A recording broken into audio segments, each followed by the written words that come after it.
Good morning. Yeah, I'll sleep when I'm dead. I'm telling you, I don't know what it is. I just have not been able to get any good quality sleep at all over the last couple of weeks. Um, the more I dig into stuff, and the more I'm researching, the more it kind of just, I get more and more ticked off about it. And it's like, you know, the level of deception that has gone on for, the entire world is just totally ridiculous. We have such great minds out there, uh, great enthusiasts of knowledge that uh, they fall into the same deception line.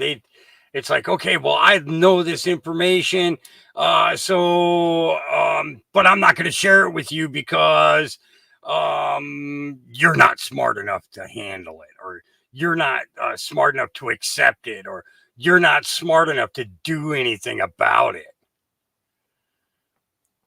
It's like, come on, it's just bullshit. I'm sorry.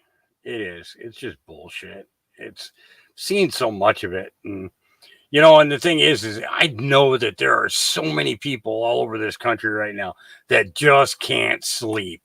You know, it's not because of what's going on in Israel. It's not because of what's going on uh, with this and that. It's more about honestly political theater, and that's what it is. It's theater, okay? Because we know damn well that the corporation took over in 1871, and we know that it's been political theater ever since then. We get it. We get it. We figured that out, and we want that to change. Yes, we want that to change, but how can we force that change, right? And so I was sitting back today and I was thinking about ideas as to how to make that change. And the only thing I could think of was, well, DC needs to have a moat dug around it and be flooded and get rid of them. Now, I'm not saying do anything bad to anybody or anything like that. I'm just saying separate DC from the United States because it's not part of the U.S. Period. You know, but yeah. So I'm glad to see that I'm not alone in my awakeness right now. Sorry, I was out cutting trees today, and the rain was coming down. It's had a some wind come through here last night, took down quite a few trees. So I was out there today in the rain, chopping them up, and I did get a little nap this afternoon, but I just can't sleep right now. So I was kind of going through stuff and trying to, see, well, what do I want to do? And I started watching a couple of things, and I said to myself, you know what? Let's see if there's enough information out there for me to throw a podcast together. And guess what? There he is. Who'd have thunk it, right? Who'd have thunk it? Who'd have thunk it? So I got a few things that I'm gonna play for you. That's if you guys want to hang out with me. It's I know it's in the middle of the night and everything, but I'm just at that point where I'm not sleeping right. Half of you aren't sleeping right, and I figure if we're going to be stuck being awake, then we might as well at least be semi-productive, right? Gather as much information as we can, present as much information as we can, and see what see what comes out of it. So I got a couple of things. There was a really cool interview done today with Wendy Rogers and Dave from X22. I got that one lined up. I got a space shot one lined up. It was a choice either to do the Hulkinator Space Shot morning show, which is about 2.5 hours long, or do the interview with the ghost that normally gets stuck behind the paywall of certain podcasters that we know. So the average person doesn't really get to hear him. Doesn't get to hear what he's got to say, what his input is, and everything else. Well, I saw that Space Shot did one, and it's not behind a paywall, and I'm gonna throw it on here. I'm gonna let people listen to the Ghost. And then there is a Cliff High one, but I'm not really. Well, we'll see. We'll see, because the Wendy Rogers interview is about 59 minutes. The Space Shot interview is about 2 hours and 45 minutes. By then, people will probably start getting tired, but we'll probably have a bunch of new people joining us, because they'll wake up and they'll say, "What? He's on! Look at what time it is," and everything. And well, my thing is that I figure if I'm going to be awake, I might as well be somewhat productive. And honestly, this new batch of puppies, they're loud. They're loud. Every time I lay down to go to sleep, they wake up. They're making noise. They're screaming for mama's teat. And then when I wake up, they go to sleep. I'm like, this is totally unfair. We need to be on the same schedule here, guys. Can you hear them over there? They're it's kind of funny. But I was running through a bunch of old stuff today. Hello George there on True Social. He posted a couple of things in regards to a bunch of anonymous videos that were put out in 2019 and 2020. It was a 45-part series. And it was it talked about basically it was Anonymous's version of the bloodlines. And it was very interesting. Even though I listened to it back in 2019, it was a reminder as to how easy it is for us to forget as much information as we absorb. And that can be crazy. It's like we do all we research, we read, we listen to interviews, everything all the way down the line. Hey, what's going on, Ganja? But it's like, as soon as we fill up our space with what was released today, we forget what was out yesterday. So it's like we almost have to constantly be reminded that our brain is capable of absorbing 10 times the amount of information than what we're currently holding. And we just we got to turn it on, we got to go for it. So those of you that are on Facebook, we have about 15 people over here in the chat. On YouTube, you may want to join us over here so that you can be part of the text conversation that's going on here in chat. It's Hawks Mustard Seeds number 22. You may want to join us over here, just so you can be part of the great chat that's going on, and maybe have some great conversation and stuff. Morning, Mikey B. How you doing, man? Miss Mindersu, Garrett. I already said hi to Ganja. That's Spread Blogs. That's my buddy over there in the UK. Barb Richardson. Garrett, I already said hi. Angel Eyes is over on Facebook. Hopefully she'll join us over here.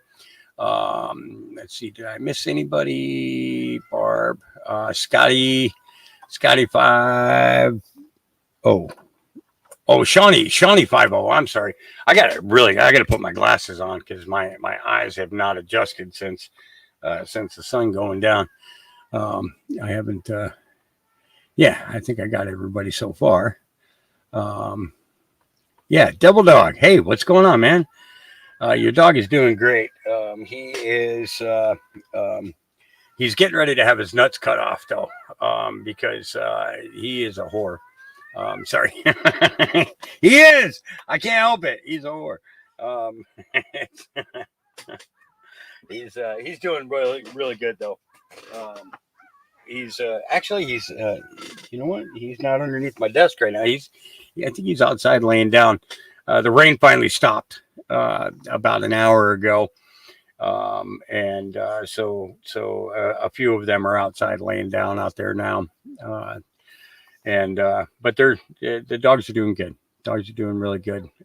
They drive me crazy because they require so much. But I'm happy to give it to them.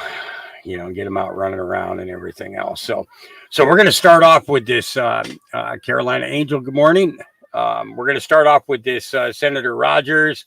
Election rigging is being exposed through their lies interview. People know the truth, and you know, and that's the thing is more and more people. I'm beginning to see, you know, people who 2.5 years ago were like, there's absolutely no way that was rigged or anything else, and now all of a sudden they're like, wow, that was rigged. There's absolutely no way that guy could have won.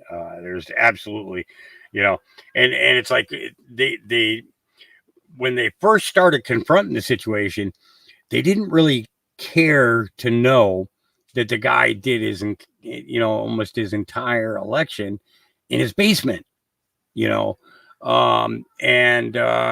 you know, it's and when he told them that, they were like, no way, he campaigned, and no, he didn't.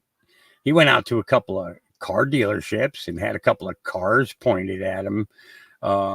He had a couple of small events where they had like 20 big circles on the ground, and one person could be in a circle, and that was about it, you know. You know how easy it is to get all the cars' horns to honk on a dealership. You know, they have those little key things, you know, so you could basically make them all beep at the same time, you know, I said that was the extent of it. I says, you know, and then when he did have a debate, you know, it was more of DJT debating against the moderator than it was against him, because the moderator wanted to control the whole damn thing and not let any real truth or anything come out in regards to Pedo Joe. You know, it made things difficult. Now today, I've seen so far 3 big truthers that called out a whole bunch of information in regards to Israel and Hamas and all that stuff,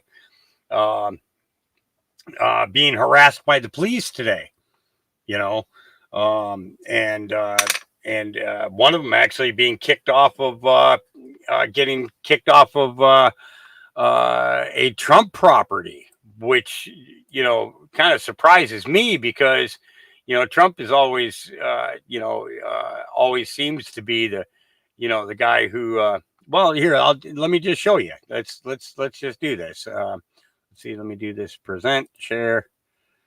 I do not remember what this guy's name is.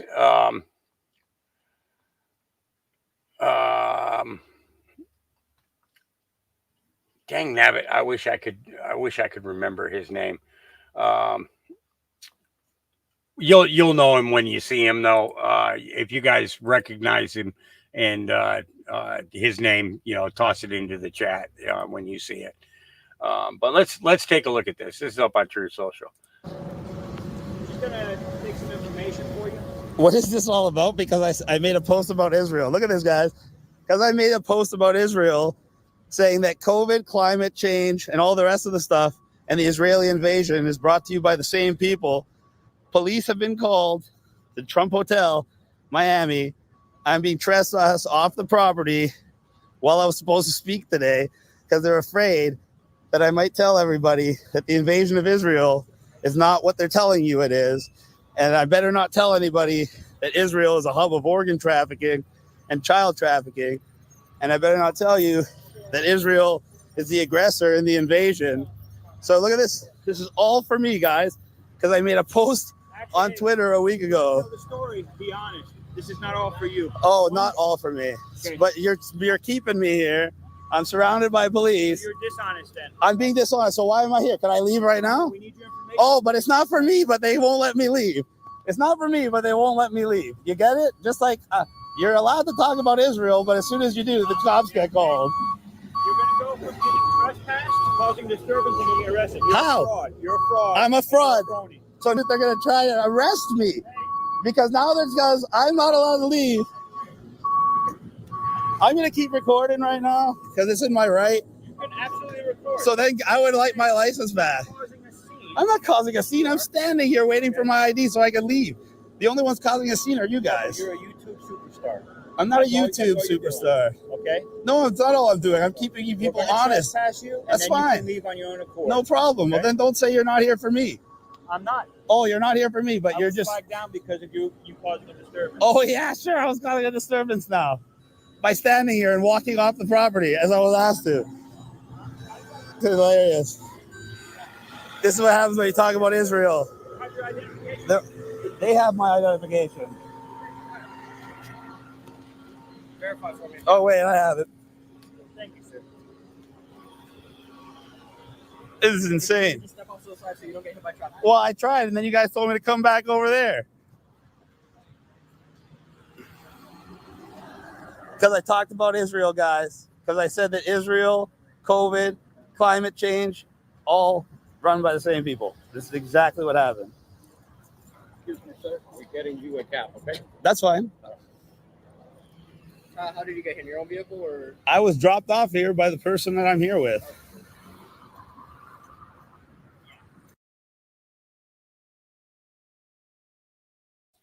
So the dude was supposed to. I know I've seen him. Like there was something in particular. I don't remember what it was.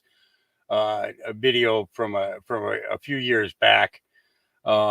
That went on. I can't for the life of me think of what his name is though. It's crazy. It's crazy. You know. What's this here? Donald Trump posted something. Let's see what this is. DeSantis was struggling big time in his primary race for governor of Florida. Polls revealed DeSantis was failing so bad, he was losing by a staggering 17 points. Then DeSantis was saved by the endorsement of President Trump. Trump's support was so powerful. Just 2 days after the endorsement, DeSantis took a commanding lead, and it propelled him to being elected governor. I'd like to thank our president for standing by me when it wasn't necessarily the smart thing to do. You're welcome, Ron. Unfortunately, instead of being grateful, DeSantis is now attacking the very man who saved his career. Isn't it time DeSantis remembers how he got to where he is? Make America great again. Big league. So good. Build the wall. Then Mr. Trump said, "You're fired."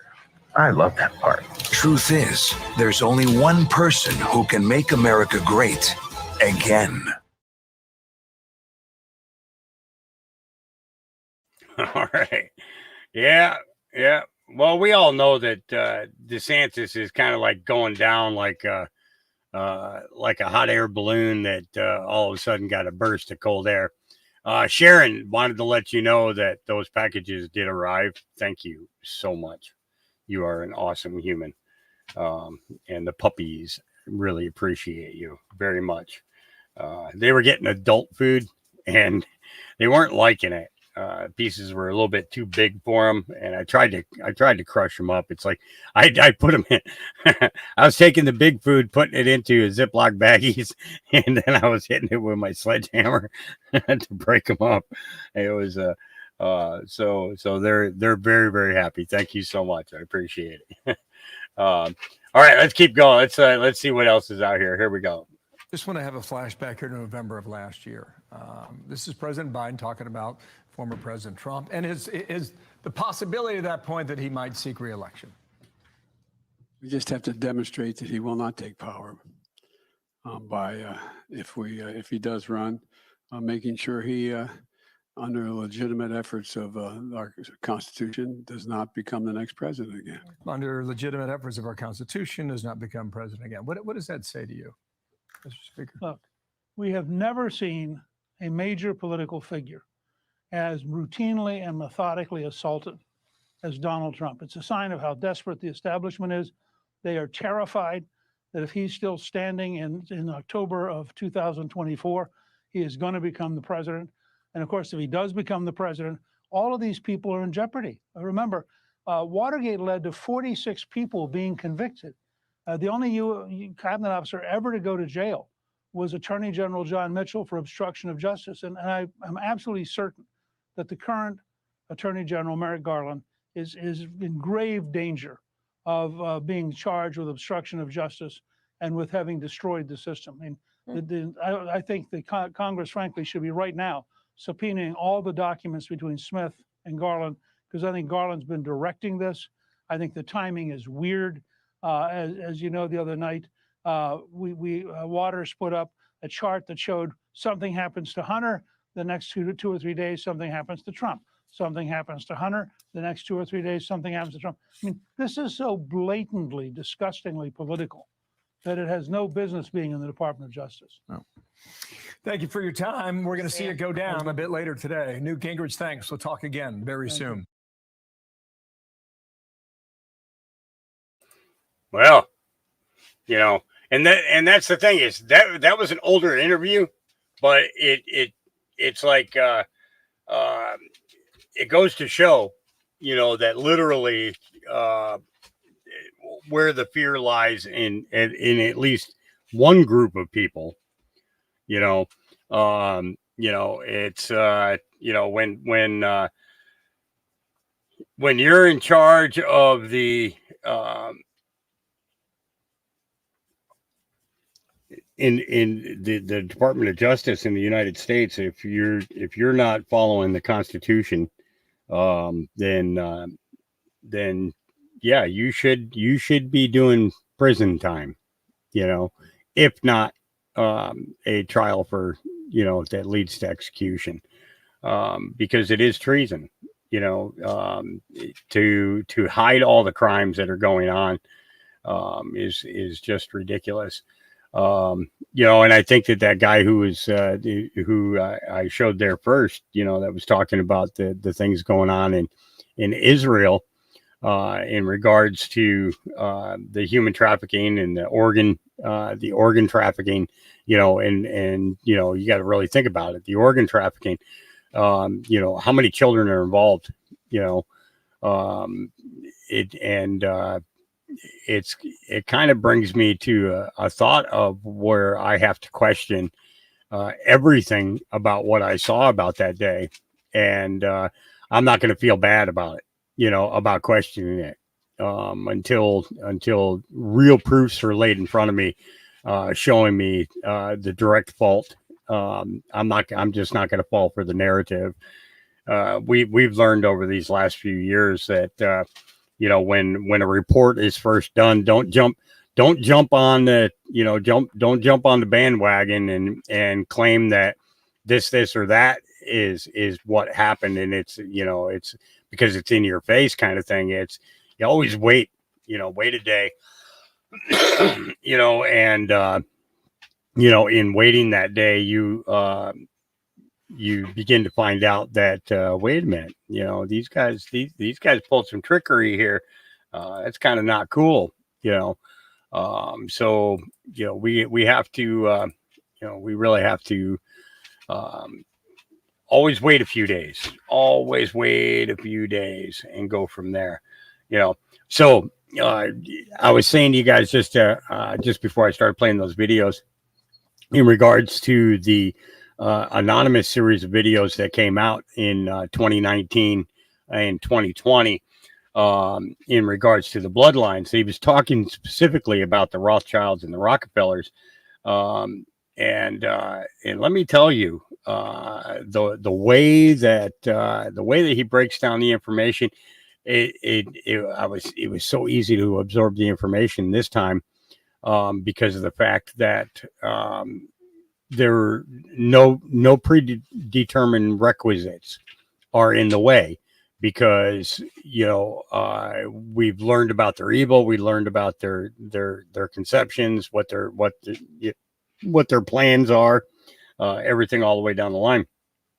So I found it very interesting, and it just seems kind of interesting that video, or this post right here, just happens to be on the screen when I just got done listening to the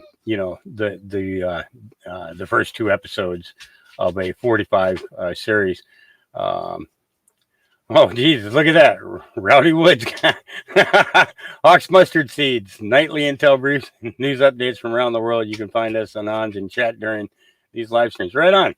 Thank you, Rowdy. That's cool. Yeah, I didn't expect. I've actually never posted any of my links, of what we do here, because, on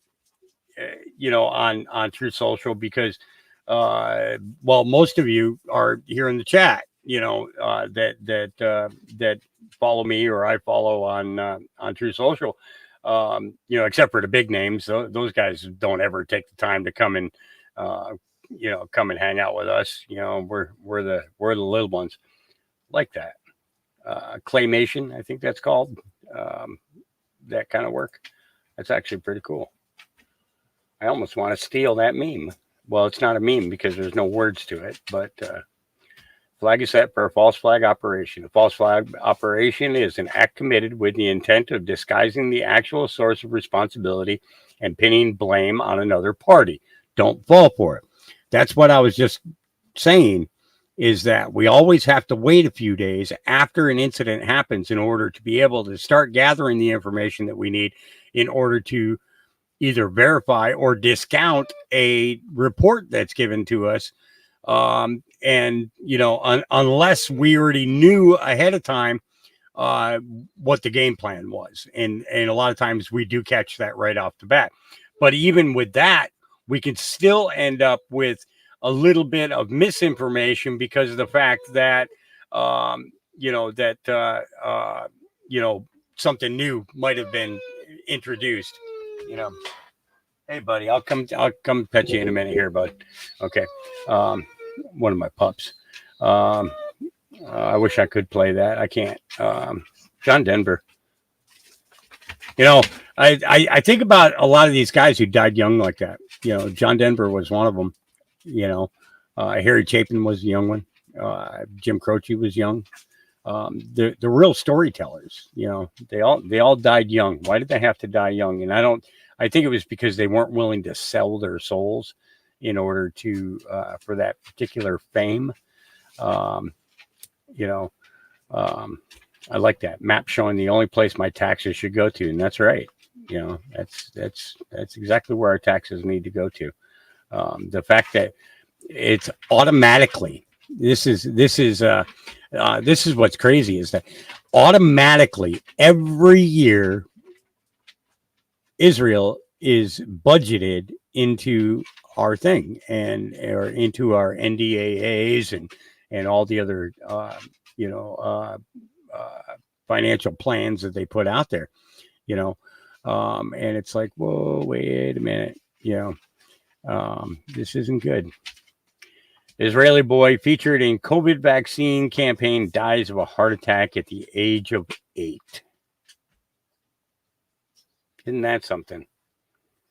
Yep, absolutely. Rowdy, who is the guy that was that was getting harassed there? If you can let us know, that would be awesome. Ken Rising is in the Facebook chat. Brother, we are on Hawks Mustard Seeds number 22. If you want to join us over here so that everybody can see your chat, because I know that you a very awake young man and a veteran as well. The stage is set. World War V and draft.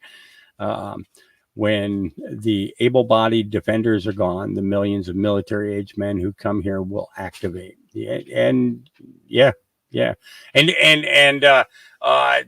you guys notice that Biden signed a thing demanding that trans women have to sign up for the selective service, but the trans men don't? I think that is hilarious. Oh Lord. I think that's hilarious. I thought this was a very interesting post. It was put out by Leading Report. Slow Country sent that out to me earlier today. Breaking news: Department of Defense consultant says that the United States Space Force has proof that the 2020 election was stolen, but that the information was withheld in order to avoid the outbreak of civil war. I don't doubt that one bit. Hey, buddy, how you doing, man? Oh, poor guy. He was out playing in stagnant water today, and when that stuff dries on the skin, it's kind of itchy. So I'm going to take and once I get a video going here, I'm going to take and put some anti-itch stuff on him and get rid of that. Poor fella. He's a good boy, though. Very good boy. Great to have you in the chat there, Ken. I've known Ken for a couple of years now. He's a musician, but he's, like I said, he's a vet. Him and I used to have some great conversations in regards to the things that are going on in the world today. So what I want to do is I want to go ahead and kick us off with let's start off with this Senator Rogers interview that was done with the X-22. And then we'll go into the ghost. And the ghost, we're going to stop periodically as it goes through, because I want to get people's opinions on what you're hearing and everything.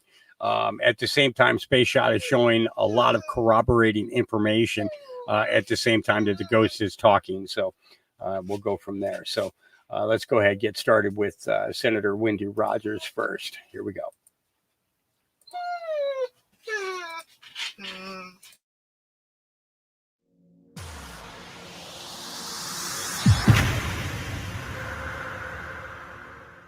Let's talk about being prepared. Leaders of the World Economic Forum anticipate a cyber catastrophe for 2023. Between emboldening cyber criminals and ransomware as a service thriving, the threat of cyber attack on U.S. soil is getting worse. In fact, 86% of business leaders and 93% of cyber leaders believe we're headed to a catastrophic cyber event soon, most likely one that attacks and shuts down the power grid, potentially leaving the U.S. in a modern-day dark age for months. This is why tens of thousands of people are preparing for the worst with the Lightbug. The Lightbug is an ultra-bright, mini portable floodlight built for life-threatening power outages that you can take with you anywhere. This savvy solution to blackouts is so effective because it uses solar power instead of traditional energy, making it excellent in low or no light situations, including emergencies, cart repairs, fishing, camping, night markets, and many others. It also includes life-saving features like a built-in power bank for charging, an adjustable bracket, battery indicator, and more. The best part is that Lightbug is 66% off for the rest of this month or until they sell out, whichever comes first. Plus, you'll also receive several additional gifts free with every order for a limited time, including express shipping, 100% lifetime guaranteed replacement. Get yours now by going to lightbug.com. That's lightbug.com.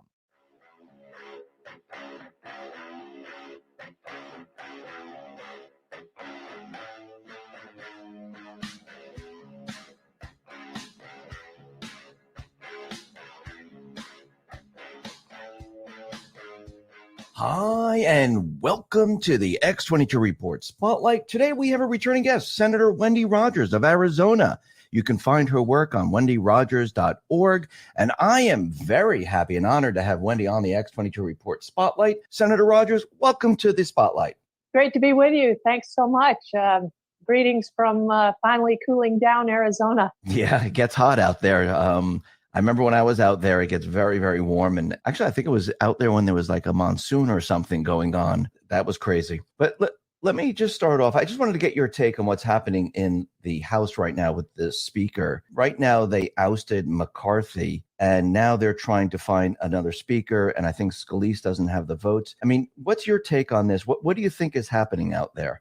Well, what I'm really glad to see now is that the vote by the U.S. representatives has to be public. My own congressman is the stalwart, wonderful Navy SEAL Eli Crane. And I have been a longtime supporter of his and encouraged President Trump to support him when he was running. And he was, of course, a holdout on not voting for McCarthy originally. And of course, he was part of the hard eight, as Steve Bannon calls them, to get McCarthy out. So I'm very interested in what happens. I come from a state that everyone says, oh, you know, it's turning purple. I don't believe it is. I think our election was stolen, and we'll talk about that. But to your point, the U.S. House is of keen interest to me, to my district, Eli Crane's district, which of course is bigger than my state district, all of which is in Eli's area. And we're keenly watching this, and I really, gosh, there are so many things at play here. But right now, the U.S. House is our only real hope to hold the line. So you mentioned election rigging in Arizona, and I know that Kerry, she's been fighting this. Abe Hamadeh, he's been fighting this, and it seems like they're always hitting roadblocks every step of the way. I mean, I think the people, they see the fraud, they see the lies when she has the court, when there's the trial, and people see these people sitting up in court, and people are putting two and two together, and they're starting to see, yeah, these people are lying. How is this affecting Arizona, and what are you doing to combat the election fraud that's been going on there? Great question. It's really a far-ranging, broad question. I'll try to sort of break it down. We have the Arizona legislature, which of course is one of three branches of government. We only lead by one vote in the Arizona Senate, 16 Republican, 14 Democrat. Similarly, in the Arizona House, 31-29. We're a part-time legislature, so we typically adjourn around May or June, but this year we went until the 31st of July, in large part to sort of put the brakes on the illegitimately installed so-called Governor Hobbs. And so we adjourned very, very late, even though we had our budget done early, which is usually the reason we keep going into the summer. But we did that in May, and she actually worked with us in the legislature. And of course, it's the legislature's job to put forward the budget. So we actually got a really conservative budget wrangled and put out in May, but we went until the 31st of July, in large part because our role as the Senate in particular is of advice and consent on nominations. And she has been making these just wackadoodle nominations for a lot of the positions. And so we have had to put the brakes on some of those. We've approved some. Yesterday, we put out on social media, for example, a nomination that we had quelled of an out-and-out racist who had been a state senator. I actually served on committees with him, and he would make the most outrageous statements of why he wouldn't approve a nominee on a lesser position because the person wouldn't be a person of color, and that was the sole criterion. But anyway, we quelled him when we talked about that yesterday as our role of the Arizona Senate advice and consent role. And he had been competing to be the registrar of contractors. And of course, building and real estate is very big here. So to back up, to kind of answer your question, the legislature here in Arizona has been performing a key role, especially now to sort of put the brakes on and guardrails as much as possible on Hobbs. And I'll get to some court cases. Well, I'll just say the Arizona Senate in particular has kind of acted like a state attorney general in this role, which is kind of odd, but required because she's so crazy. And we have been a party now to numerous lawsuits to put the brakes on her and this overreach that she's been exhibiting, as well as at Biden with the Grand Canyon, for example. So to your question on election issues, I'm the chairman of the Senate Elections Committee, which has been a very much of a job in the spotlight. My hearing room is always full. I have to sort of rule with an iron hand in terms of keeping decorum and order in the room.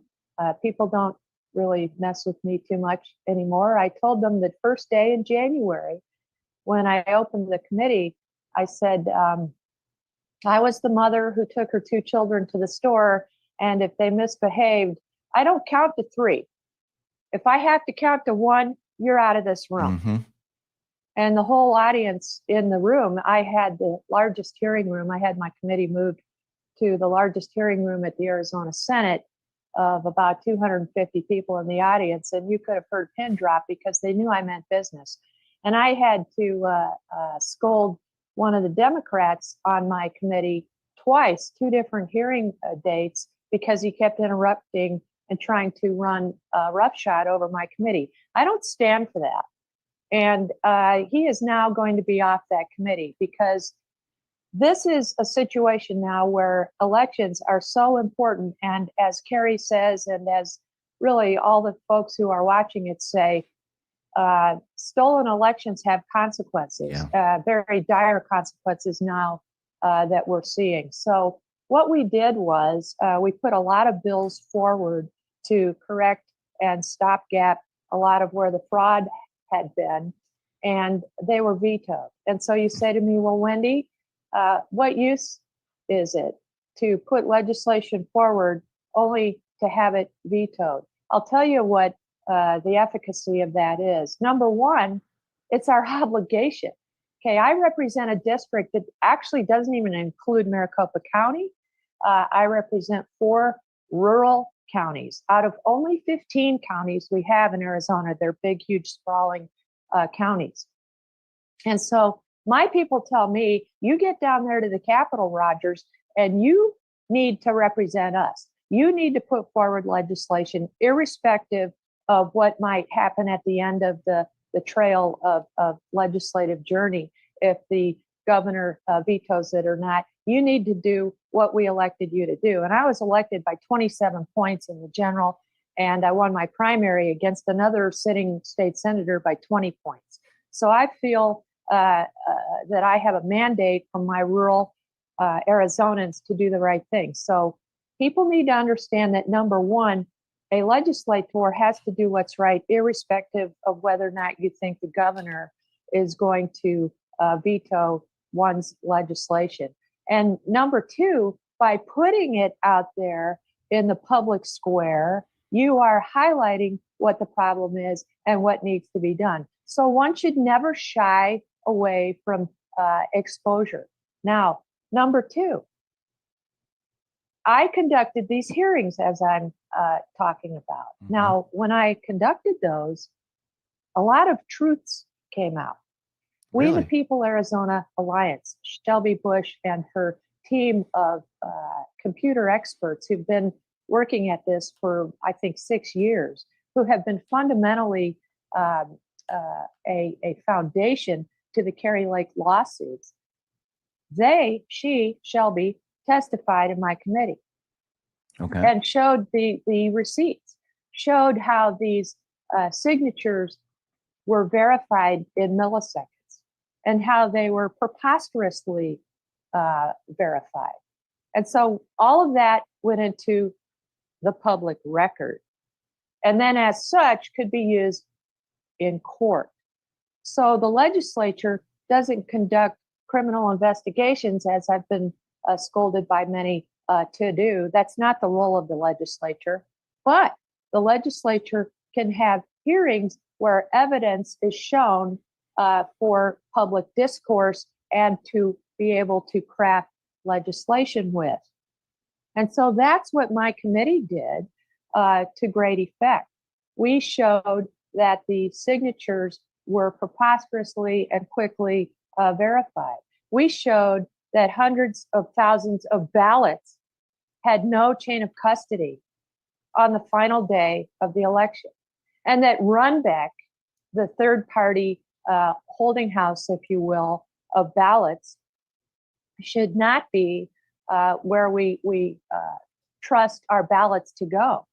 We also showed in hearings that this box 3 that it went into had no tracking. So there were several facets of the fraud that we were able to highlight and put into the so-called congressional record, I guess you could say, for the Arizona legislature, which then could be used in the Kari Lake lawsuits. Mhm. Now you're going to ask me, well, where are they now? Right. Her main lawsuit is in the Court of Appeals in the Tucson Division 2 area, which is notoriously liberal. And you're going to say, well, how long is that going to be strung out? We don't know. I mean, there are probably dates. I'm just not familiar with the exact number of days, but it is being dragged out. And yes, we have a real problem with the courts, but we have to keep trying. And every day, Kari and I talk about this. Every day we don't try, we lose. You don't know. And I listen to X22, and I think you'll agree with this, Dave, and all of your listeners will. And a shout out to the Kasparicks down in Oracle, who just texted me and said, we listen every night. But this, and Mark Matthews, my dear friend in Flagstaff, who listens to you very faithfully. So I go from Flagstaff to nearly Tucson in my coverage of Arizona. But we pull on every strand of the skein of Wolf. We pull on every strand. We don't know what strand will unravel the skein, but it's our job to continue to pull. We don't know if the Kari Lake lawsuit that is now in the liberal appeals court area of Arizona, we don't know if that will work out or not. We don't know yet if she launches a federal lawsuit, if that will end up hopefully at the U.S. Supreme Court, and then that will resolve this. We don't know. Now, a year ago, we had done things where we had thought, yes, this will yield the desired result. Well, I'm at the point now where I'm a little more mature, I guess you could say, a little more seasoned and realistic as a legislator, to know that you just have to try everything. And as we used to say in business, after I got out of the military, my husband and I owned a business for 23 years, and we had to market our business. We used to say, we will just throw a lot of spaghetti against the wall to see what sticks. Right. And so that's kind of where we are. Yeah, I mean, I think people are starting to see the lies, the fraud, and what you're doing. I agree with you. If you don't continually push them on all of this, they win. And it's very easy for them to say, okay, there's no fraud. But if you push them and you keep bringing out the evidence, and this is documented evidence, this is not hearsay, Yeah. he said, she said, this is actually documented evidence that's continually being presented to the courts. And what I notice throughout all of this is that the people that rigged the election, Stephen Richer and all the others, it seems like they're being backed into a corner because they have to keep covering up what they did. And as you do this, the truth starts to slowly come out. And yes, you start exactly. Yeah. So, and the cover-up's always worse than the lie. Yes. And Stephen Richer is notorious for lying. And so is Bill Gates. And one of them, I guess Bill Gates, not the the Arizona Bill Gates, says, oh, I have PTSD. Really? I get, just as a little sidebar here, that really annoys me when a non-military veteran throws around that term. And I'm not going to say that military veterans have a corner on the market for PTSD, because I know first responders legitimately have it, and victims of violence have it. I get that. And I'm a psychiatric social worker by training and initial profession. Before I went to pilot training in the Air Force, I was a clinical social worker for 3 years. I have a master's degree in it, and I treated individuals, families, couples, groups in the mental health system in the Air Force for 3 years before I went to pilot training. So I understand what that term is, and I know it has broad applicability, but I really take umbrage at some puny-minded political operative using that term. Oh, I have PTSD, Bill Gates says, and I just can't handle it anymore. Really? You created this for yourself. You promulgated the lie. You brought this on yourself. And I think these people who have been lying and cheating and trying to pull one over on us, the people. These problems visit themselves on these people, and they bring it upon themselves. And you're right. We have to keep pressing with the truth, because the truth shall set us free. And the truth is a harsh light, so that all the cockroaches run for the cracks. And so that's why you have someone like Carrie Lake, who is absolutely unflappable, undeterred, undaunted, and she will press, press, press. And oh, by the way, when we were all together 2 nights ago for her rollout of her U.S. Senate bid, that in no way takes away from the fact that she is still pursuing this legal challenge to her denial of the win of the governorship. I myself think, from everything I've seen, that she actually won that race by about 8 to 10 points. And it's interesting because, as you said, the people know. Yeah. My husband and I were in Phoenix shopping at an industrial flooring place to have epoxy applied to a couple surfaces in this house we have. And we were at the counter checking out, and the guy who was helping my husband and me looked at my husband and said, "Oh, I see your wife is sort of making these decisions, ha, ha, ha." And I looked at him and I said, "Give me a little bit of a break here. I'm on the road a lot, and I'm here for a week. I'm in the legislature, and so I have to be very assertive in making decisions here while I'm here. I'm a senator in the legislature." And he stopped and he said, "Oh, you're a senator in the legislature? I don't believe I've ever met anyone." I said, "Well, I don't represent here. I'm out of Flagstaff, but I'm on the road a lot." And everybody in the store got quiet. And he said, "Who are you?" I said, "I'm Wendy Rogers." Well, the Phoenix press down here just excoriates me all the time. And so 2 people from behind another counter in the store who worked there said, "Wendy Rogers? Oh," and they looked up at their TV in the corner and they said, "We see you on TV." I turned around and I looked at them and I go, "Carrie Lake won." And the whole place just erupted. Wow. Yeah, there's no way that gal in the basement won. She's illegitimate. It was just something. People know it. All you have to say is Carrie Lake won in Arizona, and then it's like this lightning rod that goes off.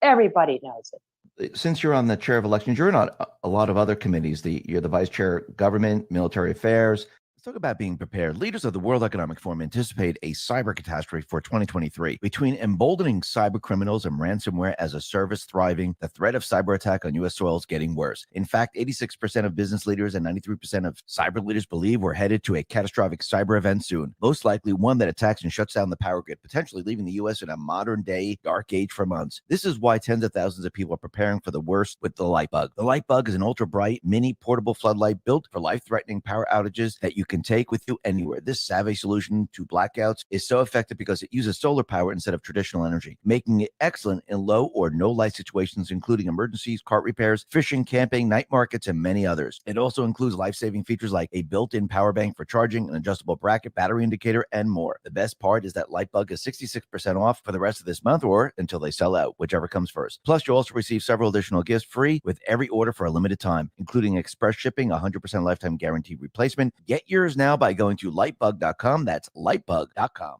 Public safety and border security, judiciary. So you're on a lot of committees. With the election, since you're the chair of the elections, have you gotten any bills through with Katie Hobbs? Maybe like, mail-in ballots, drop boxes, or anything that could stop their cheating? Did anything get through? Not to speak of, but we are working on something that just came to the forefront this past week. And I can't really speak to details yet, but the problem of it is the timelines. Right now, and this was on public television yesterday, so I can say this, the timelines in Arizona are problematic. And just in a nutshell, what that means is the time to certify the vote, as it were, and certify the canvass, as they call it, and so forth, are sort of squinched in and not able to handle a recount, because the recount threshold rose from 0.2 to 0.5, 0.02 to 0.05. And so now, ostensibly, there will be more challenges. There were more challenges before, but the way the calendar is now in 2024, there's a constraint. And so the counties realize this. The counties execute the elections. And so the counties came to us, the legislature, and said, we're boxed in here. We didn't really foresee this. Would you help us? And I'm working now with the counties in this off season, and we're hopefully going to get, I'm going to, how do I say this, weigh in heavily to get a solution that will actually, I think, shore up a lot of some of these gaps where they can fraudulently execute the election. The real problem, first of all, is the voter rolls. Secondly, and you got a lot of groups now, grassroots groups getting involved, trying to clean up the voter rolls. The fact that we know it was stolen and the fact that there are eyes on the problem is huge. Those facts are huge. We didn't have that. We got taken by surprise in 2020 and to a large extent, and to 100% really in 2022. So they know that we know how they cheated, printing the 19-inch image on the 20-inch ballot paper in Maricopa County, which broke the whole process down on election day for Kerry in precincts that Kerry would be leading in, Republican precincts. So we know, and that's the thing. When the enemy knows that you know, they have to be much more clever and secretive. And so there are a lot more eyes on, and that's in and of itself very helpful. And I'll talk to Abe Hamaday's case on that in a minute too. But back to your question, no, we haven't gotten anything through, but there's been so much more exposure. And also this timeline issue with the counties is going to be a way that we're going to hopefully make some progress on shoring up some gaps. One other thing that we did, by the way, was the Arizona Senate and the Arizona House passed a so-called Senate Concurrent Resolution 1037 SCR. And you say, well, what is that? That didn't actually require the governor's signature. It was a concurrent resolution between the Senate and the House. And it stipulated in 5 very precisely written pages that back in 2017, the federal government, the Department of Homeland Security in particular, deemed elections and election machinery as critical infrastructure, and as such had to ascribe to DoD standards whereby foreign nations couldn't hack in and manipulate and so forth. And so it says at the end of the resolution, you shall go back essentially to paper if you can't corroborate the fact that all these criteria are met in your machines. They can't have foreign parts and so forth. Well, they can't corroborate that. They can't say our machines are hack proof and not able to be manipulated. They can't.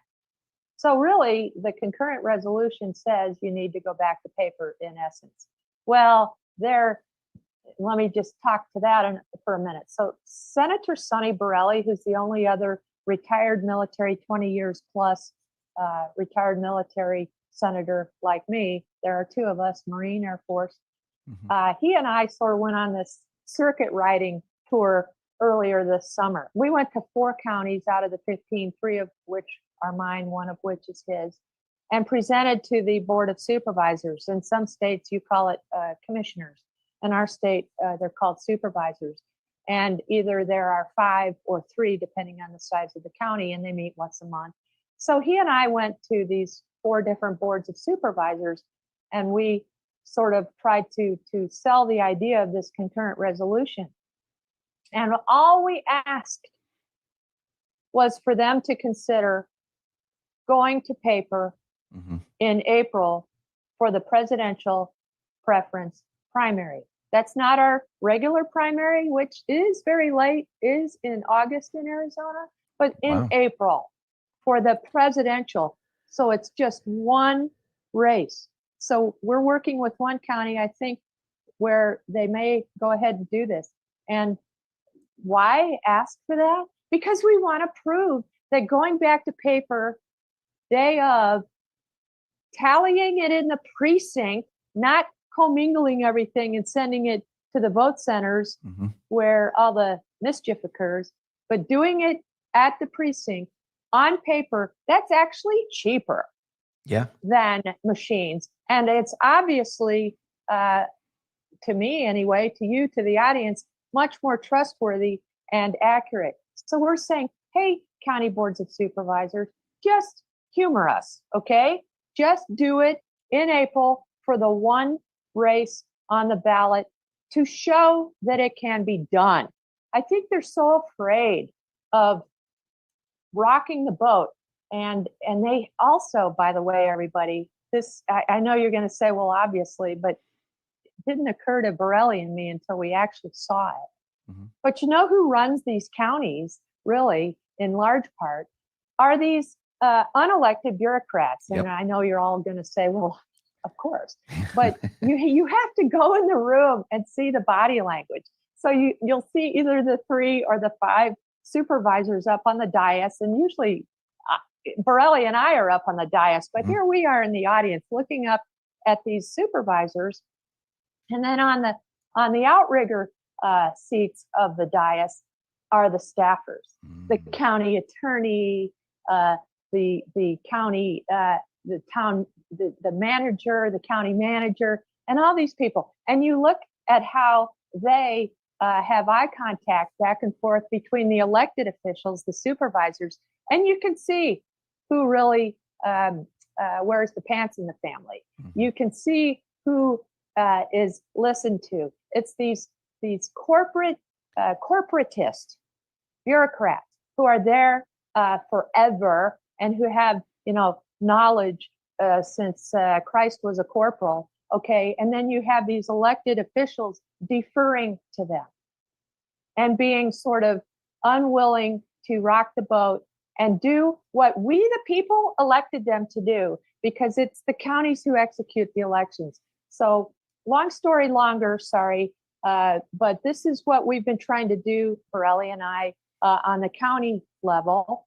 And then, of course, we have Carrie running point in the judicial branch with her lawsuits. And then at the pure state legislative level, we've been trying to expose all of this in the public venue in my committee.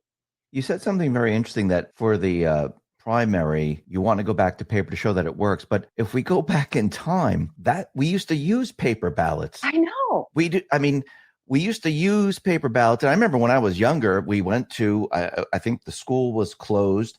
We went to the gym. We did paper ballots. I remember going with my parents, and they counted everything right there. So we used to do it that way. And actually, if you do it on one day, they don't have, the 2, 3, 4 days to see how many ballots they need, and they can't cheat. So I think, I don't know, maybe because you go around speaking to everyone. What's the consensus of the people in Arizona with the 2020 election, now the 2022 election? Now we're heading to 2024.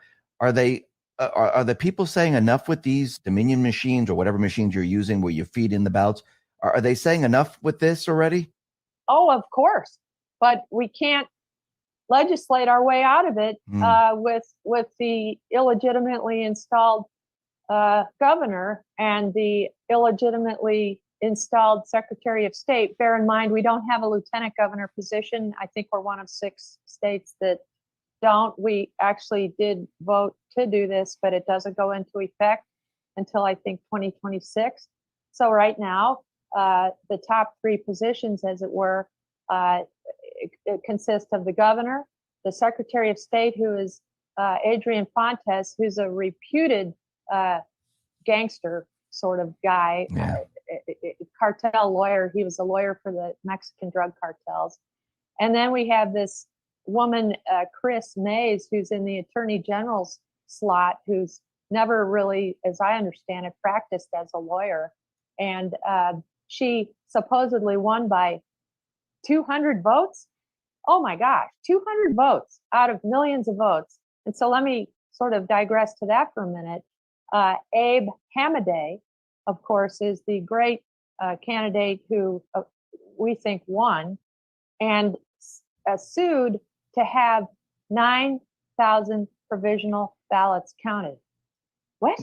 Wait a minute, everybody says, hold the phone. You mean some ballots still have not been counted? You would be correct. 9,000 provisional ballots. And you say, how does that happen? I'll tell you how it happens. It happened to a family member of mine. What happened was he said, I don't want to be on the mail-in ballot list anymore. I want to go in and vote. So I'm going to write in and say, I don't want to be on the mail-in ballot list anymore. He did. And they changed to homeowner, a member of the family. They changed his voter registration without his permission to the other home. And told him, this is like 6 weeks before the election. And he said, I don't vote at that other home. That's not what I asked for. I asked to be taken off the list of my home for mail-in ballot so that I will go in to vote. And Stephen Richer himself wrote back a nasty, when this family member inquired about this, Stephen Richer wrote back a nasty email saying, if you think wrongdoing occurred, contact law enforcement, goodbye. So this was a very annoying response to get from an elected official. So the family member sort of cast it aside, waited so many weeks, went in on election day to vote. Well, when he went in to vote at his real home, the elections officials said, you're not in the computer anymore. And he told me, this family member told me, oh my gosh, I wasn't sure what to do. So I stood there kind of speechless. And then the elections people said, would you like to vote with a provisional ballot? And of course he said yes. So we went and voted with a provisional ballot, which is sort of this generic vanilla ballot that they give you, and then you vote and turn it in and you're done. Well, then he told me that he kept checking. Gee, did my ballot get tallied? Because each county has a site you can go to see if your ballot got tallied. Kept not being tallied, kept not being tallied. Has never, to this day, been tallied. So he's very frustrated. He was about it weeks later, months later. And I said, gosh, I don't know what to say. So I sort of filed that in the back of my mind. Well, Abe Hamadeh is an old friend. I've known him since he was a college student. For those of you in the audience, he is an Army officer. He is of Middle Eastern descent, of course, a U.S. citizen, lawyer, a great conservative. President Trump endorsed him, and he's a very close friend of Kerry's. He did the warm-up the other night at Kerry's launch event. We're part of this super intense group here in Arizona. And anyway, so he and I were talking months ago. I was in the legislative session, and I happened to mention this. He said, what? I said, yeah, this is what happened. And I explained what happened. He said, Wendy, that family member of yours is one of the 9,000 provisional ballot casters who never had their ballots counted, their votes counted. He said, that's the quintessential linchpin of my lawsuit, that we need to count the 9,000 provisional ballot voters because they were never counted. I said, well, I have a person like that. And he said, okay, good. We will utilize that example. But that's what's happened. And you say to me, well, of the 9,000 provisional ballots that Abe Hamadeh wants counted, and that's all he wants. It's a horse of a different color kind of lawsuit from Kerry's, which is equally impactful, but much more multifaceted. Abe's is one single facet, which is, please, judicial system, insist that the 9,000 provisional ballots be counted. And so what happened on that little journey was that Abe went to court. He went to another county, Mojave County, which is where Borelli's from, way out on the border of California. The reddest county in Arizona, maybe in the country. I mean, it's very, very Republican. But irrespective of that, he went to a superior court, that's a state court, the first big level of court in Mojave County. And I was there. This was in May, I think. And Borelli and I were there and a bunch of supporters. And the judge said, okay, I'll rule on this. Well, he didn't rule, and he didn't rule, and he didn't rule. And finally, he signed out the paperwork, but it wasn't complete. So he administratively kind of flubbed up. So that delayed. Are you seeing a pattern here? Oh, yeah. That delayed things. And then Abe appealed. Well, it was premature because the man hadn't done his administrative obligatory paperwork properly. And then Abe went to the Supreme Court, I think I have this right, and said, will you please scold the Superior Court into doing its job? And the Supreme Court said, no, that's the appeals court job to scold the Superior Court. Oh my gosh, it's just like kindergarten, right? It really is. And so finally, the Superior Court of Mojave County signed his paperwork, the judge properly and so forth, and said, no retrial. So he wasted about, I don't know, 4 or 5 months to say no. Now Abe is appealing that final decision at that level to the appeals court. So they're dragging this out because they think, and you know how it is, possession is 9/10 of the law. They think probably that the longer this illegitimately installed Attorney General Chris May's gal is in the job, you know, the harder it is going to be to pry her loose. Mm-hmm. We can't let that stop us. I talked to Abe at Kerry's event privately, as I said 2 nights ago, and I was awestruck by how kind of infused with the Spirit of the Lord that he was endowed with. I've known Abe, as I said, for years and years, but he is so strong and so convicted and of the mindset. He says, Wendy, this is a privilege to be where I am right now. This, you know, the verse from Esther, but for such a time as this, he said that to me.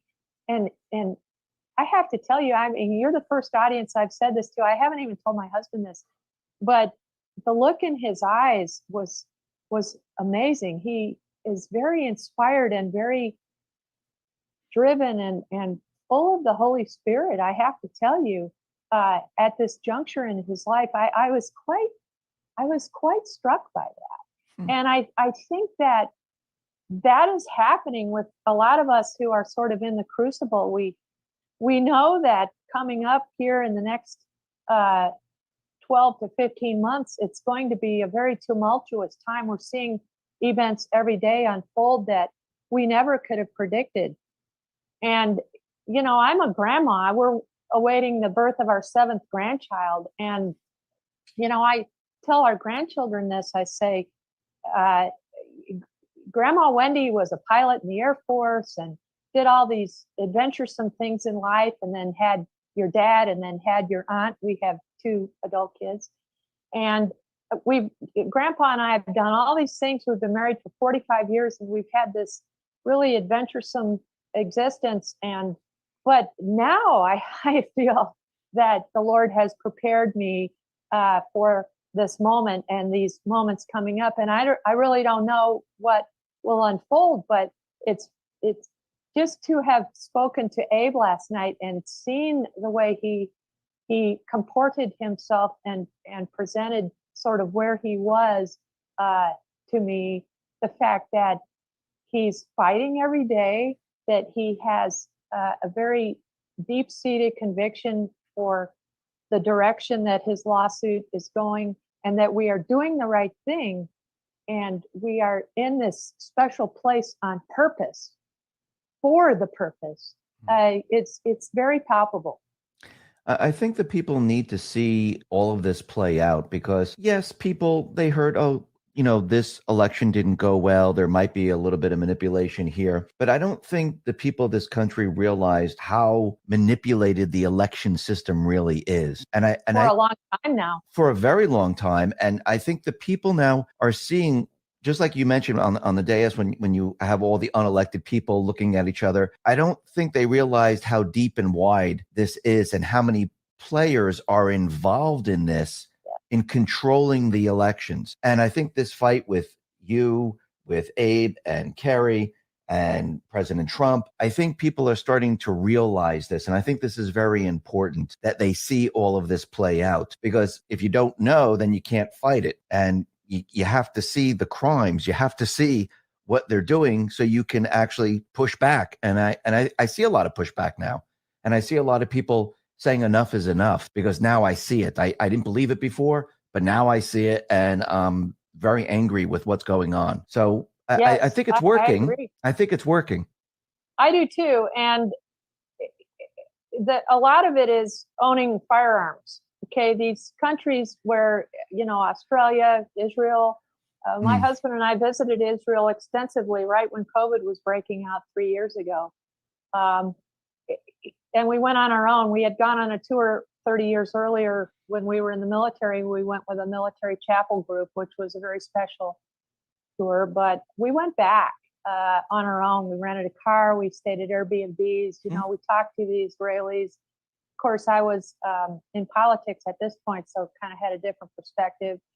And, we really dove deeply. We were there for almost 3 weeks, driving around and staying. And so, we're looking at all of this with very keen interest. And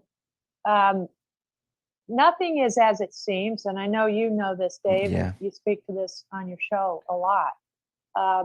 So that's important background. But in the near term, front and center, it's important to be extremely vigilant, to be armed, in my opinion, to have provisions, to have those discussions with your family. I recently, I'll speak to this sort of quickly, had my security and privacy kind of infringed in two different ways. A year ago, July 4th, Eli Crane and I were up in Show Low, Arizona for the largest Independence Day, July 4th parade that we have in Arizona. And the Trump store owners, Karen and Steve Slayton, are dear friends of Eli's and mine, and they kind of hosted an after the parade event for Eli and Wendy to meet with constituents there at the Trump store in Show Low. And about an hour into it, I was told, get out of here quickly.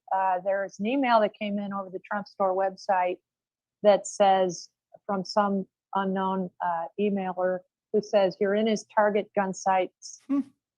He's got an AR-15 trained on you next door from the Sonic Burger. Get the heck out of here now. Oh my God. So I got out and went back to Flagstaff ultimately. And then the Department of Public Safety spent 6 weeks through cyber forensic analysis to determine who he was.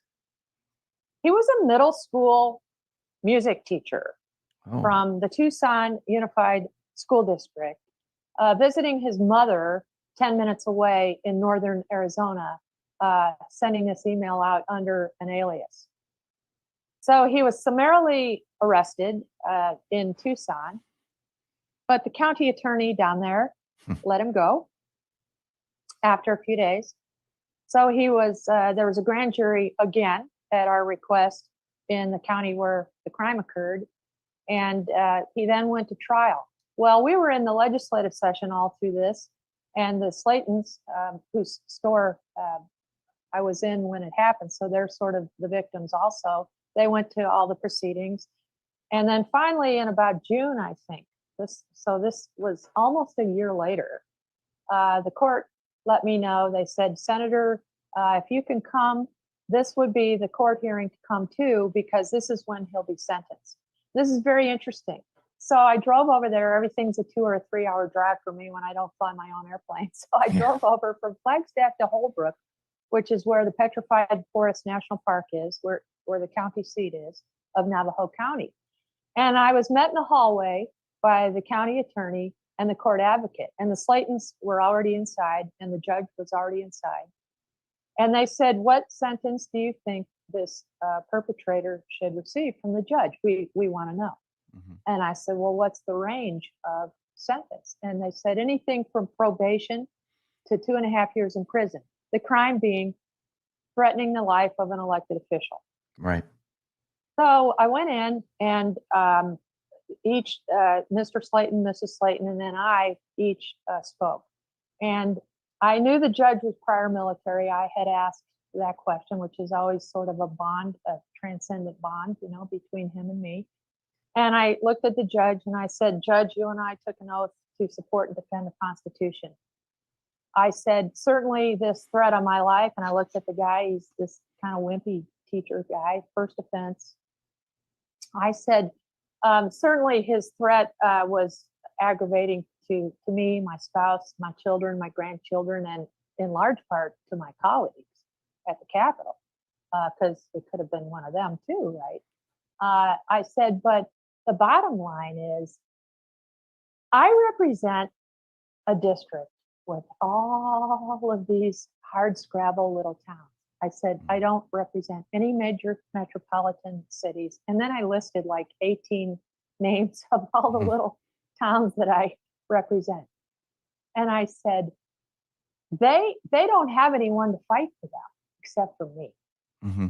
And they know that I fight for them. And so when he comes after me, he's coming after my people. And that's what I have to say about it. So I sat down, and then the judge began to opine, and he said, I've taken in all of what each attorney has told me, and I understand it's a first offense, and I understand all this. And then he looked at the perpetrator, and he said, but 3 things you need to know. Number 1, you cost the state of Arizona a lot of money to figure out who you were and so forth, because this was weeks of, you know, cyber forensic research and so forth. And number 2, you threatened by the use of an AR-15, which is really rich because the left hates the AR-15. And number 3, you threatened in the most heinous, graphic, despicable, life-threatening way. And his threat was full of profanity and just horrible graphic language. And he said, so we're not doing probation here. You're going to prison for 2.5 years. Wow. Do you have anything you essentially want to say to the audience or to the court before I remand you to the Department of Corrections? And he said, well, my mom and my brother couldn't be here. Could I phone them? And he goes, you can do that from jail. So they handcuffed him and took him out. I've had a lot of life experiences, but I've never really witnessed that before. So that was interesting. Now, break, different subject. I had a reporter, Capital Times reporter, Cameron Sanchez, a little newspaper that comes out of the Phoenix Capitol, stalk me. And this was sort of happening right after that. Went to my new home down here by the Capitol that we moved to, went to the old home we were vacating, was on the doorstep. Our little Ring doorbell camera got a snapshot of her. I was at home in Flagstaff in the district. My husband was down here by the Capitol.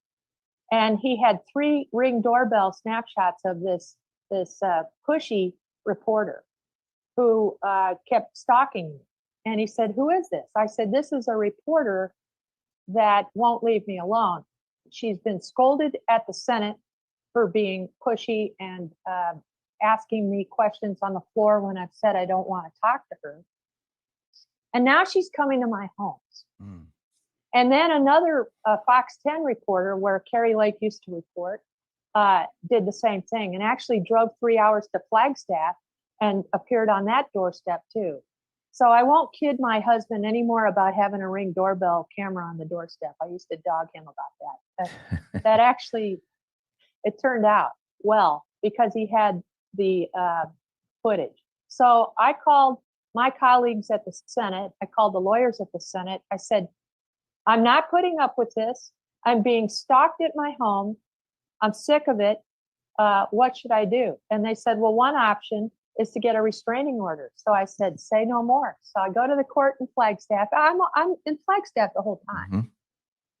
So I go to the court, I get a restraining order. Well, the leftist media, they're not ready for that. And I had the 3 little pictures of her. One was at night, very spooky. Mm. And then I had the restraining order. So I had this tweet ready to go with 4 little components, 3 pictures of her and the restraining order. Well, I put that out on Twitter. It's had over 500,000 views. And this is where we fight back. This is where we expose. This is where we say, I'm not putting up with it anymore. I am going to do a restraining order on you, and I am going to expose you on my social media, which is way bigger than yours. Okay. Right. And then we had this little joke because people were saying, oh, you're going to be on the bad girl list for the Capital Times. I go, the Capital Times? I've got people like Cat Turd reposting my stuff. So I have way more exposure. The Capital Times, Cat Turd. Right. Okay. And then we went to court because, of course, her paper challenged this. Now you say, oh, well, you're in good stead. The Capital Times is little. You have big exposure. Remember this. The Capital Times is a subsidiary of Gannett News. Mm-hmm. So I'm now this little pokey senator in Arizona getting live streamed on TV in Phoenix against Gannett News. So they flew in this lawyer from Chicago who's, badgering me on the stand right and left. And the bottom line is, right at the end, the woke judge in Flagstaff said, I'm going to lift this restraining order because if Senator Rogers doesn't want someone visiting her home, she should put up a no trespassing sign. Or she should send a letter to someone if she doesn't want that someone visiting her at her home. At which point, my lawyer, who's this combat veteran Army officer, JAG officer lawyer, who's won war crimes trials. I mean, I know how to pick them, okay? Mm-hmm. This guy is Will Fishbach, and he's a Tiger triathlete. Oh, man. And so he shot up from the table, and he looks at the judge, and he says, glad you mentioned that, Judge. And he looked over at the reporter. He said, she is hereby directed to never, ever go back to Senator Rogers' homes again. And all of you in the press box, none of you are allowed to ever go to Senator Rogers' residences again, ever. And the judge was sort of quivering. He said, well, I didn't mean I. And then my lawyer said, no, you said that. Yeah, he said it. Per the statute, I want that part of the record, the court record, right now. And you could have heard a pin drop. So we may have sort of lost that battle, but we kind of won the war because the room, by the way, was so full. And they were alleging, oh, you're not from Flagstaff and all this. Oh, no. All my people were there. That room was full. They needed a spillover room for all my Flagstaff friends who were watching it on closed circuit TV. It was epic. And then we go to dinner. The Slaytons were over from Sholo, and then Jordan Conradson, the great young reporter for the Gateway Pundit, and 3 of my senator colleagues came up to support me. We were up till 5:30 that morning doing the budget. It was in May, and they all drove up to support me on 3 hours of sleep. And so anyway, we were all talking later at dinner on phone and at dinner, and sort of going over what we learned from the hearing. And my colleagues were saying, well, they're going to put up no trespassing signs. And then we hung up with them. And Jordan Conradson, this great young reporter from the Gateway Pundit, looked at me and said, well, I've got to get going. It's dusk and I got to get back to Phoenix and I got to make a stop first. And I said, oh, where are you stopping? He said, at the judge's house. He went to the judge's house. He wasn't home, but he talked to the neighbors just like these reporters did to my neighbors. Right. These people aren't immune. You know, No, you're gonna pass judgment on how I'm supposed to be able to be stalked by reporters. You're gonna see what that's like too, Judge. Yeah, I agree with that. Got to push back, everybody. You have to push back. We always have to push back. Senator Rogers, thank you very much for being on the X22 Report Spotlight. If people want to follow you, where should they look? They can follow me on Twitter, X, Wendy Rogers AZ. Wendy like the hamburgers, Rogers like Mr. Rogers AZ, Wendy Rogers AZ. I'm on Gab, Getter, Rumble, Truth. I'm a bit of a prolific reposter right now. And also my website, wendyrogers.org. I am running for re-election. If you want to support me, sign up for my emails there. I love you guys. Great. I'll put all the links at the bottom of the video to make it a lot easier for people to go right over. Once again, Senator Rogers, thank you very much for being on the Spotlight. I really appreciate it. Thank you, Dave. God bless America. Yes. All right, that was Dave from the X22 Report with Senator Wendy Rogers. You know, I think it's cool to see that that we have some people that are out there that are standing up and trying to make changes that are going to affect us in good ways and not this BS that has been laid out in front of us for so damn long. You know, it just gets to a point where, we look at it, we say, well, when are we going to see change? When are we going to see change? When are we going to see change? It's hard to say because of the fact that, the only way that we get to see change is if people are actually willing to do something. And it appears that somebody was actually willing to do something. What's going on here?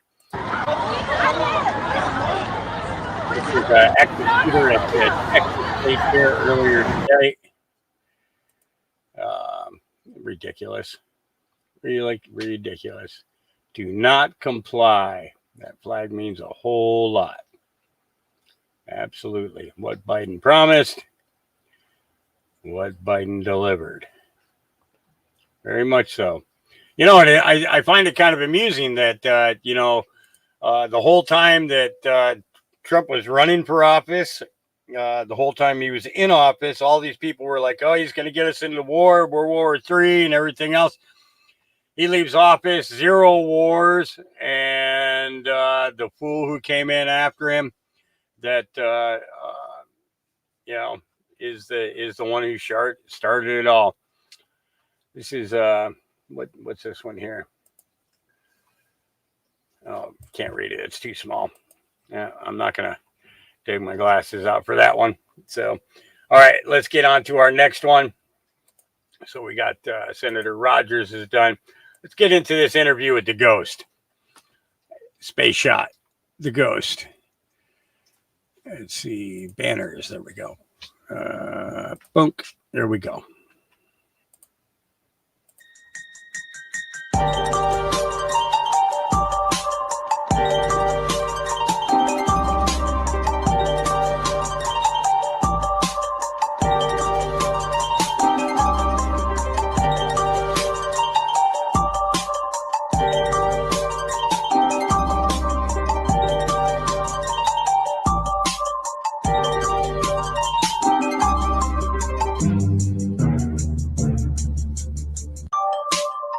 How is it going out there, my fellow world patriots? Today we have a very special guest who was introduced to me by my buddy, formerly known as MAGA Jedi. So big hat tip, MAGA Jedi. Appreciate the connection here.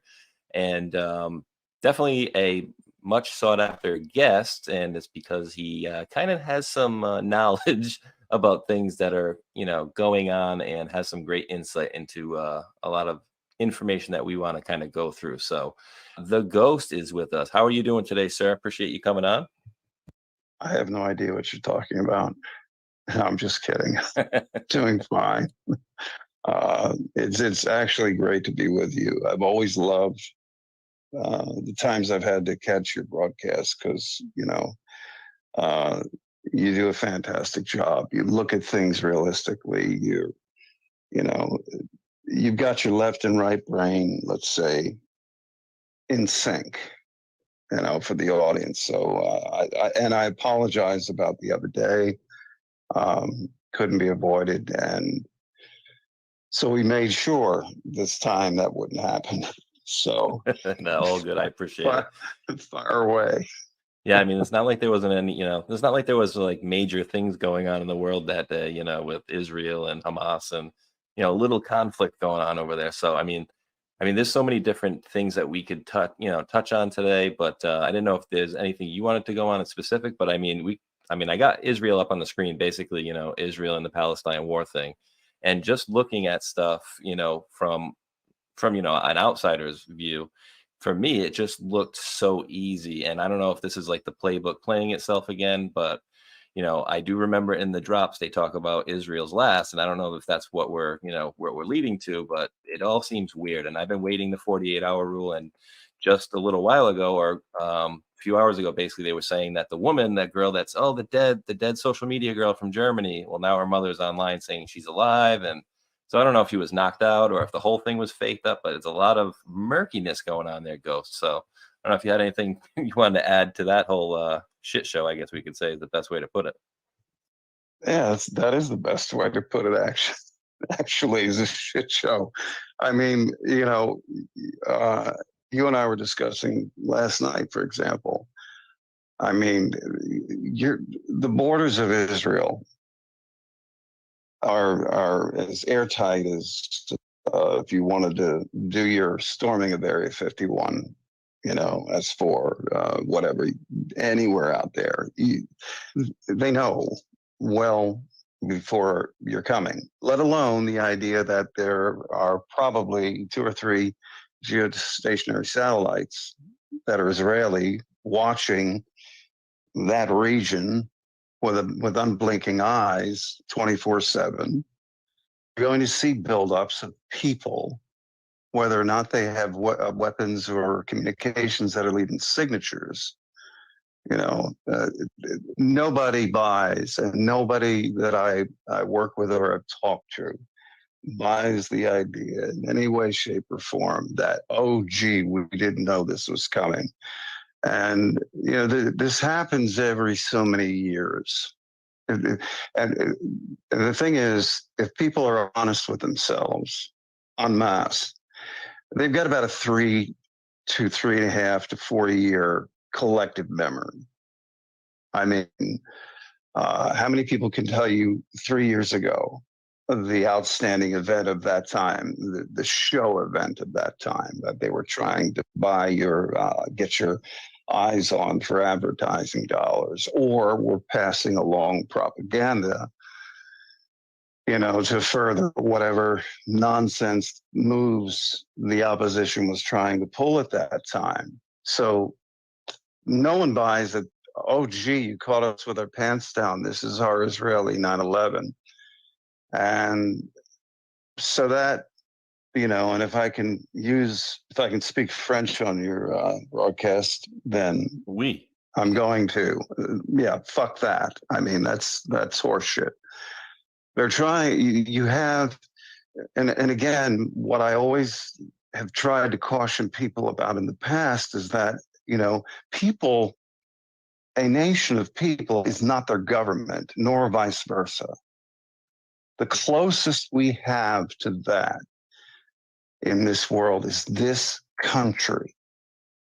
Yeah, anybody who doubts that, any little, blue-haired, 15 piercings on your head, if you believe that this country is also horrible, if I had the money and you were the prime candidate, I'd send you to about 5 or 6 countries. That's all it would take. 5 or 6 prime countries. and you'd be on your knees. You might even be an atheist. I swear you won't be an atheist after you're stuck in a few of these shitholes. Okay. And when the president said that, people were offended. No, this is the reality of this planet. And that's what people have to get used to. And that's basically the only bottom line message I've been trying to preach. Look at things analytically, but put your emotions on hold. And I'm seeing a lot and I'm not Jewish, but I have people of all walks of life in my life that I consider family, Jews among them, of course. It is not the Jewish people. It is not Israel as a whole. In these days forward, I would always caution people, don't attach governments rather, to their people, and vice versa, because other than this country, we have the closest thing to that. And we don't even have that anymore. And we haven't for generations. Likewise, everybody in the Middle East that is alive today, I could go back 40 years in my life. And I can go back to the times I remember Golda Meir and Menachem Begin and all of these other leaders. They were the same song and dance of enmity between the Arabs, Palestinians, and the Jews has been a constant. In each of these, nation states, if you want to call them that, you have subgroups that are always fighting amongst each other. People tend to look at foreign nations as a homogenous, singular thing, and it's us against them. That's never the case. That's not the reality of it. The reality is you have groups within groups always arguing. In Israel, I think there's about 6 main groups in my mind, that I classify, and I say, and then all of them are always arguing. And that's no different than here. What does the world see when they see here? They see, the 2-card Monte, that Republican, Democrat. Well, let's really break that down. Let's break it down with our country. We won't worry about another country for now, for this moment. You have, within the Republican Party, you have these stone cold rhinos. And yes, come to find, when you're looking at your typical rhino, they are compromised in more ways than one, usually. It's not just, say, a perverse fetish or an Epstein Island listing, say, or a financial indiscretion. And I'm being very nice with my terms here. That's what you find.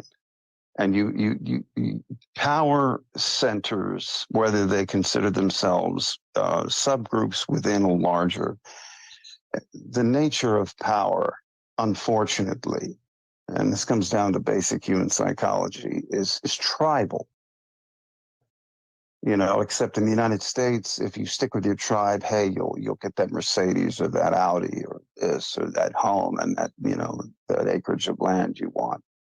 And I've watched it all the way up to the president. When I say the president, you know which president I mean, because people just need to check the ears, the eyes, and the mouth and nose of the current individual that they're parading as president. And you'll see what is real.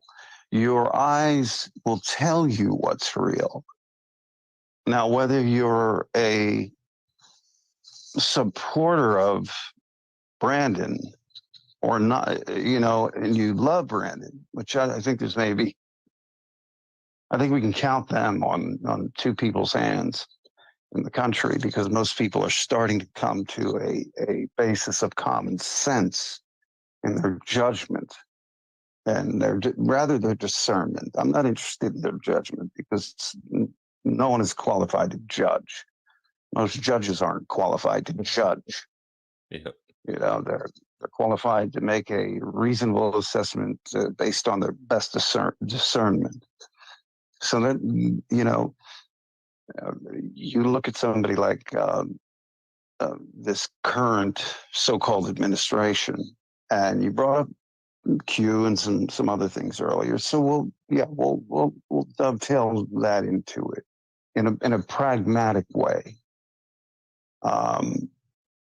But the groups fight amongst each other for supremacy. And all of that is based on individual self-preservation and gain. And I saw people close to the president taking money, anywhere from $25,000 to $500,000 to present him with an endorsement. And people were wondering, why is he endorsing this rhino sack of shit? Or why is he endorsing this rhino piece of crap? That's what's that chicken neck guy's name that has transient ischemic attacks and will probably drop over in front of the podium? McConnell. Oh, that Mitch guy. McConnell. Yep. Good old Yeah. Mitch. You know, yeah, China Mitch. And, you know, he didn't get that moniker for no reason at all, but that's a whole different subject. But you look at these, people who are, nothing happens, for example, in Kentucky without his blessing. So virtually, with the exception of maybe local level, anybody in any position in, say, the Kentucky government, and I'm going to say some things that they might find inflammatory in Kentucky, but I promise you it's the truth. And my allegiance is to my fellow countrymen and not to these positions. I could give a damn about these positions if they're not filled with the right mind. So let's look at Kentucky, for example. You don't get anywhere without getting his blessing. And, you know, little chicken neck Mitch, you know, he's going to ride it out to the end, even though, what did we see 2 weeks ago? You know, him standing in front of a microphone, and gee, nobody wanted to say the emperor had no clothes, did they? Mm-mm. And that's the second time. Yeah, and anybody with half a day of medical training would have said, something's wrong with this man, get him out of here, call 911. Oh, but nobody wanted to. Nobody wanted, again, self-preservation. Nobody in their positions around him wanted to be the one that caused an embarrassment or what could have been a media fuck up. Well, who cares? Come on. Any worse than it was. I mean, shit. Yeah, exactly. So what you have going on in Kentucky, for example, and it's not just Kentucky. I'm not just singling out that state. It's many states. You have down to the local layer, the county sheriff layer, state police intelligence, FBI, DEA, all of them knowing that drugs, for example, are flooding into this state and into particular counties. And the police are actually the one. They don't want to touch, they'll make sure the cocaine and the fentanyl and all the other nonsense gets to where it's going because they'll ignore it. But a lot of them wanted to make their extra money. So yeah, selling steroids to high school athletes, that wasn't a big deal. Okay. This is reality. This is America. But if you think, you know, anything in Israel, Germany, or anywhere else on this planet is any better, think again. Again, you know, today's problems are, it's not who is corrupt, which is actually you know, I mean, I don't mean to make myself sound older than Father Time, because I'm not. But I'm not young. But I'm not old. Old. I consider old 80 and plus. You know, I'm a little more than 20 years prior to that. So I'm still, you know, in a cognizant frame of mind to be able to say, I remember when. And yeah, you know, people who engaged in such things were taken to task. But the developments in the last 30 years, primarily since the organized, and I'll say it on your show, because you know, like others, the only other one I've been on, you've got a great audience. Things like the 5-Star Trust that pioneered the drug trade, development of crack, and yeah, there were agency involvements in that, but I'm not here to burn anybody. And I don't do this to burn people or to out people. I'm just trying to give the audience the best perspective possible. So let's take everything I've said so far and let's look at that one state of Kentucky, because a very good friend of mine lives there and he's been monitoring everything very closely. Other people there have come to me for help. I've helped where I could. But what you have is systemic corruption at a level that we've never seen before.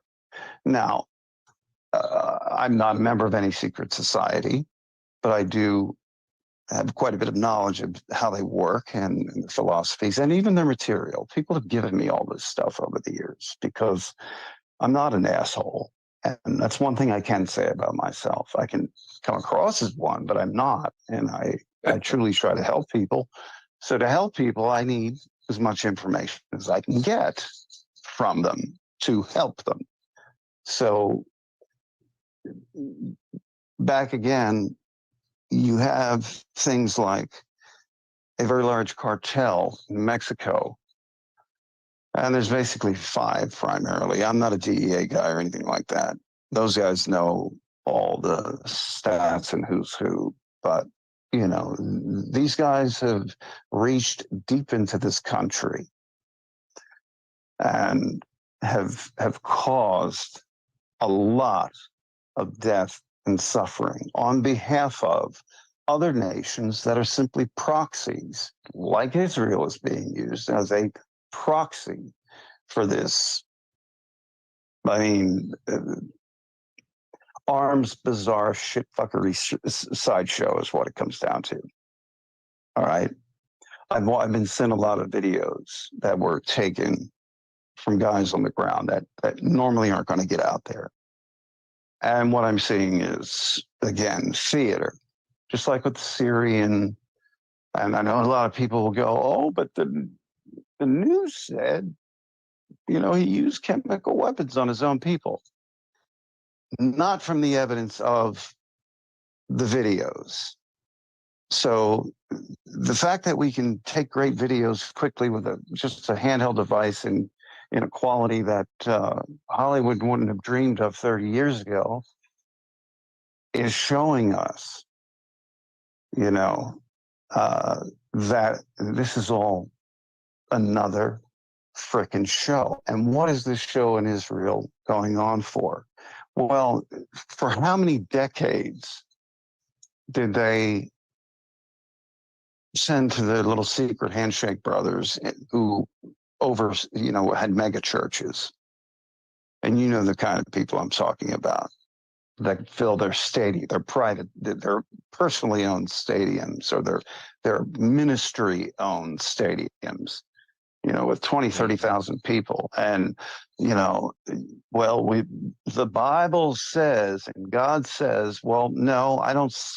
First of all, I don't agree with you on that you protect Israel or any other country based on anything in what you interpret in Scripture.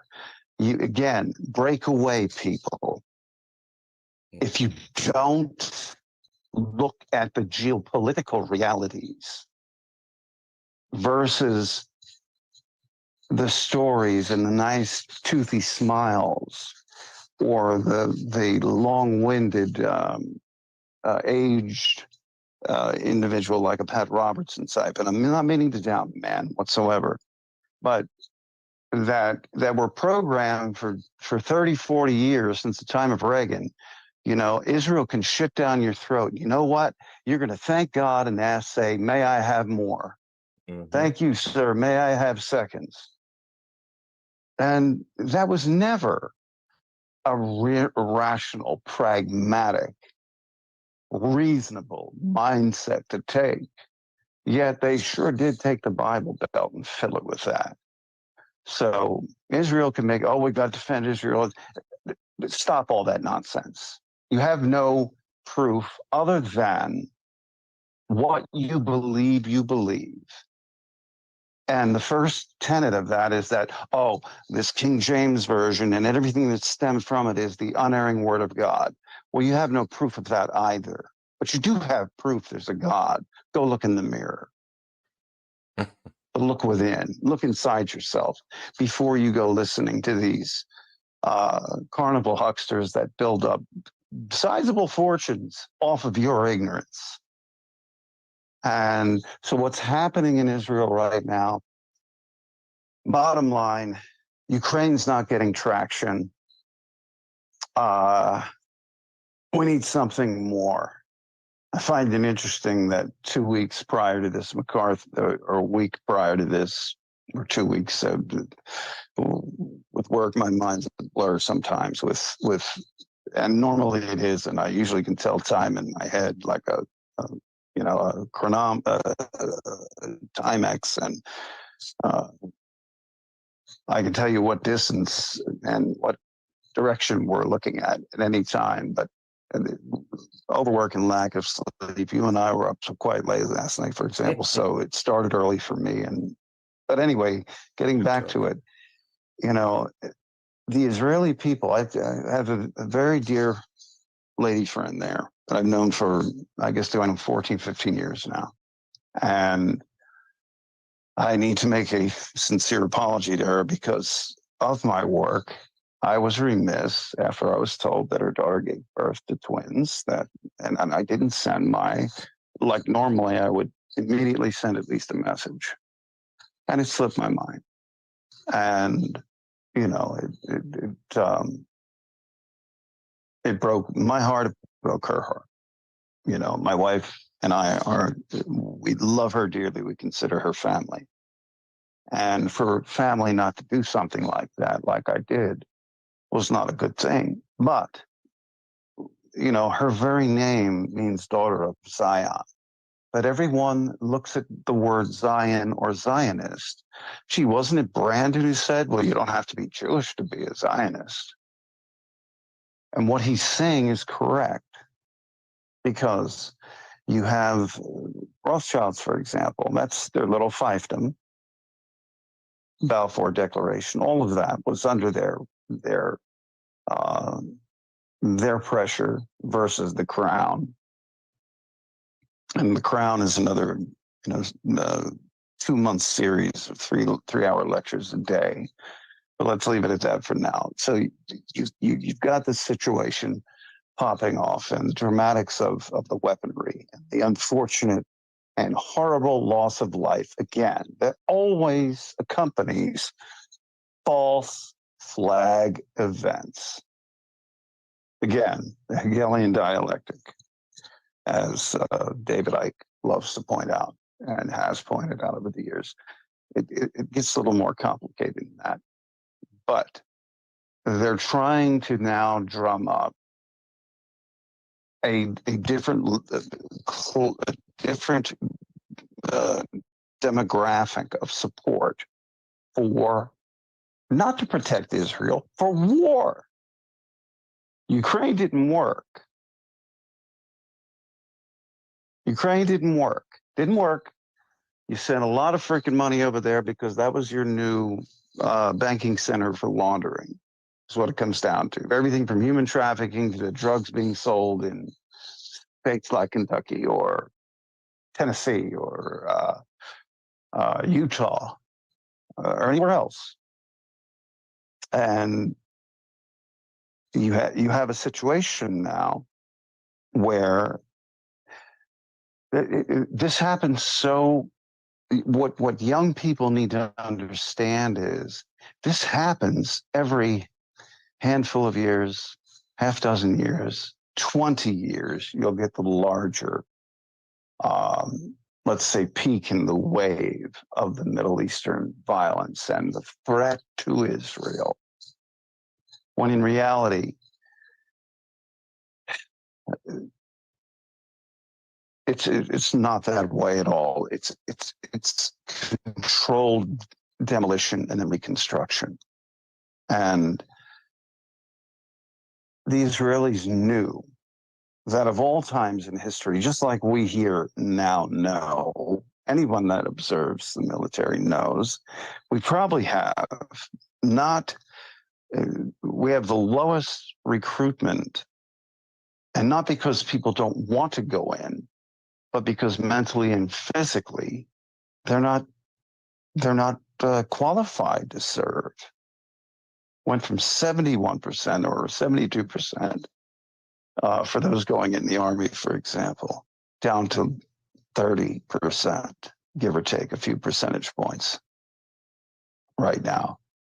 And then a great deal of them, how they get through basic training, I don't know, because basic training is not supposed to be a cakewalk. It's supposed to be a stress preparation and disciplinary lessons in discipline and the application of self-responsibility on the most basic level. But now they have to ask permission to even practically curse at them. And you've got soft computer gamer chub fatties going from getting through basic training. I don't know how, but it lowered the standards that far. And they've not even made a basic PT level that they have to pass in order to get to their duty station or before they're recycled because, hey, you're a fat boy. We used to call it the fat boy program. You know, yeah, you're the one eating too much, who ate too much before you came in. You're going to get skinny and you're going to toe the line. Or look at Full Metal Jacket, right? Oh, that's cruel. No, that works. Yeah. That gets you whipped into shape because there isn't the time and the money to waste on to sit there and talk to you about your fucking feelings. No, you're going to get a soap party and you're not going to fuck up again. Or you're going to get another soap party. You don't want that. You see, but they don't do that now. And I have a feeling, and what I told this one individual that I spoke of earlier was from Israel. I said to her back in 2009, 10, I said, these things are coming and it's going to happen in your country at the same time or prior, and it'll be worse. No, and it did. And then 6 years ago, I heard a series of apologies when I begged her, you never have to apologize to me. I was just trying to prepare you for what we knew was coming, according to the globalist agenda. Your frontmen, Klaus Schwab and the little Soros bitch, his daddy's too Alexander. decrepit and too evil. His daddy's too decrepit and evil to die, for selling out his own people during World War II. So maybe he wants to hang around and, avoid the scepter of darkness waiting for him when he dies. So he has a little son, Alexander. And there's a lot to do with that, but we won't get into that now. He needs to stay the hell out of Vegas is all I've got to say, but that's just my humble opinion, of course. But getting back to the whole dynamic of groups and subgroups and nations and nation states, the Israeli people, long before we had, these mentally ill let's say, the equivalent of blackface, but I like what Shira's song, Gutfeld calls them woman face, because it is the same demeaning aspect of these trannies coming in reading kindergartners stories. Okay. No, you know, again, we're going to bring both countries and other countries into this, and we're going to look at really quickly why that is, why this was allowed to happen. You know, you only have a 9.3 or 9.5 million population in Israel, and it's 300 miles approximately from tip to tip. How easy do you think it would be to, if you isolated the state of New Jersey, which, you know, I've been calling it the Socialist Republic of New Jersey, and I'll give away this about myself. That's where I'm from originally, but since the 90s, when I would go home and visit, I would tell people, it's great to be back in the Socialist Republic of New Jersey. Why? Because you practically needed a permit to mow your freaking lawn. Okay. In a country that small or in a state that small, you can implement these things rapidly. The breakdown of moral acceptance, the introduction of moral relativism, which is a term that people don't use anymore, but it fits more than anything today. And you know, she was that friend, and others were calling and saying, there are men dressing up in these pink furry naked women's suits with pubic hair and breasts and going in and talking to 6 and 7 and 8-year-old children. And they were appalled. And I said, but I told you this was coming. Not that I have a crystal ball or I'm some kind of savant genius. No, we knew the agenda of the globalist opposition to all that is in the name of the aspiration of the best of humanity. Because they want hegemonic global control. And they should have known that, you know, countries like China that has, and I am America first. I am America. I am for America primacy. Okay. Which Alexander Hamilton, that's where you can go to the readings to find the concept of American primacy. Because up until then, and still to this day, there is no other attempt at a government. What we have right now is not what Hamilton had in mind, or any of the founding fathers. We have a corporate entity. The same corporate entity, the same a corporate entity in a layer of entities that is the supranational sovereign layer that is doing this to Israel now. And Netanyahu is their little puppet bitch going along with it. And you're seeing the results now. Innocent people dying on both sides of the borders. And where do they want it to lead? You can't tell me that Hamas and Hezbollah don't even get along. That, you see what I mean by the factions of the same groups? They're both Islamic, but they don't like each other. They don't support one another. They don't go to, let's say, hand-holding rallies and sing Kumbaya. But how did this happen? How did this come about when, you know, you can't get within 10 miles of an outer perimeter of everything that's in the Nellis test range without being detected?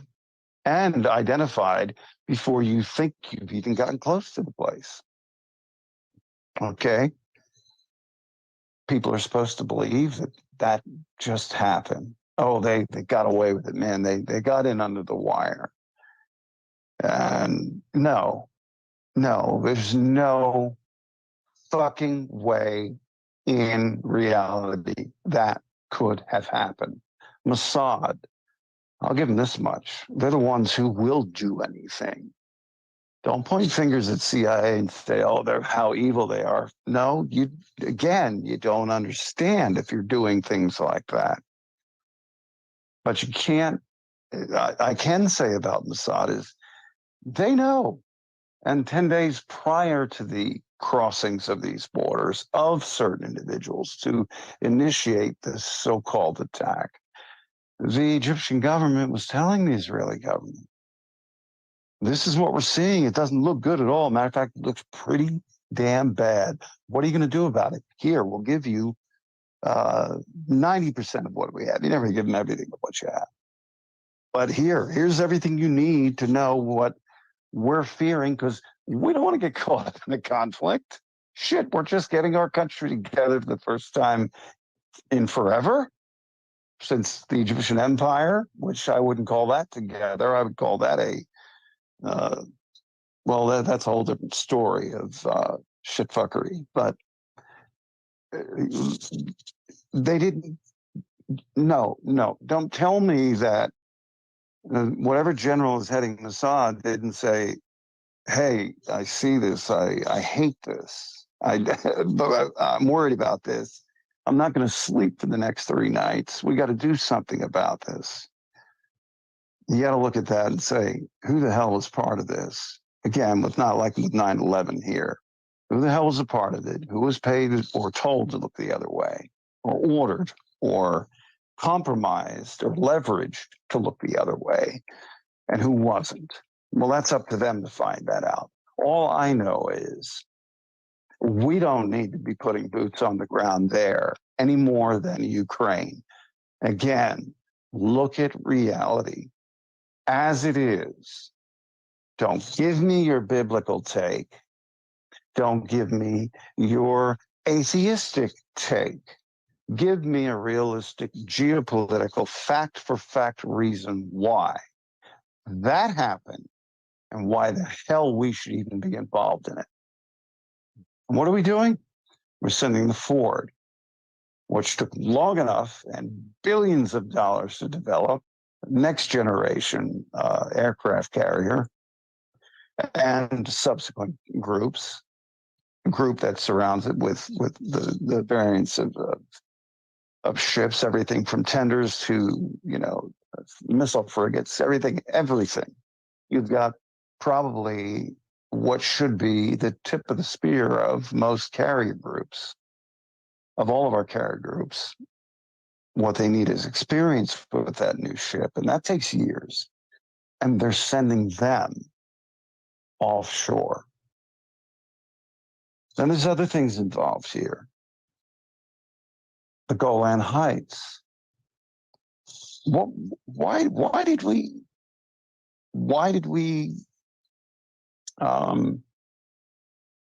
where did the Abraham Accords come from?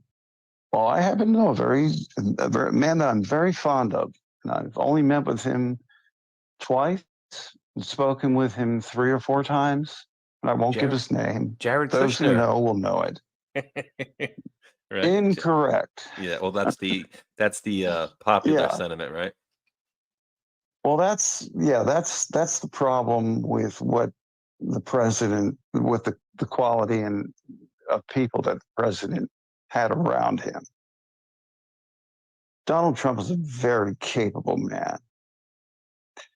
He's a very experienced man, a wise man, and a good man.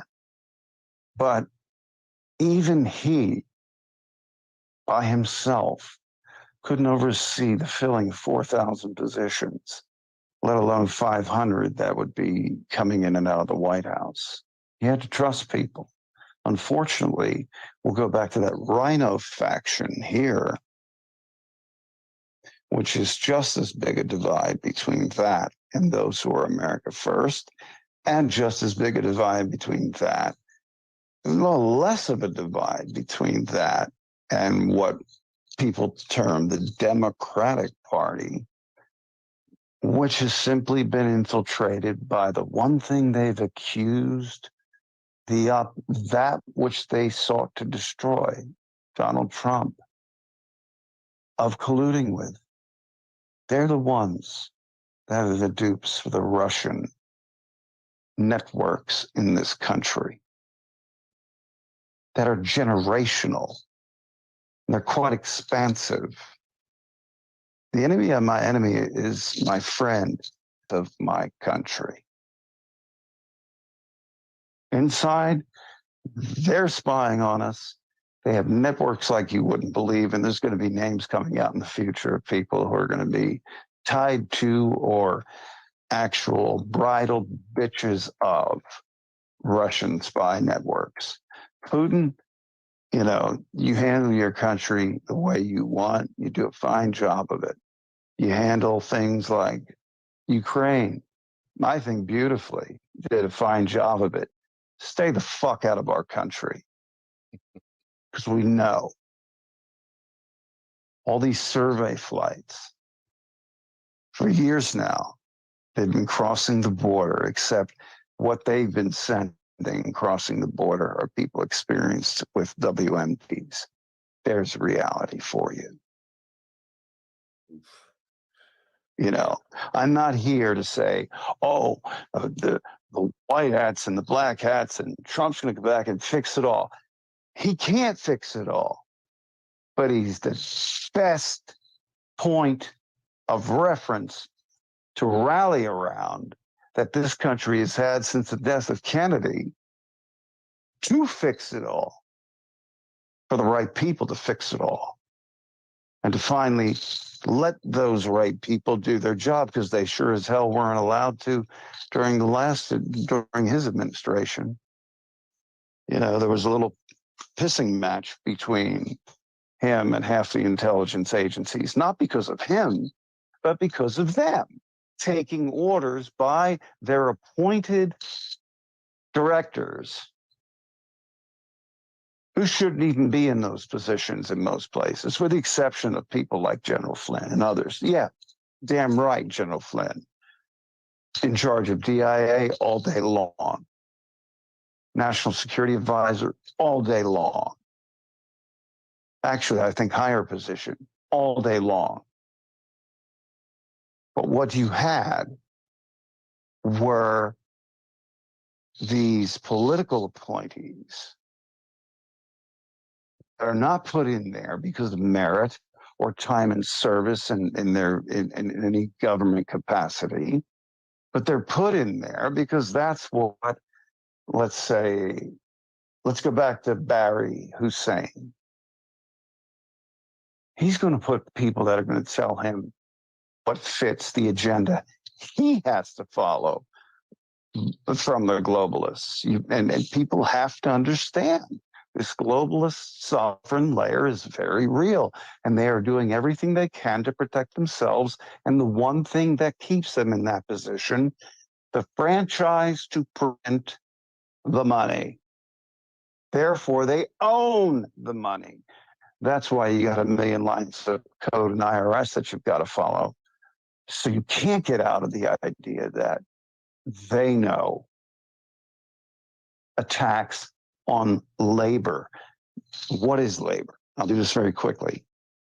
Labor is your chosen endeavor that you receive and give sustenance with through performing. It is the time of your existence. If you're lucky, you're spending 40 hours a week. If you're unlucky, you're spending 100 hours a week, and you're being compensated for it. It is a prime rule that, and it's biblical in the truest sense with the ancient texts, not what we have today. It's there in them today, but nobody ever pushes it. You can't tax the value of the moment from my birth to the moment of my death, because no one, no government, no so-called authority, nothing on this planet gave permission for that, save the Creator and my mother and my father. What business do you have then in what it is I do to build my estate, create my family, and bust my ass for their prosperity? You really have none. And they know this from a moral standpoint and both from a cosmic law standpoint. You don't take from that which someone gathers. Remember, a fair day's wage for a fair day of labor in the vineyard. Don't cheat them. Taxation falls into that category. So the million lines of code. So you have to. I can't go in this. I'm just going to do it. So you comply and you engage in all of these unilateral adhesion contracts, of which the concept of registering to vote is also the same, in the same general category. That's a whole nother show. But we're looking at things that are happening like in Israel now, where they're just praying and hoping that the United States is going to rush to it with every fucking thing we've got and every dollar we can send their way. No. But people are going to die. Don't hand me that. How many have died in Ukraine? 10 Ukrainians for every Russian. Y'all didn't want your gig given up there, did you? And I know that in the, let's bring it to Q. All right. You know, the press has never gotten it right because they're too full of themselves to look at things realistically. I've only seen one or two. One of them was a guy, actually, believe it or not, and I'll say this with Vice, that actually took the most reasonable perspective while the girl had an attitude about the whole thing. Think, when people look back at that, what did they glean from that? No one was trying to, those who said, oh, sit back and eat your popcorn and enjoy the show, I don't know where they came from. But I am familiar enough with several that were involved in that. The idea was for you, yes, look at it that way until you catch on. And when you start, it was a sort of a way, I think it was somebody's idea, and it wasn't, sure as hell wasn't mine, to get them to say, you know, if they relax and they look at it relaxed, then the deeper aspects of looking at raw information or what's presented, determining whether or not it is correct or incorrect or applicable or not. Not whether it is absolutely applicable or acceptable in any way, but probability-wise, what is going on here?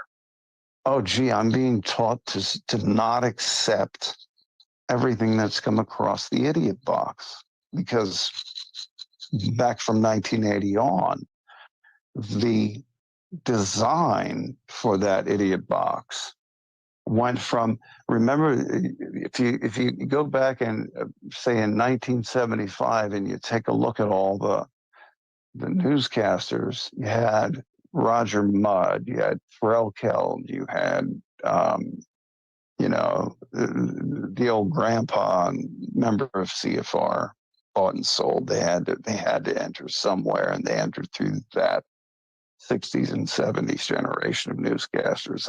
What's his name? Most trusted man in America, just because he, Dan Rather? Walter Cronkite. Oh, Cronkite. Dan yeah. Rather was one of them. Cronkite. Were any of them going to be put on the cover of GQ, or did any of them have, breasts and hair and smiles and asses that you can't even pay attention to what they're saying because you're looking at that? No, they were the guy. If they weren't doing that, they were working on your car. That's the kind of guys you got. The grizzled, salty, tried and true reporter. I want to know the truth. The people pay for the truth, don't they? You tax them, don't they? You create things in their name, don't they? They deserve the truth. And that's what you had. So go back then and look at all of it. I think Jack Perkins, I think his name was, and all these people from this time frame. None of them were and it's not that I dislike somebody like Pete Hegseth, but just because he's a handsome guy, can speak well, and was a veteran, that doesn't make him a fucking journalist that's going to get down into the bottom of the garage and talk with Deep Throat. Matter of fact, I dare say he wouldn't do that because he'd be afraid for his family, and rightly so these days. Sad thing to say, isn't it? But is he entertaining? Is he pleasing to the women? Is he pleasing, acceptable to the guys because he's a man's man? Sure. And I'm not meaning to single him out because I feel negative. No, it's nothing negative towards him at all. It's just an example. And, so we have no real dissemination of real raw information. There's a few things I would suggest to people. There's what is it? And I even pay for it. I can't remember the damn for it. Forward Observer. There's the CAT reports. These are all former intelligence people out there giving you sit reps. And a guy like Monkey Works, I may not agree with everything he says when he's not doing, assessments of the movements of flights. And I do agree with most of that, by the way. But his report is another example. Here's a man who didn't have to step up and do this, former Air Force, but he did. And he's giving raw data, and then he gives his clips, and I think the guy's brilliant, and I think he does a brilliant job, just like you do in your own way. And I've been extremely, to me, it's been an uplifting thing to see guys like you, guys like Nino, guys like the couple in Redacted News, for example, flyover conservatives. So many out there. Mel K. No, not Patriot, Street Fighter. And there's a few other. Well, I'm not going to get into the negative. I don't want to be negative. But, Robert Steele, I did care about and did try to provide with proper information and predicted what would happen on his tour. So that's why I stuck that little jab in there. And I don't give a fuck what the little twerp cares or who he's associated with, because he's not the only fuckwit out there. You've got a few of them. Yeah, I'm guys convinced like that there's you, a bunch of people that are like posing as, and I'm not singling anybody out. I'm just saying I believe there's a concerted effort to put people into our movement, and obviously to sway certain information, not touch on certain things, but also to basically muddy the waters as far as like you have so many. I remember 5 years ago, I was doing videos saying, guys, we need more people out there doing, putting out information. If you have the knack for it, go ahead and do it. And now it's like there's so many people out there putting out videos that it's like it's so thick and deep in there, and I think that's by design as well. It is, but it's called oversaturation. What you want to do is, and here's the thing, and I'm not going to down the agencies, because too many people I know that are still in the agencies are good, great people. They're the people that now I'm gonna phrase this very carefully. They go out and they do things that the average person would never imagine or doesn't have the basis of knowledge, and it's nothing negative on the average person, because it's all being done in their name by the good ones. And they sacrifice, if not all of the good things in life, but even their lives. And what I've been trying to get through to a lot of my friends in those communities is, look, I had access to a different strata that you guys doesn't even come across. If it does, it's so compartmentalized and it's covered up or it's wiped away. Certain names that I've known in the past, they won't even speak at certain agencies. Not allowed to speak it. Even if you did, you'd be told either, I don't know what you're talking about, that doesn't exist, or don't ever say that name again. Go about your business. And that would be a stern warning. Because these were good people. We're trying to do the right thing on a very high level on this planet. And unfortunately, a lot of them are no longer with us. And they did not live long, natural lives as they should have. But you have so many good people. And I'm seeing a trend. And I'd like to hear from one of them. I can reach out to any number of them if I want to. And I probably will, but I have too much on my plate right now. But you got a guy like Andrew Bustamante, great guy. He's the kind of guy, you want with you, or you want to be with if you're doing something out there, if you're trying to gather information, if you're trying to develop a network or what have you, to do what's right, to defend this country, as imperfect as it is. And this is where, now I'm going to bring it around from that point. And there's many others that I've seen, that guy Mike Baker, and there's a whole bunch of them that are out there doing some pretty cool shows, and they're slowly introducing people to the better side of what was. But when you get to the very top layer of these agencies and then above, and I'm not saying all of them by any stretch, you're getting to who is really giving them marching orders. And it's not Congress, it's not the president, it's not even necessarily in the best interest of the American people.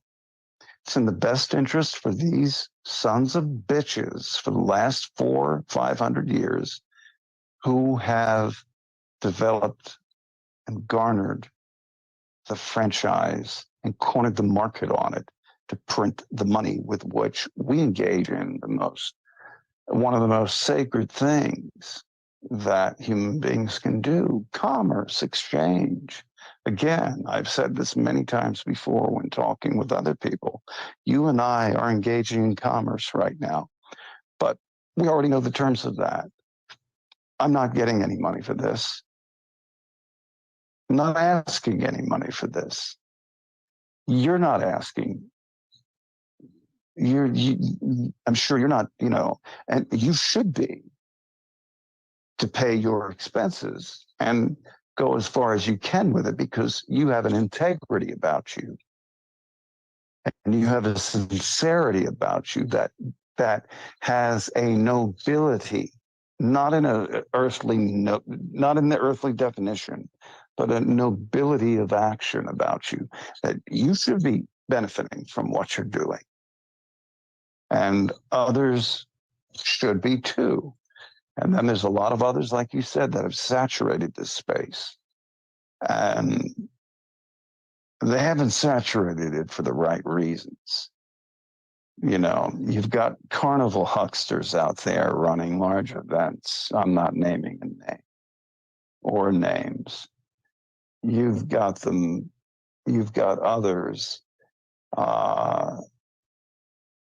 you know, it's one thing to do an ad for sponsors that pays for your time and your efforts and the equipment you need to do it, and the access you need to do it. Nothing wrong with that.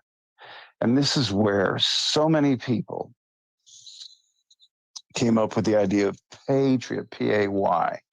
Well, how many of you making that claim are just, you know, either by birth or by happenstance, hard work, or luck, have the money to sit back and do that? There's a handful out there that do it, and they do a good job of it. But they need to support what they're doing. There's nothing wrong with that. The problem I have is when people don't discern the buffoons, the infiltrators, because there are plenty of those, and that are doing what they're doing just to trip up the good work that you, Nino, Flyover, and a number of others, Patrick Bet-David, another amazing example, you know, self-made man. If you know his story, coming over from Iran at the age of, I think at the age of 10 or 12, as a Christian Iranian, as the Ayatollah came into power, and what he's made of his life. No, he deserves to be benefiting because he puts the effort in, and he cares about this country. He cares about the people of this country. So by all means, all of you should be duly compensated, not like some fuckwit actor who all they have to do is, you know, memorize your fucking lines and apply your craft. Who's out, you know, out there spouting their opinions on world events just because they do that, for example. No, so you see where the distortion and distraction and the misdirection come in. And it makes it harder for guys like you. So even though I stayed with one show that had a closed audience, and rarely did he put anything of mine out on, and I'm not going to the extent to where, you know, I expect this interview to be cut down, unless there's somebody who gives whatever platforms it goes on to and says, hey, shut that asshole up. He's already caused enough trouble for, you know, us snakes. I'm just one of many that's doing that. And I'm doing it out of a sense of conscience. I have children. I want to see them, you know, I want to see this country preserved. I want to see American, not hegemonic control worldwide, but primacy, meaning leading the way.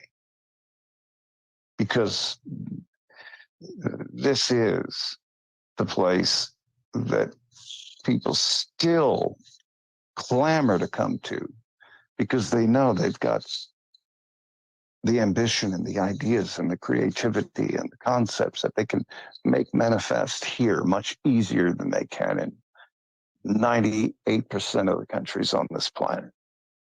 And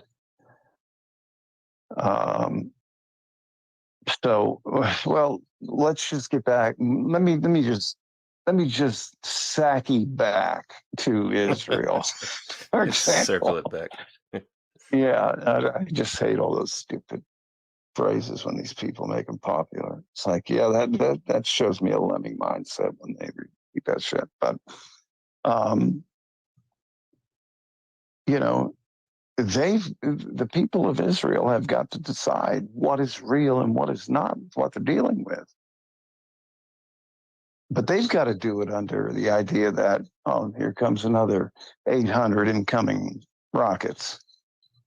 Where are they going to head?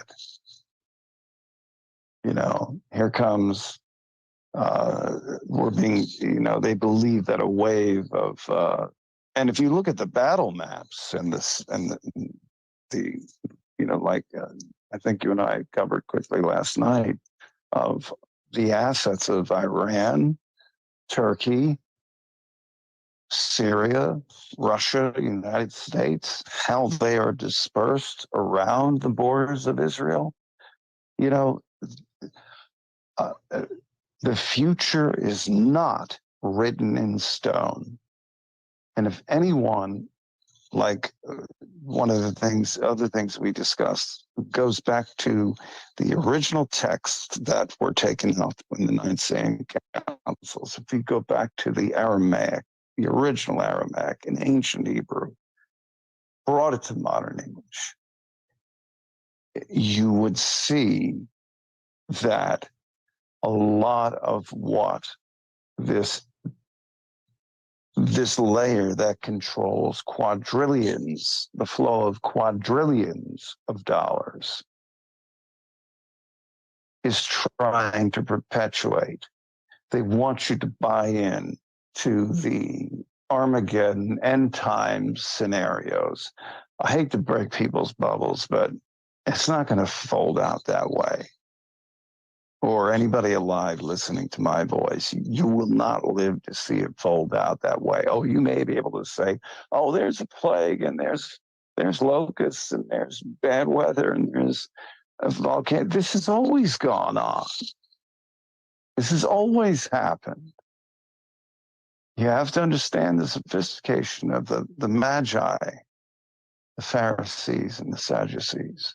Study their histories. And whether it's Babylon, Mesopotamia, Egypt, Rome, not so much the Grecian Empire. They were more, at least, you know, you see a time in history that was more dedicated to aesthetics as much as city-state and nation-state, you know, preservation and warfare. But, you know, the whole thing, bottom line with what's going on in the Middle East is we got to drag the sleeping giant, that's us, into a conflict.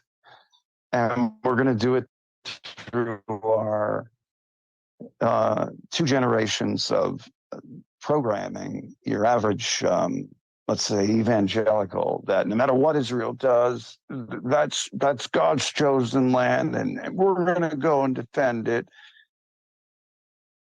Go ahead. Show me how you're going to defend it. Show me how you can even justify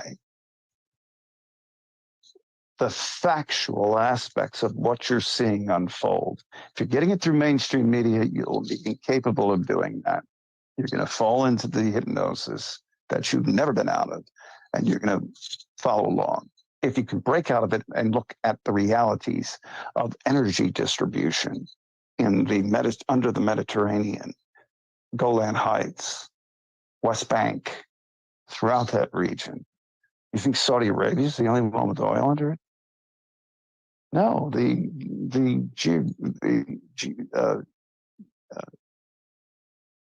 geography and geology of that whole region supports easy access to what's called light sweet crude, low sulfur crude, cheaper to crack into all the variants from tar bottoms to top grade aviation fuel. Cheap, it takes less energy to do that, more profitable. The oil we have in the United States, we have high sulfur and other contaminant oil, and we have also the similar in the Gulf. But no, we're not touching it. We're not using it. I mean, it's kind of a smart strategic move until all of this mess calms down. Now, bring it back to the foreign networks in this country, Chinese, Russian.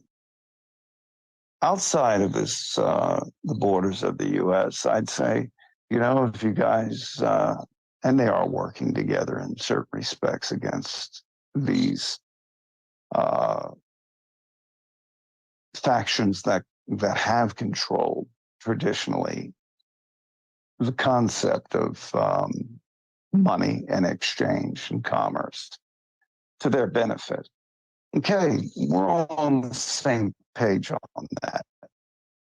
But at the same time, where the Russians and Chinese are being very foolish, is that, but they're doing what the human beings normally do. Well, while the U.S. seems to be weak, let's take advantage of what we created in that country. And what did we create? We created BLM and Antifa. But what did they use? They used, I don't know, this one agency that was created by a cross-dressing, closet homosexual, paranoid guy by the name of J. Edgar Hoover, who until the day he died maintained there was no such thing as organized crime in the United States. Why? Because they had films of him taking it up the ass. And they owned it. Oh, wow. All the way up I'd into always- the Nixon administration. I had heard rumors of that, that, you know, he definitely was a cross-dresser, but, and that's the funny thing. Weren't they put in place? I love it. And, you know, wasn't the FBI originally put in place to stop organized crime, right? Like the mobs and whatnot? And Right. it's like, Back in the days of Prohibition, when the Capones and,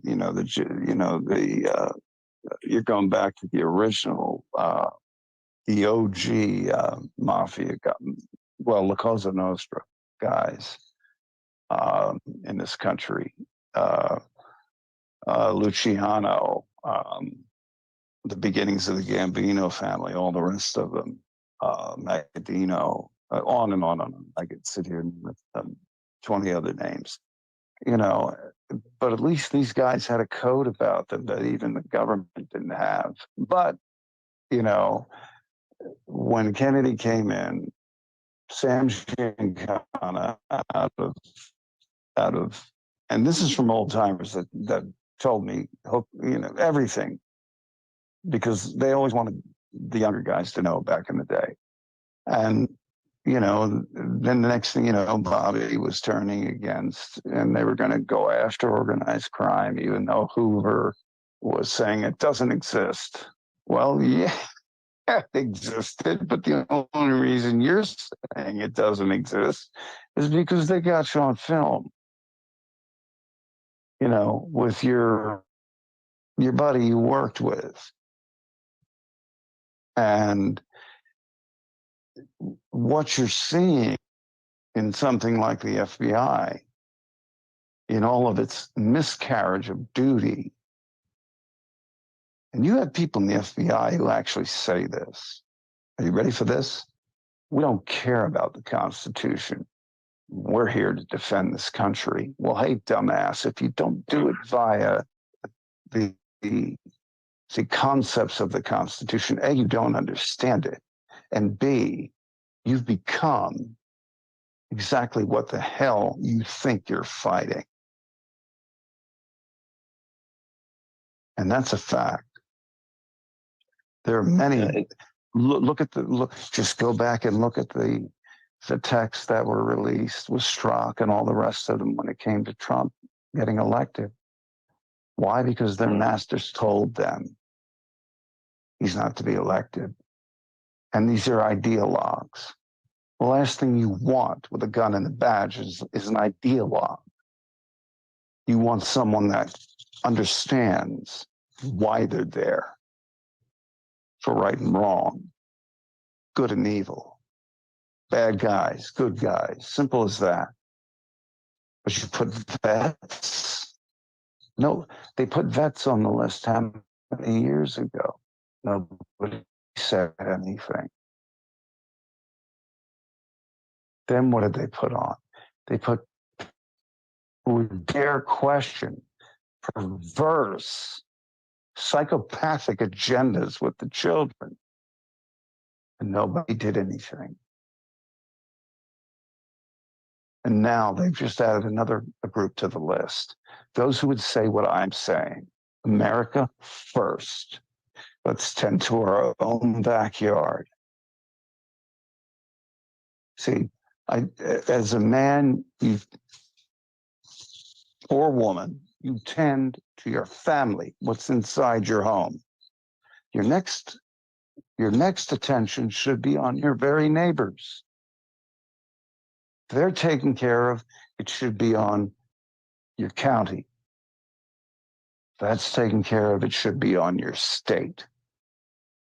And if that's doing pretty good, it should be on the country. It should be on all of it to one level or another.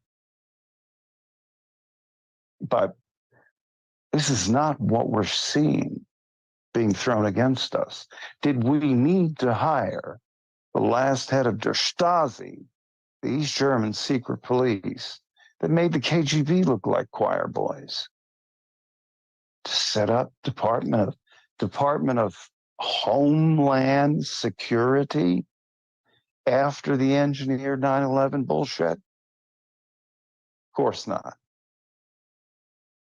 Because it wasn't the American government. That's just a pathetic fucking corporation operating out of a foreign territory, foreign-owned territory called the District of Columbia.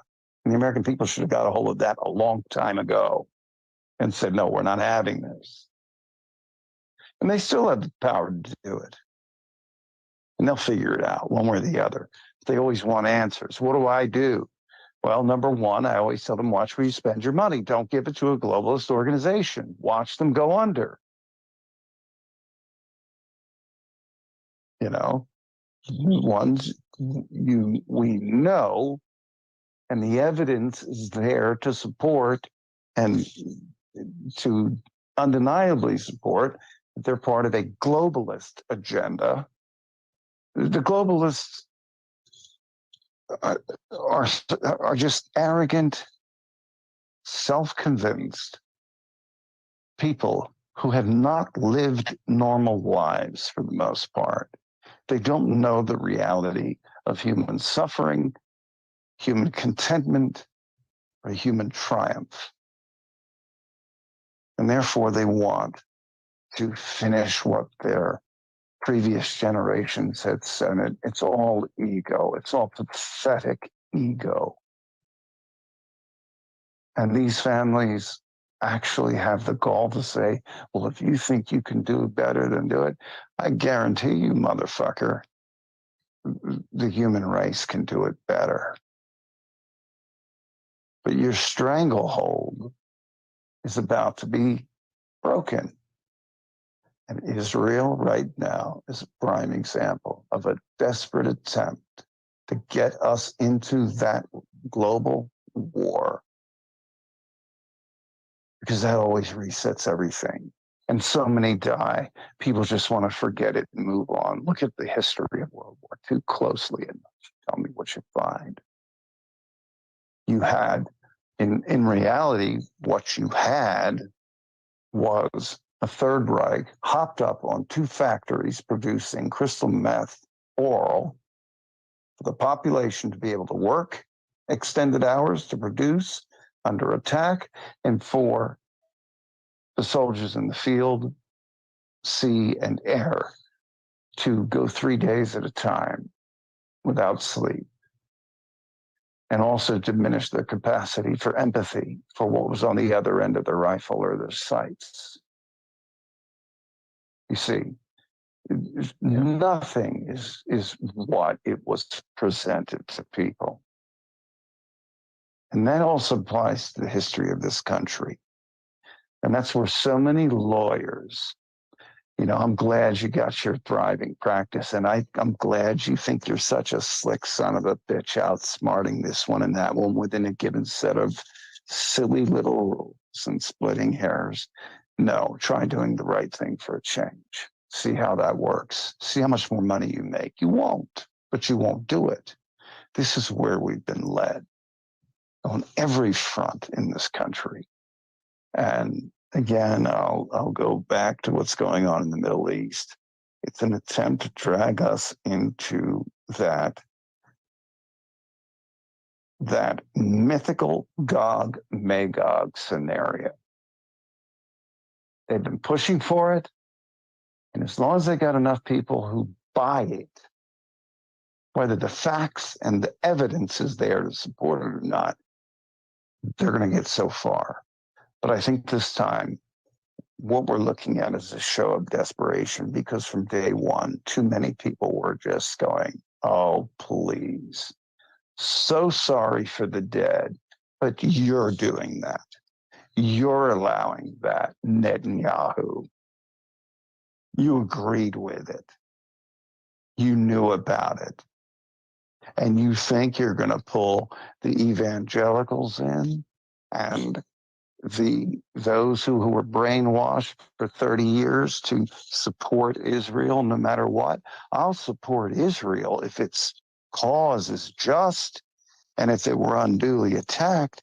But no, you know, and everyone knows, and especially people in intelligence know, this was all a setup, because Ukraine wasn't working out so well for you, because Vlado didn't follow your script, because he already knew your script and kicked you out 7 years ago.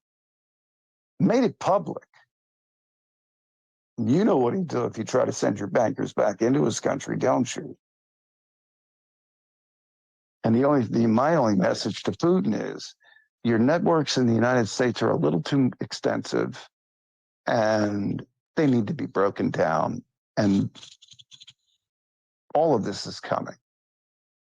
But if you want to pull some fast ones here in the continental US, then there will be trouble. But it won't be trouble in the globalist, let's say, framework.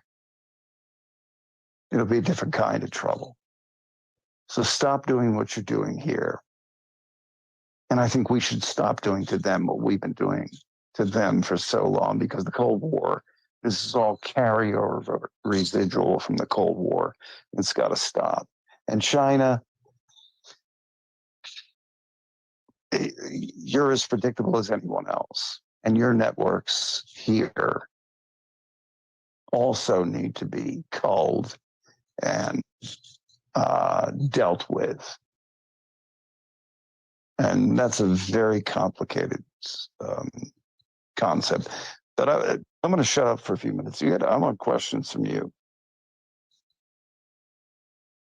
Yeah, no problem at all.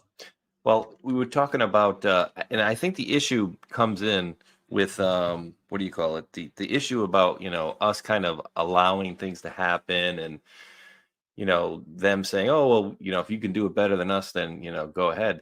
And it's always come down to, in my opinion, the control of the information, right? Like I really feel like if we could have some, and the idea has been floated around, like, oh, the White Hats are gonna broadcast 8-hour a day videos, 8-hour videos 3 times a day, over and over and over, and letting the people know the truth. Like, I truly believe if people were forced to watch and see a documentary on like what was really going on, and they had that information, then people would be up in arms. But I think until we get control of the television, obviously the live vision and the social media, and we're going to kind of be fighting an uphill battle until something, out on the playing field breaks, essentially. That's what I think our major, linchpin has been, is the information. We can come out here and talk about stuff all the time. That's great. But, to a certain extent, it's only going to get so far. And like people at my work, you have you probably understand this too, but there are people at my work that don't have the slightest foggiest clue about any of this stuff going on. They could care less either. So that's a real big issue,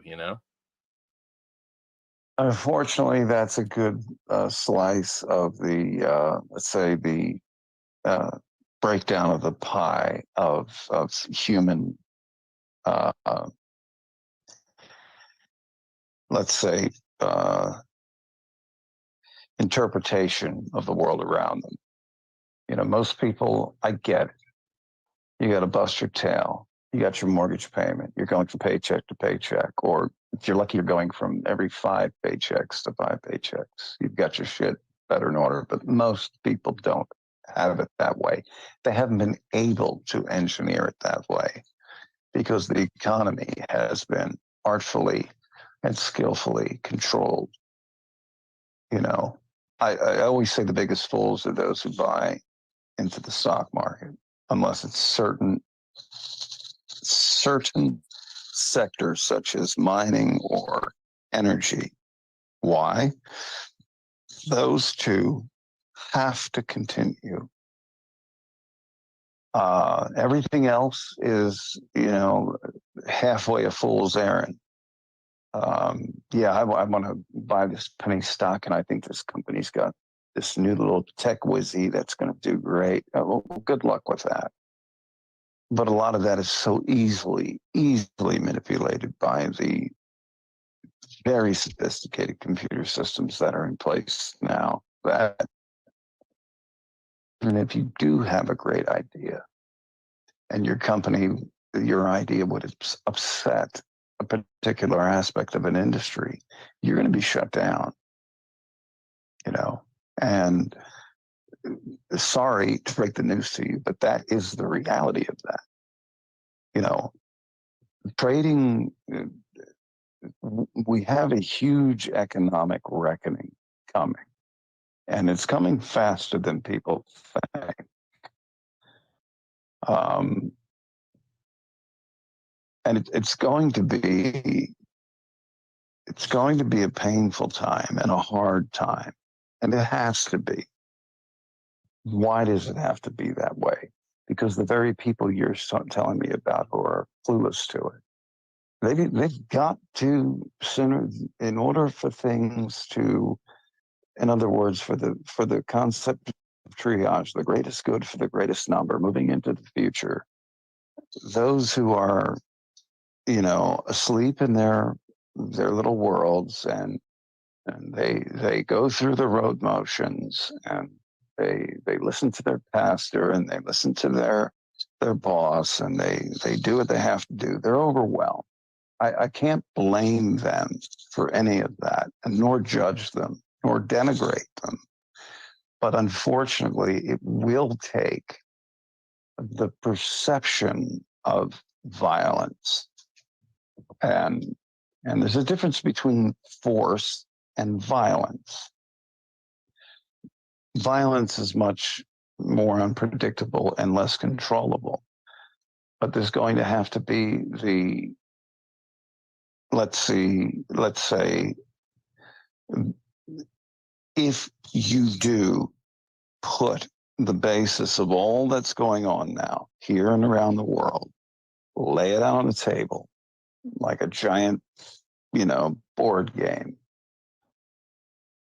you have to bring that kind of mindset. You have to shock it out of its fantasy world, out of its bubbles of bias and personal bias, individual bias and belief, and get them to look at fact, logic, and reason. You see, 90% of people go throughout the day going, "Oh, this guy pissed me off on the subway because he wouldn't on his music." No, in reality, you chose to allow that to bother you. Okay? You didn't like the music. You didn't like what he or she was listening to.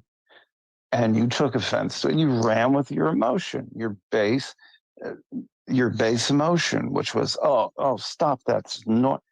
No, you allowed that. You chose that emotional path to run on rather than to sit down and say, you know, this is a moron. They're going to do what they're going to do. And I have to weigh the fact that I've got 3 more stops before I get off and I don't have to deal with it. Or I can be a moron and I can confront the guy and he'll probably shoot me in the gut, you know, depending on if you're in Chicago or New York City. Yeah, or stab you. Yeah, or stab you, or, you know, any number of things. These days, you know, I understand people like to crap on the streets a lot, saying my shit on you. I'm just joking, but, you know, this is where we are. These 90% of the people don't sit there and see every detail of that subway car, every one in it, just by taking one peripheral glance of everyone and going, okay, I see what's on here. I'm going to mind my own business. I've got 3 or 4 more stops. I'm fine. And then someone starts acting up or playing the fool. You have the power rests with each and every individual out there to make your own decision on, wait a minute, the right side of my brain is all emotional and then is afraid a little bit, doesn't like this, doesn't want to hear it. No, shut that nonsense down, because that's not how reality progresses. Reality will progress in, more so than not, a logical and reasonable progression. So this guy sitting across from me, playing his music loud, you know, is bothering the old lady sitting next to him more than me sitting across from him. I can make the choice to ignore it, say it simply is what it is, accept it. I'm getting off, and then go about your business. Or you can decide to say, well, you can sit there and fester in your own juices, but it's setting yourself on fire and expecting the idiot across from you to burn. Not going to happen. Never has. Or, you know, if you're of the caliber of character, you can say something, and, you know, then you may have a fight on your hands these days, or even a lethal outcome on your hand these days. So my point is very simply, people choose how they respond to outside stimulus. And if you do it on an emotional knee-jerk, this is what I feel. Reality doesn't care what you feel.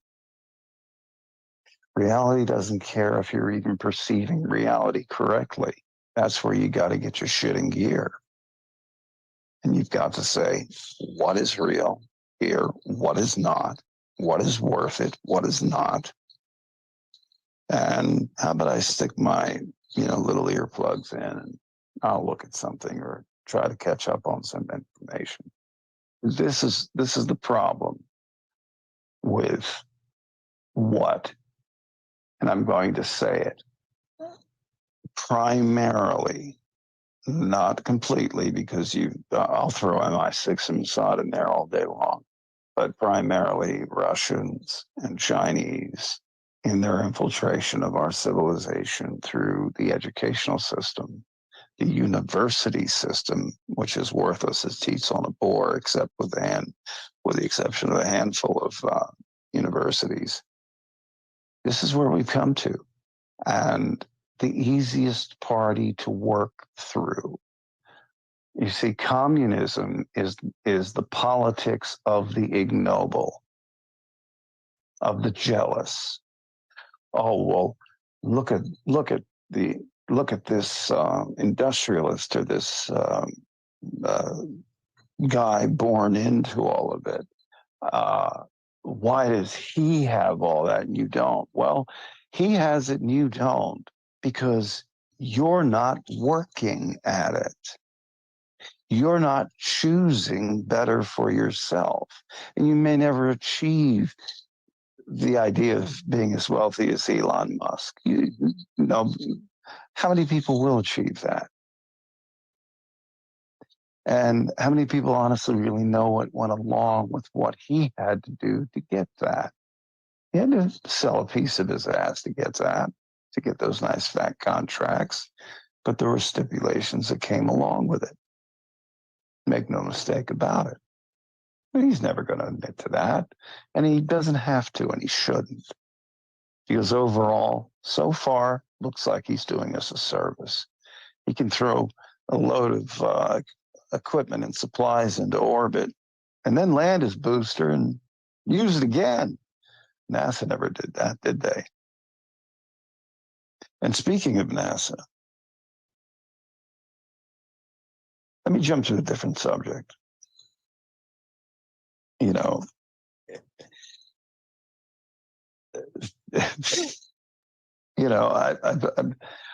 and I'm sorry if I'm going to butthurt a lot of people out there with the firmament and the flat earth, but you don't know your ass from a hole in the firmament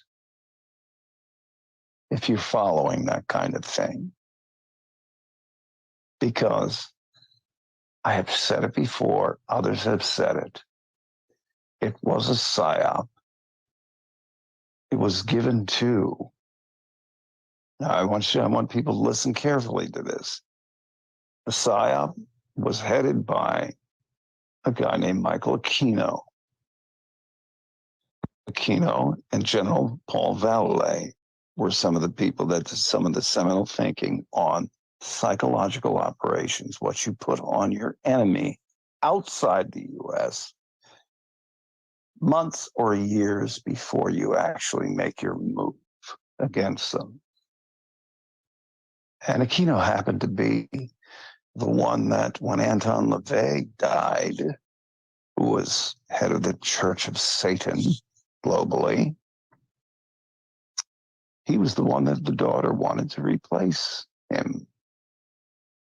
And then he rebranded it into this Temple of Set. Supposedly he's dead, but there is no documentation to support that. But his one buddy, General Vallée, said, well, he's moved on to higher spiritual duties. What the fuck does that mean? Is he dead or not? You're not going to say. And,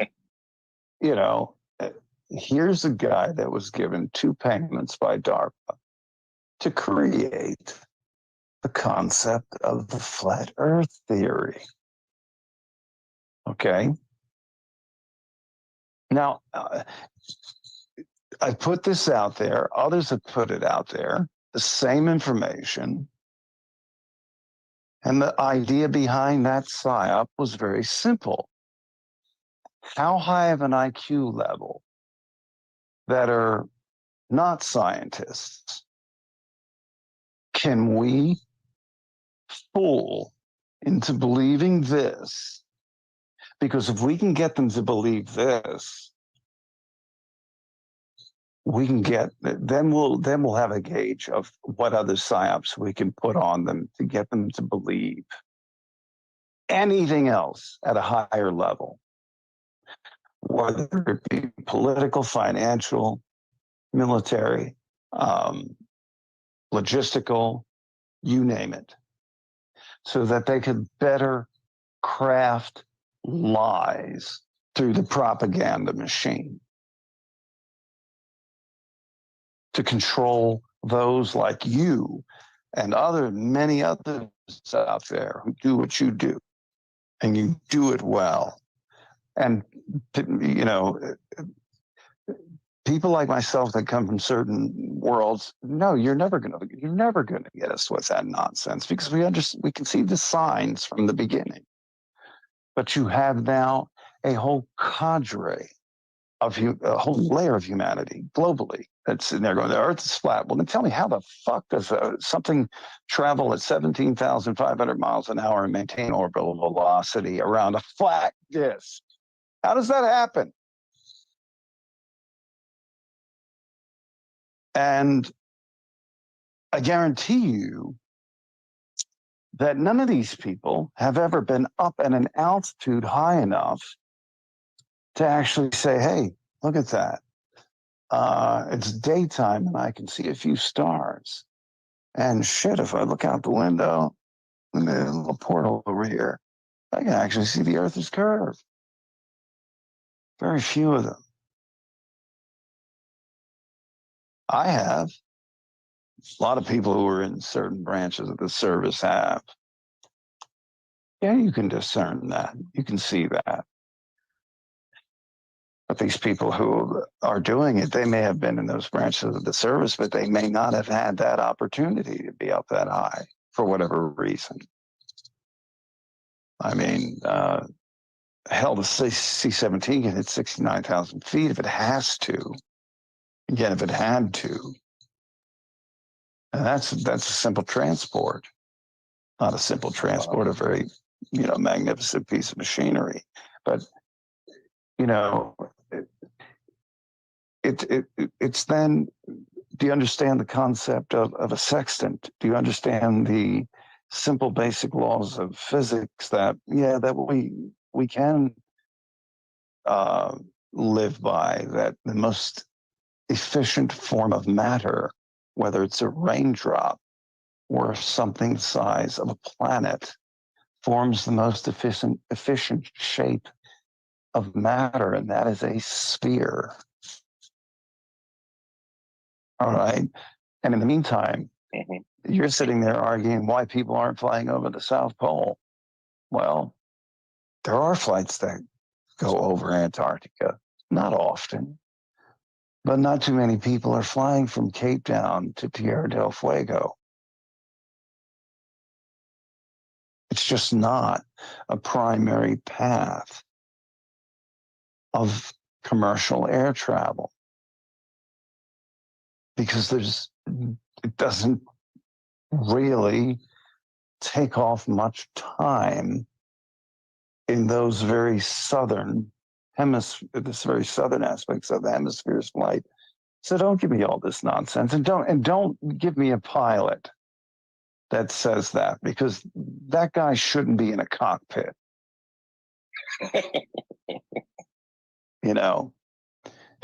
If I were sitting in a bar in a lounge and there were pilots there prior to a flight, and the one guy says, "No, man, I'm telling you, the Earth is flat," I'm not getting on that fucking plane. Because I don't know if he's going to know when to turn autopilot off if something screwy happens with the thrusts of an engine or whatever. I'm not getting on that plane. Sorry. I'm going to go. No kidding. I'm going to the desk and I'm saying, hey, you know what? I want to hang around the airport for another 8 hours just because I like the hard seats and my back loves the pain. So, yeah, but I'm not getting on that fucking plane. Well, why, sir? You don't want to know. This is what we're dealing with these days. But let me shut up. Let me hear. I want to hear you. Well, I was going to say too is like I've definitely had my questions about that situation. I've never said like I believe like I am a flat earther, but I say there's a lot of issues that I think can actually be, some of them can be summarized if the size of the Earth that they tell us isn't correct. If it's a lot bigger, say for example, because there are issues with certain things, and we know for 100% fact that they are faking being up in the International Space Station. So this part of the conversation could go on forever, but I know we have to kind of close pretty soon. But I did want to ask one question that we kind of discussed a little bit beforehand, that you said you and some guys on your team or that you worked with had maybe a good idea or maybe a good explanation for, which was the vaccines and President Trump's, kind of pushing it. And I'll add the caveat that every time he said that, he also added You know, hey, I recommend you take it, but you got to keep your freedoms. He repeated that over and over. You have to have to keep your freedoms. So, you know, and then even still afterwards, he was getting booed at rallies when he'd bring, oh yeah, I did the thing, magnificent, you know, everything's great with him, you know, everything's big and awesome. And, you know, he's saying this at rallies and people are starting to boom. And that was the only time I ever heard this guy booed at his rallies is when he was talking about those vaccines, you know? Right. All right. That's a very good question. Now let's look at the bigger picture. Again, they always like to say on the news, the most powerful man in the planet, the most powerful position on the planet. That only applies to two things: the projection of force with the military or the use of the nuclear option. Okay. And he's not the only one with the nuclear option. The president. Other countries have that option too. And why would they call it Operation Warp Speed? How do you get somebody to trip up their devious, shitty, murderous plans? Force them to rush it. Every time you do that, you will get mistakes upon mistakes upon mistakes. Okay. Now, the entire concept of COVID-19, for example, do people think that just popped up in a lab over the past couple of years? No. There was a man who did his doctoral thesis. He had a brilliant idea as a young man back in the late 50s. And he said, I wonder if I could actually acquire tissue that could be analyzed that was infected by the Spanish flu. The only reason they called it the Spanish flu was because we were in the middle of World War I, where at the Battle of the Somme, you had hundreds of thousands of men die over a 5-month period. Okay? Being slaughtered. And we can go battle after World War I. It was a complete shit show of murder. Well, all of a sudden, because of this, a virulent strain of flu comes out and kills more people than the war did. And that war killed millions of combatants, let alone civilians. Civilian population numbers are always higher than that of the combatants. So what he did was he went to Alaska and convinced some of the elders of some indigenous groups up there, you know, that it was for a good reason to, you know, serve humanity, that if we can get some of this tissue. Why? Because they are buried in permafrost. When they bury, and some of not all tribes are the same. Some would put them on ice floes, others would bury them. But they'd have to start fires to burn down and dig a foot down into the permafrost and get 6 feet down. It would take a series of fires. And then they would lay the casket or the body in there and then cover it up, and it's effectively frozen. It's like cryostasis almost. Not almost, it is. So that's what he did. I never read the paper, but I do know that back in 1997, there was a company called MedImmune Incorporated that was formed. And they had a number of offices.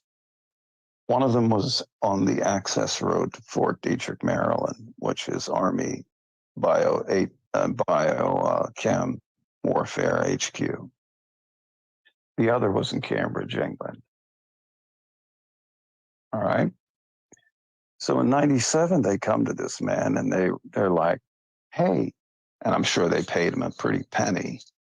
We'd like you to duplicate how you got those tissue samples of tracheal, lung, mucosal, nasal, mouth, all the way to the end of the alimentary canal, which is, basically the bunghole. And he did it. And then from 98, 99 on until, what did we see? Swine flu. Oh yeah, just something freaky happened on this. Yeah, something freaky happened with this pig farm across the border of Texas or Arizona. And now we've got H1N1, and then there was H5N1. Well, it doesn't happen that way. Okay. What they were most interested in was juicing up the it's not kinase receptors, but it is a surface protein receptor that made the Spanish flu, and they called it that again because the Spanish were the first to report it in their press, because the US, England, and even Germany and the Austro-Hungarian Empire didn't want to put it in the papers and scare people that, hey, this war in France, this war that's killed several million of your sons in each army, by the way, isn't the worst thing that's going on right now. It's a fucking little bug that we can't even kill that's going to kill 40 million plus worldwide before it runs its course. But the Spanish newspapers, they weren't censored by their government in selling, hey, this is what's going on. That's the only reason it's called the Spanish flu. Now, fast forward 97, they harvest some more of this tissue, and then 2009-10, you have H1N1, and you had everybody lining up for the vaccine. Vaccine for that was harmless. But there were 3 patents regarding that recombinant RNA sequence. One was the sequence itself. The other was the vaccine. And the third was the cure. That's right, I said the word cure. But none of that was put out to the cure. So none of it out. It was a huge test by MedImmune and other interested parties, such as Bright Institute. And people can look up who's on the board if they haven't scrubbed it for Bright Institute. You'll have Rothschilds, you'll have Stefan Halper, the unindicted co-conspirator of the Iran-Contra affair, who just so happens to be given. The only reason he's a professor over there is because he's been given asylum, in a sense, and a British passport, but he's an American. That's one of your modern day Benedict Arnolds. He's no more or less than a prick than all the rest of them that are doing what he does. Crossfire Hurricane he was involved with too, yeah? From what I understand, yeah. And so that was a test run. And almost 300,000 people did die from that pathogen. But they were testing the protein bonding aspect of viruses and why it was that virulent, and can we duplicate it to a point of that virulency and then control it. And they did. But Wuhan, the Wuhan Institute for Virology. Again, look at what you're talking about. Pure Institute, a group out of England. People need to look up all the names attached to it, and they're out there. It's out there. You'll find the prominent and not so prominent names of those who have the franchise to print money. Again, who want 90%, 95% of the population killed off because the technologies are there, that they don't need this population anymore. These are the technologies that actually should be transforming this planet and making us a spacefaring nation rather than a what we are right now, which I don't even have a complete definition for. But anyway,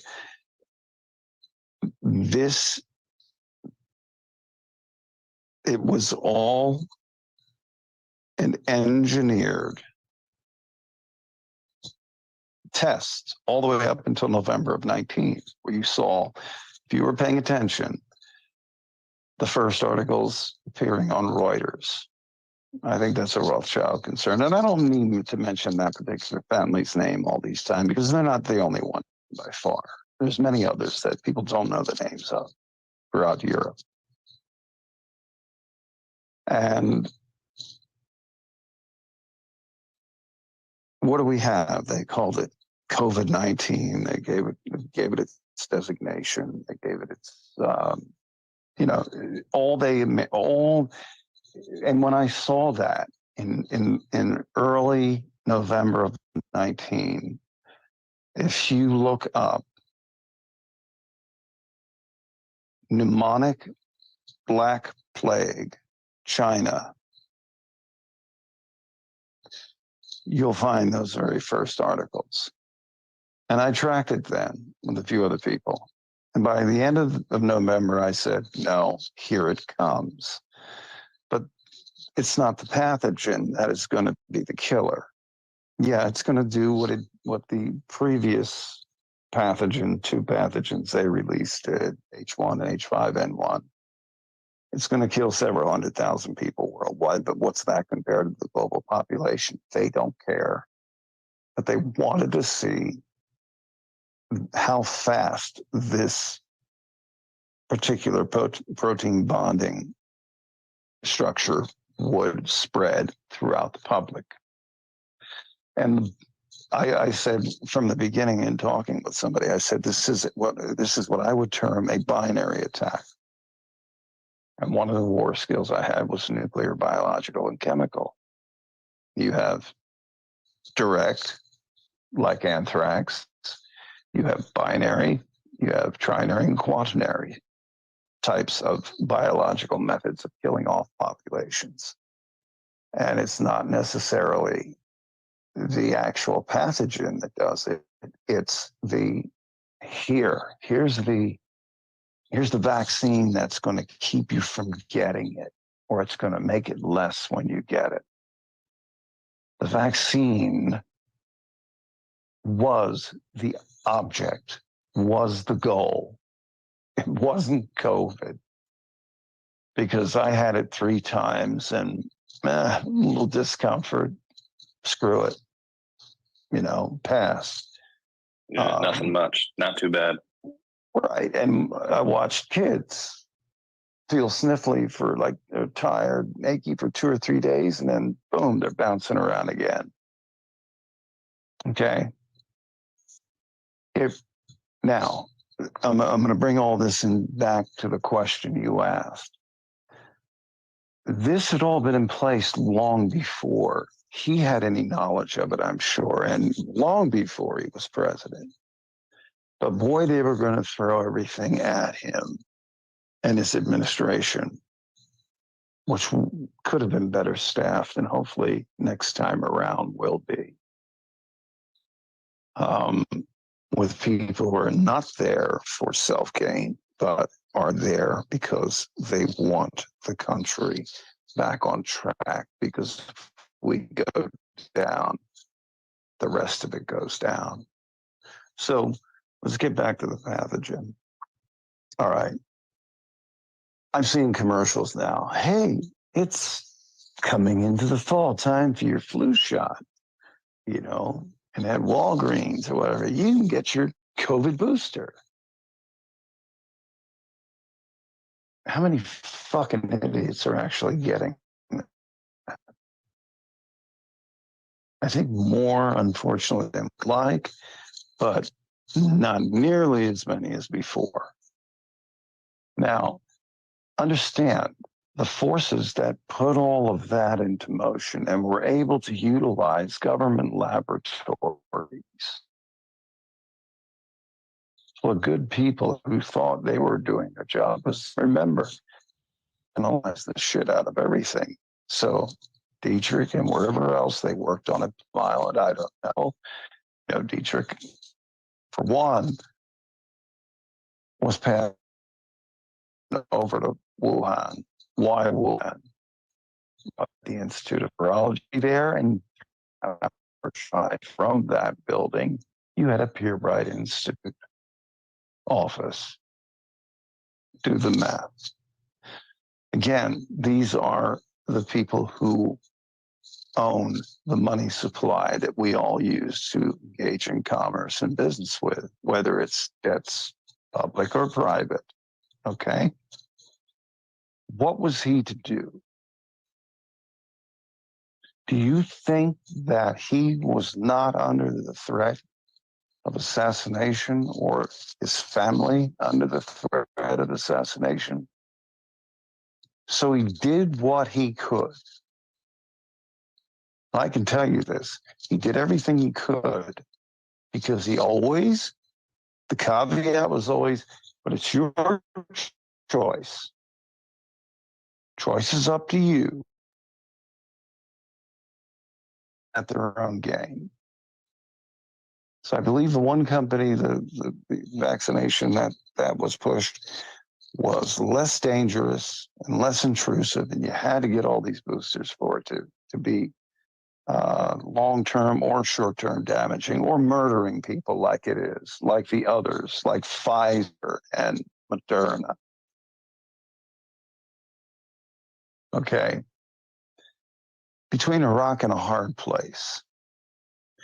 What if he would have come out and said, it's all bullshit. Here's the genesis of it all. Here's everything. Do you think mainstream media, even though they would have been sitting with 6 inches or actually 6 feet of documentation at minimum, telling them exactly what was going on, they would have reported that to the people, or they would have said, oh, look how crazy he is. Look at him again. Here he goes again. Yeah, look what happened with the bleach too. Like oh, Trump's telling people to drink bleach, and like, come on, that woman poisoned her husband. By the way, people who may not know that. Oh my word, he never said that. Nobody ever said take bleach or inject. If you're dumb enough, even if the CDC said everyone inject 5 cc's of bleach, we'll send you the needles. You'd have to be a blithering moron to do that. Bleach absorbed through the skin actually over time can scar vascular tissue. Most people don't know that. Wear gloves when you handle bleach, ladies and gentlemen. Don't ever mix it with ammonia when you're cleaning a toilet. You'll probably die with your head in the toilet. But, they did all of these insane things to derail. But they were trapped between a rock and a hard place. And the best thing to do was let this little twerp, frustrated wannabe baseball player Fauci, let him go through the same things that he did with the AIDS epidemic. Remember who was there. Let them all expose themselves. What was he to do? What was he honestly to do? By saying, okay, I'm partnering with this company and they're going to make it happen faster. Number one, it will be a much less harmful vaccine, number one. And number two, it would cause the other companies to screw up in getting to what they really wanted to get to, because they hadn't quite got there yet. Or at least that's what they felt.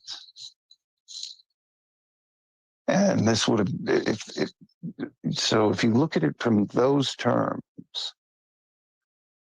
you know, I never took it as, hey, you have to get this. And I was hoping I would see a little more courage in those, even with families, even with mortgages, even those in uniform, let alone those working from some half-assed corporation that said, oh, everyone's got to have the shot, when there was no scientific data backing up any of it, other than it was detrimental to your health. And there were many reasons why. And there were even more dastardly and fanatically evil types of vaccines planned using biopolymers that could be encasing other types of pathogens in those injections that your body would not break down, but a resonance of a 9.6 gigahertz burst would break down. Because a lot of these 5G masts can actually put up to, from what I understand, a 29 gigahertz signal. And that'll, you know, at the right wattage, that'll boil a gallon of water in a mile. I would say that would cook us, right? Yeah. Yeah. Absolutely. So what you're saying basically, you think, is that he basically rushed the other companies out there to not be able to fully weaponize their thing and have to get it out. Right. To meet the specifications of what they wanted to. Let's let people die of it over the next couple of years. We can lock them down. We can use it for so many things. Nothing is ever done. Rarely is anything ever done on that scale for one purpose. There's a dozen good, solid reasons and outcomes because of the nature of the structure of society that can be affected by these things. So for people who are blaming Trump, saying he'd tell us the truth, what would you have done in his place? I guarantee you most people would have been a lot less intrepid than he was, because he knew what he was up against. He knew what he was dealing with. He knew what he was going up against. And how do we fix this without letting them engineer the war? Pick your battles. And without letting them introduce to perfection, or as near a perfection as they felt they could have gotten. And people have seen the videos of that one Jack Tard T-shirt sitting at this nice restaurant, talking about how funny it was and the profit they've made on it, where the actual vaccine itself was killing. And I'm sorry, I'm going to say this. I mean, we all know people who have died. Not, only one, I would say, from the treatment given from COVID. But we've all known people. We all know people who've died from the vaccine. Look at all the athletes. I wonder why. You see, their metabolisms are at a peak form.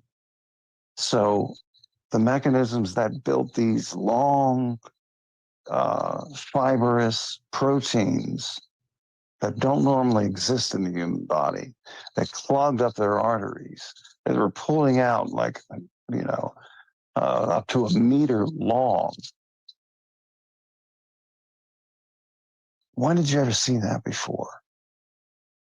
When were they squelching the voices of undertakers around the world, in particular the United States and Great Britain and English-speaking countries rather? They were squelching what embalmers had been saying, what the fuck is this? Shutting it down, until certain voices finally got a hold of their, gonads and their ovaries and said, no, I'm going to start saying what I'm observing as a physician or a microbiologist or a virologist or an epidemiologist. I'm going to tell you what I'm thinking. And what did they do to them? An ingenious path that opened up a lot of eyes and made it possible for them, the medical community, to step in, were actual business and insurance actuarial types, people that go by the numbers and that, then play the markets by the statistics and the numbers. When they did huge spreads of data and proved that the death rate went up the bell curve once the vaccines hit from specific companies, that's when more of the medical community had the balls to stand out. Because as a rule, doctors and men and women doctors are not the brightest people in the world. I know. I've worked with them. But they're very good at the art of what they do. And they're trying to do a humanitarian thing. But most of them do believe in the sanctity of life and the preserving and saving of life. And whatever cost can be had or is reasonable. But, it took that and a few other things start bringing people like, these talk show doctors to be able to say, well, I'm doubting what I'm seeing and what I'm seeing isn't good. And I hate to say this, and I didn't finish it before, but I'm sorry for all of you that have had vaccines and more than 1 or 2 boosters. Your days are numbered if you're not already suffering. You are going to die years before you should. You've been part of a global genocide experiment. And that's only one. We haven't even gotten into technologies that are way far advanced than mere CRISPR capabilities with viruses.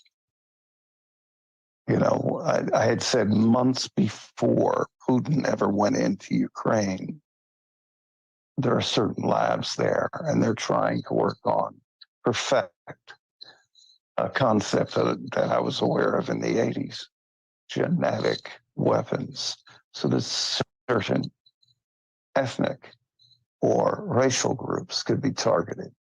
I can't think of a more horrible weapon. I'd rather be 30 miles from a 700 kiloton blast than see something like that happen. And is that honestly what they're trying to work us toward? So when it comes to Trump and how he handled it, I have no issues with that. Because this class of people that I have been talking about, and every time I touch on them, God knows I want to sit here and run down a list of about 40 names. And I will do that soon enough. But these are the kind of people that would have easily killed the U.S. president and his family. And there's nothing the Secret Service could have done about it, because they're not doing a bang, as far as I'm concerned, my humble opinion, they're not doing a bang-up job of protecting him to this day. And that's not, details of that are not important for this conversation, but I'm saying that as a fact because of other things. Wow. So, well, he has also private security too, as well, with him, doesn't he? I know he always has that one guy that's he's like the head of his security that's always around him as well. But I mean, like you said, if they want you, I mean, there's not much you can do to stop it, right? Yeah, and I think he's probably out of everyone is most shielded from that, and that kind of thing as you can be. And by the grace of God, thank you for that. Because whether we like it or not, people still look toward leaders.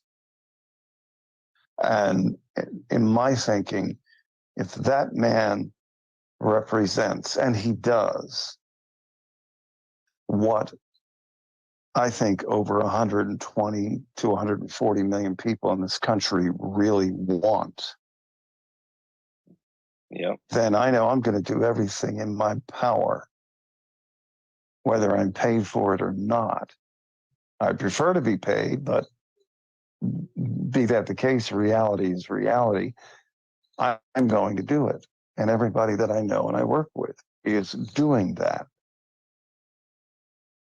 and making sure that information is flowing and vetting the information as best we can. And, you know, I don't give a rat's ass about somebody's security agreement or their little, their little fear of rules and regulations. Not that I'm breaking any.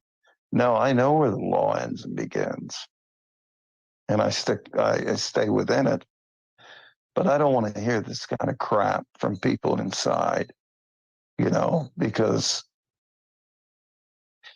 if now people are not willing to give up the concept of security to save this country, and I'd like to come on with you again, actually within the next few days, to talk about the voting issue. Oh, voting. Yeah, absolutely. Yeah, because people do not understand that if we don't get that together,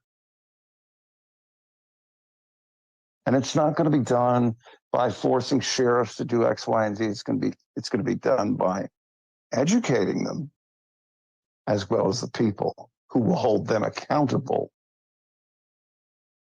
Because we don't have, a free, solid system of voting where accountability is 100%.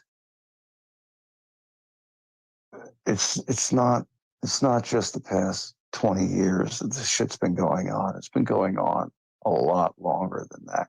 And we've never, ever had free elections based on the true will of the people. Go back to 2020 with that Bush Gore. Neither one of them, I'd let sweep my front fucking porch. But gee, that's what we had to choose from, didn't we? Get the fuck out of here. Come on. Let them sweep my porch. Yeah. Yeah, I wouldn't. I'd rather piss on the leaves and let them sweep them off. This is, and I say that because it's true, number one, but number two makes a point. These are not the people that are best for the position.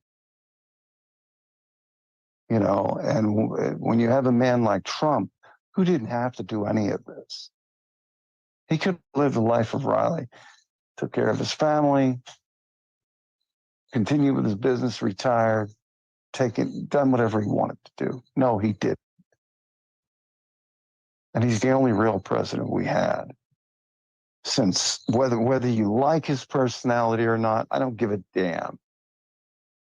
It was his understanding of the problem, the big problem at hand, that you've been under a two-card Monty since the death of Kennedy, and to a degree from 1936 onward, you were to a degree under that. Well, our foreign enemies that outside the border are in certain ways allies, decided to weaken this country through this whole process. And we have departments that are, even though we have a rotting, festering corporation existing within a foreign territory called District of Columbia, having too much sway and power over the American people. See, he understands that. But most people out there are just, full of their cult of personality derangement system. It goes syndrome. It goes beyond Trump derangement system. These people buy into the concept of cult of personality. You don't know any of these sons of bitches you're voting for. It's what they do. Again, and like Salente always reminds people that it's a biblical thing. You shall know them by their deeds. And that's where people need to grow the hell up. Throw your emotions in the garbage where they belong and start looking at reality and accepting it for what it is and deciding from there. And boy, oh boy, having a lot of people come over to see the light that, hey, this is the only guy in your entire lifetime that actually did what he said he was going to do, but was cock blocked at every turn, blocked from agency information, trying to manipulate him. So he went to private intelligence companies. How could you blame them? But they don't have the capabilities. They have in some ways they have better capabilities. In other ways, they just don't have the capabilities that someone in that position needs. So, people need to slow down with their damn judgment. They like to sit there and say, well, I don't judge. And no, yes, you do. All I have to do is take a half hour and look in on somebody's show and watch the comments float by. And I'm watching some very well-intended people amid a parade of buffoons and then bots and other electronic manipulations pushing on the buffoons. This is all got to end. I would say one thing to Elon Musk: work on the bot problem. I did get an account on X just to test it out and see what it is, because I have no other social media of any kind. And what did I start getting before I even posted anything? Oh, all these hot, young, nubile bodies, girls throwing themselves. The Asian girls in your DMs, right? I got a bunch of those. Oh, yeah. I don't get Asian so much. I think the AI is probably determined, what each of us what it thinks we would be attracted to, and throws it at us. And I'm going, you've got to be effing kidding me. And I even wrote it. And it's a nothing account. So as a joke, I wrote, at Elon, work on the ho-ho bots, please, and just get on top of it. And then, that's a whole nother subject. We'll pick this up in a couple of days, because I'll probably have to start traveling soon. So before we do that, we'll do more. But I didn't mean to ramble absolutely. on so much, but there was a lot that I wanted to get out, I guess. But I enjoy it. You have a very soothing and easy voice to listen to. no, but you're right though. Things definitely have to change, and I would say too with X, Twitter, whatever you want to call it, that I think I may have told you this off air that basically I put 2 posts back to back, 1 minute apart. I put the post for Trump first, and then I did the one for Biden. President Trump's clearly the best vote for president in 2024. Hashtag Trump 2024. Put a nice little presidential picture of him up there. Next post. Joe Biden is clearly the best vote for president in 2024. Hashtag Joe Biden 24. Put a nice presidential picture of him. Well, wouldn't you know, the Joe Biden gets 4 times the amount of interactions or looks than the Trump one did. And it's like, well, clearly they're doing something. They haven't figured out this algorithm issue yet, have they? I think it's too deep, or they don't want to. One or the other. I mean, it's clear. Well, but I have the right engineers. And do we have any left? I don't know. I think most have been bought off. I know a few. Well, if he actually, if Elon Musk ever hears this, I do know a few engineers that are absolutely top world class because of who hired them and how much they paid them. And they can do it. And they could also bring the commercialization level up much higher without bothering people with ads. But if he's interested in that, he can contact you and get to me. But I don't expect to hear from him anytime soon. Anyway, I highly doubt that he's interested. Yeah. And it's weird too. It's like, does he want to fix it? Is he trying to? Because I don't know if he's actively trying to go after it, but clearly there's an issue and people are confluent. You know what I mean? People are having an issue and giving him the @post like you were, like, hey, get rid of these bots. Or for me, for example, here's a funny one. I use Restream where I stream to all these different platforms, Rumble, Twitch. I could do Twitch, DLive, killed the foxhole, of course. And here's the kicker. Before I got my account kicked off, I could live stream to Twitch, no problem. Now I set up a thing, it connects to my account. It won't let me live stream, but as soon as the live stream's over, I can use the same program to stream that to Twitter, no problem. So it shows you the connectivity to Twitter is good, but for whatever reason, it won't let me live stream it, on the money. Very weird. Interesting. Yeah. Yeah. That's when I got my account back with half the followers and been stuck at the same number for like the last month and a half because I think they ramped it up after Linda Yaccarino got in there. I think that's when the crap, started becoming more evident. And I don't know if she's good or bad, but by all accounts, not a lot of people like her being there, I just, I just can't absorb the logic and the choice of that woman. Exactly. Honestly, are you trying? Is there, then again, it'd be interesting to spend a little time thinking higher gameplay there, but I fail to see its efficacy in these days. We're not in the time where we have much time. We have to defeat things like all of this. I'll say this. I didn't mean to drag it on, but all of these election deniers. I don't know anybody who denied that there was an election. Do you? Again, they use their terms. They love their terms. Oh, we must defend democracy. Okay. But people don't understand that that's an absolutely hollow, meaningless statement. We don't have a democracy, thank God. We have a representative republic, or we did.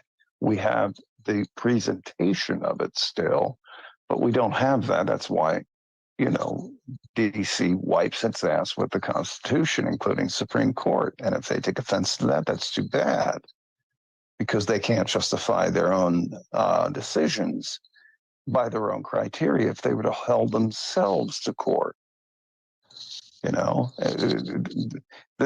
mess is so almost unfathomable at this point that,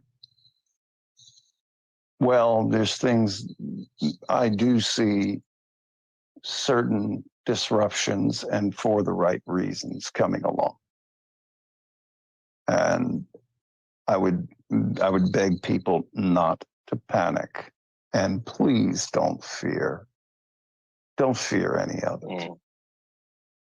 Take a step back, put your emotion aside, and then say, okay, where's the facts and evidence? And interface with everyone for fact and evidence. Not fact because others say it, but fact because here's a document, and here's a decision, and here's a law that was passed, and here's a treaty, here's an executive order, here's a foreign counterpart, what we're talking about, that supports it. Start thinking in those terms. And I know that takes a little more reading and a little more time, but I think if more people would take time with their let's say their social or whatever circles you'd want to call it. Getting a little tired because I think we talked pretty late, and then I woke up at 3:30. What was it? Oh, crap. Like 2 hours after we were done. So it's been a nice day. But anyway, start looking at it from that vantage point. And the one thing you do have, if you have a sheriff that is like one of these fancy California county sheriffs that makes $700,000 a year, I don't call that. Yeah, I don't call that a sheriff's pay. I call that a payoff.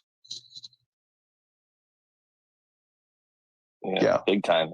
And they're the most, by the Constitution, they're the most powerful people going around, right? So everybody looks at like governor and this, that, and the other, but it's the sheriff, right? Right. It's the sheriff because they are the last line of defense between foreign tyranny. Because DC, and we can get into the next show, we can get into the actual real structure of how this nation's run, and Canada and Mexico, because it's already being treated as a North American entity. When you have a Governor General of Canada who's quiet, because remember, that's a private position.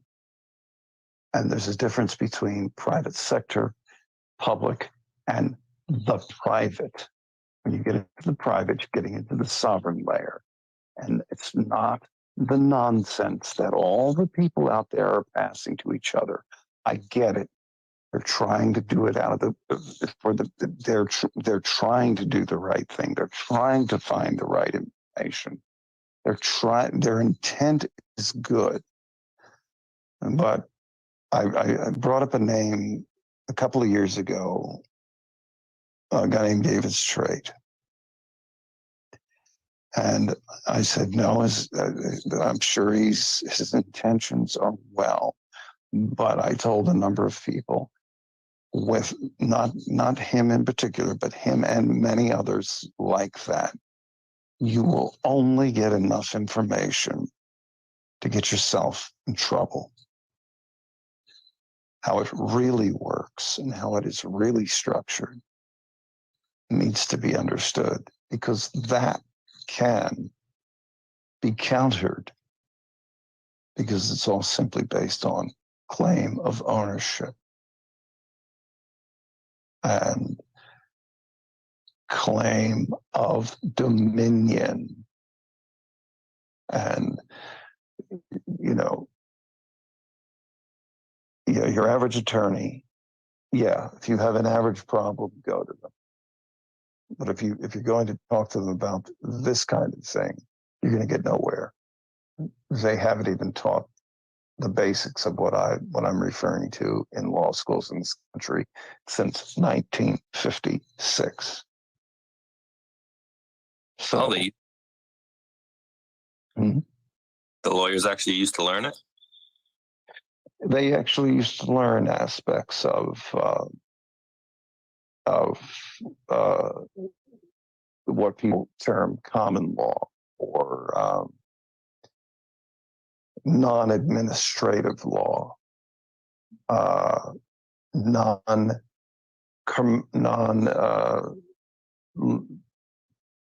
many refer to it as admiralty law, for example. And they get very adversarial and very militant in their views, and they treat cops like shit. Stop all that nonsense. There's a right way and a wrong way. And by God, that space has grown immensely, and that's a good thing to see, that people are desiring to understand it. But there's been, again, every time these things will grow in the electronic space, the disinformation and misinformation will be inserted, and players will be built up to lead people into the wrong directions and never allow them to reach the right conclusions. And that's the shame of it. And people, and what happens is these people out there that will quote teach this stuff. If you notice, it's like, oh, you can cash in, your whatever is worth this much money and millions of dollars, and it's like, pay me $100 and I'll show you the whole thing. It's like, wait, if you had access to getting millions of dollars yourself, you certainly wouldn't need to be out selling stuff to people. So that's a clear. They don't need your $100 or your $1,000. And I've seen people charging thousands of dollars. And it's, wait a minute.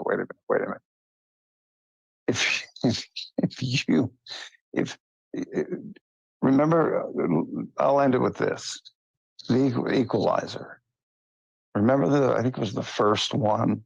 I believe it was the first one, maybe the second one, where he's driving Uber.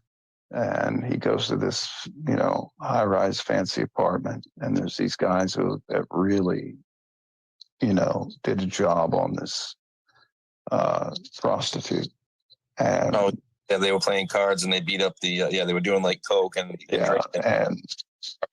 and he went and took their phones and looked at the pictures and okay, I see what you've done. Okay, and he takes her to the hospital, and he comes back and he says, what, didn't I pay you? And he flips out this black card. Well, in reality, those cards are white and they're porcelain. But I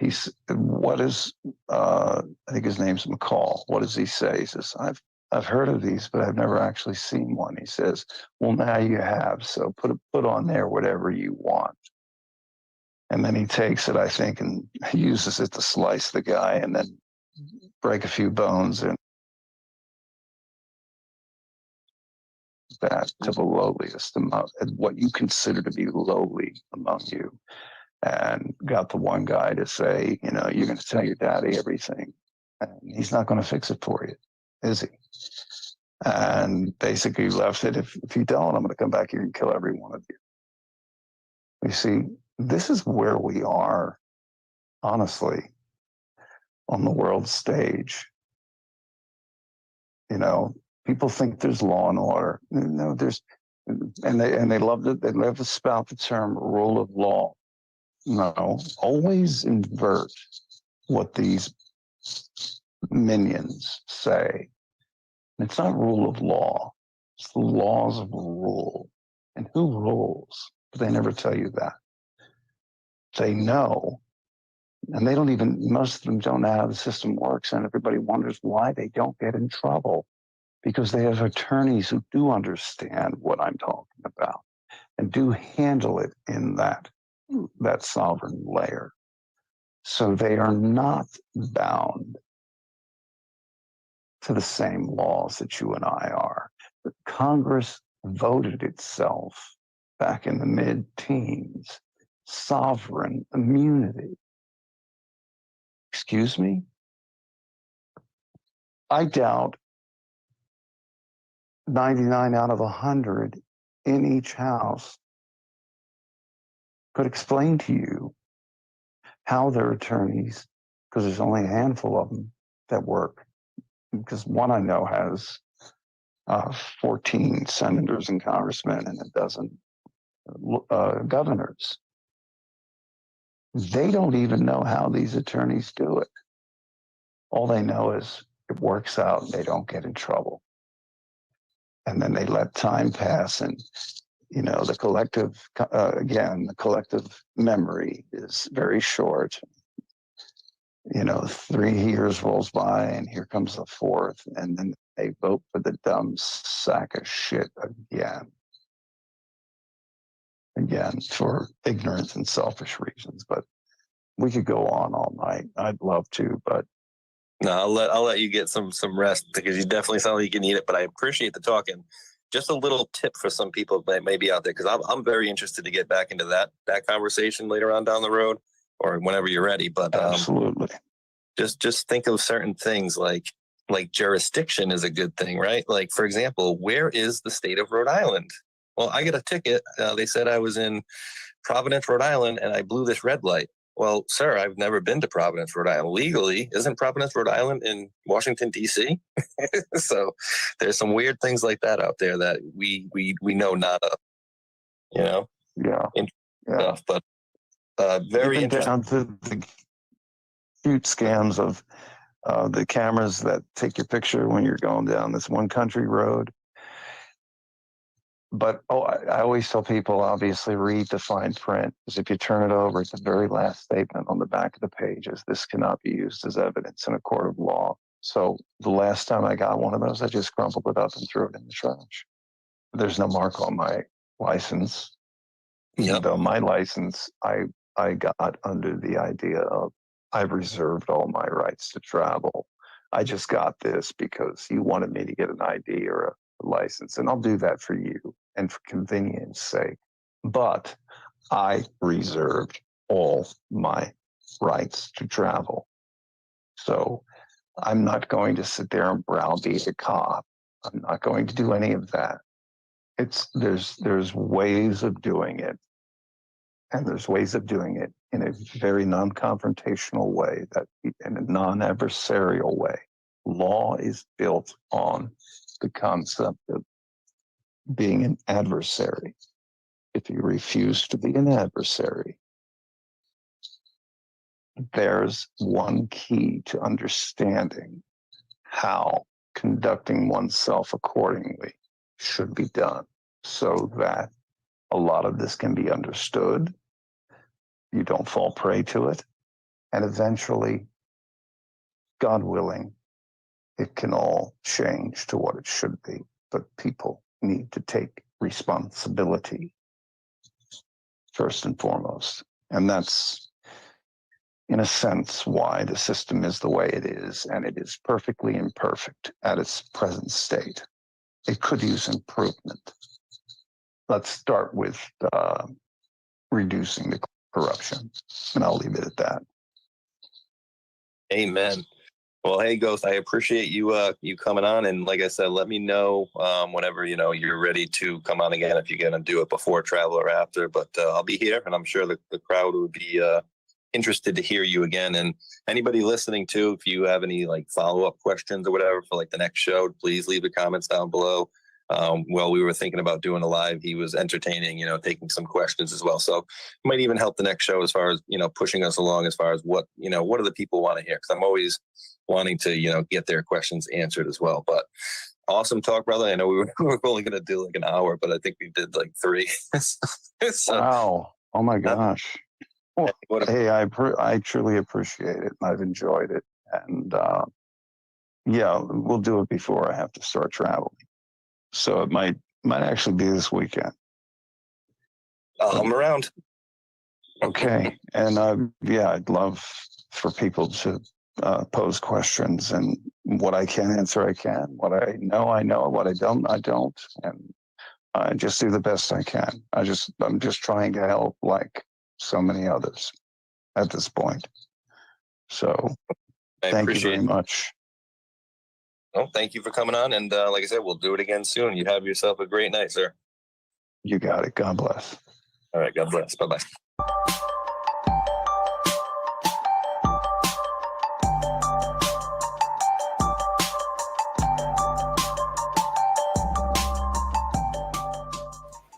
All right, that was Space Shot with Ghost.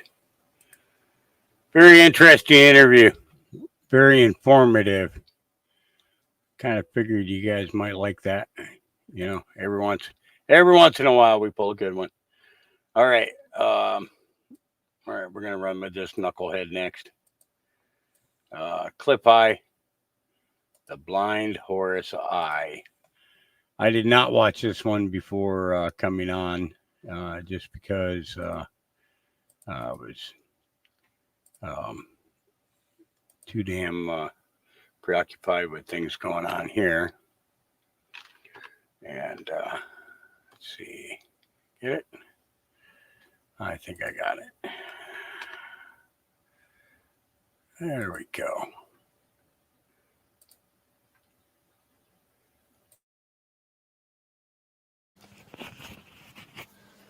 Hello, humans. Hello, humans.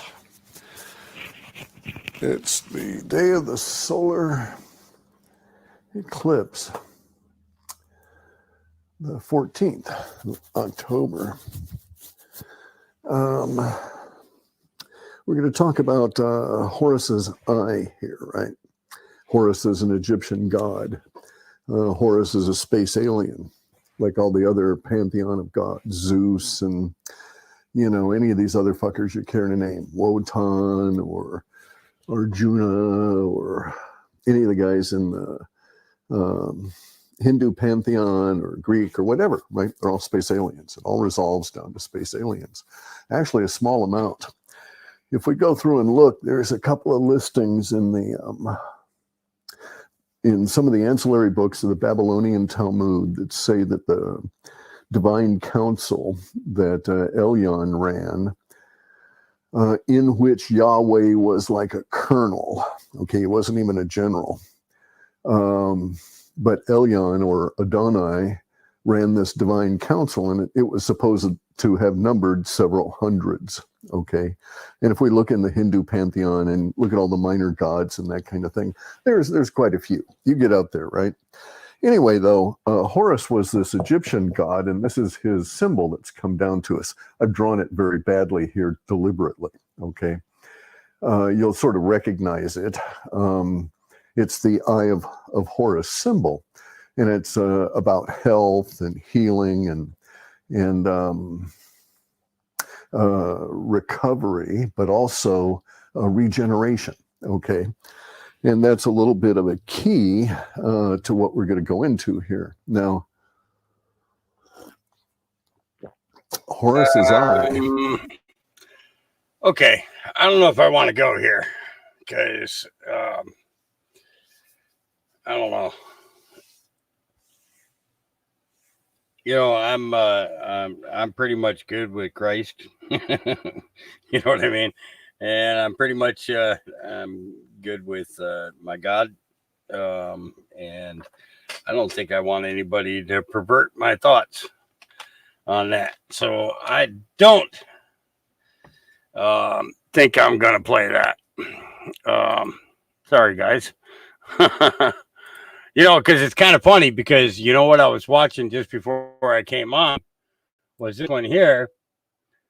And Nino had a guy on. I don't remember what his name is, but and he was basically he stated what we've been stating all this time, is that these aliens and alternative gods are all fallen angels. You know. Now, what I will do, I will play this one.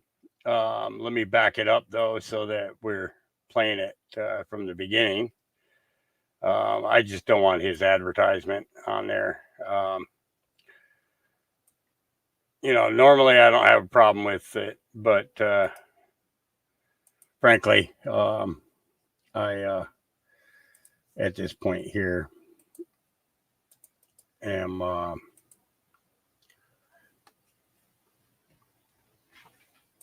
yeah. But I mean, this is up on YouTube too. You guys could always go watch it yourselves if you wanted to. But I'll play it just because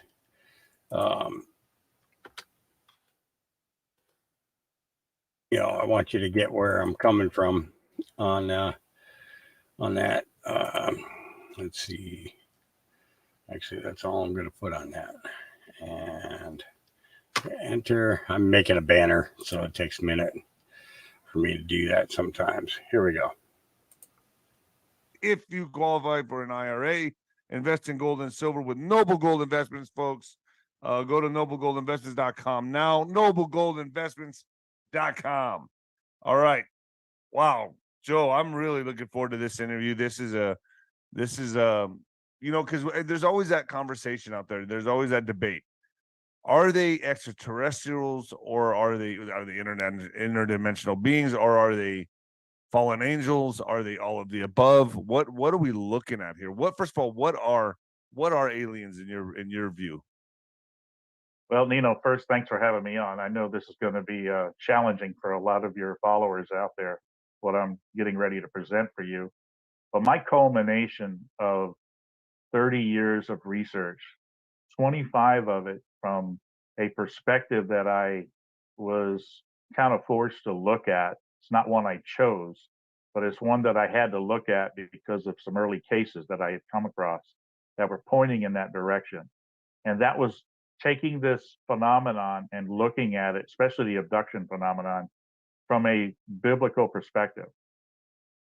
And in my findings, if I take everything that I've learned over these 30 years and kind of tally it up with what the Bible says, then what we're seeing here is what would be classified as spiritual entities that are perpetrating a delusion on humanity.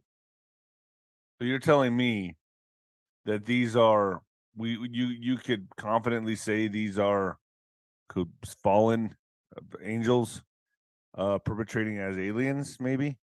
Yes. What we're seeing is a major delusion that's being presented, because what I see in this UFO phenomenon and the UFO community is anyone this is the major, I believe, purpose of this phenomenon, is it takes people's eyes away from the one true God of the Bible in every single instance of people that become involved in it or people that have been affected by it.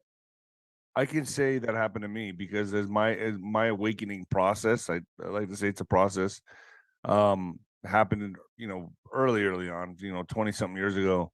I really dove headfirst into the alien phenomena, and that started leading me away from the Bible. It really did. Sure. It started leading me astray from the Bible. And I was like, well, look, if there's life on other planets, if the universe is that big, I started, I always believed in evolution. It was no doubt in my mind, well, the Bible's just archaic and it's just a bunch of people that were having, visions that weren't really talking to God, but they were, just delusional. And that's old text, that's thousands of years old. It's time to get with the times. There's aliens, there's other planets out there, obviously, NASA. What happened was when I left, my awakening process went like this, right back at the Bible. That's what happened. And I'm amazed by that, because the more I'm looking into this, the more I'm going back to the Bible.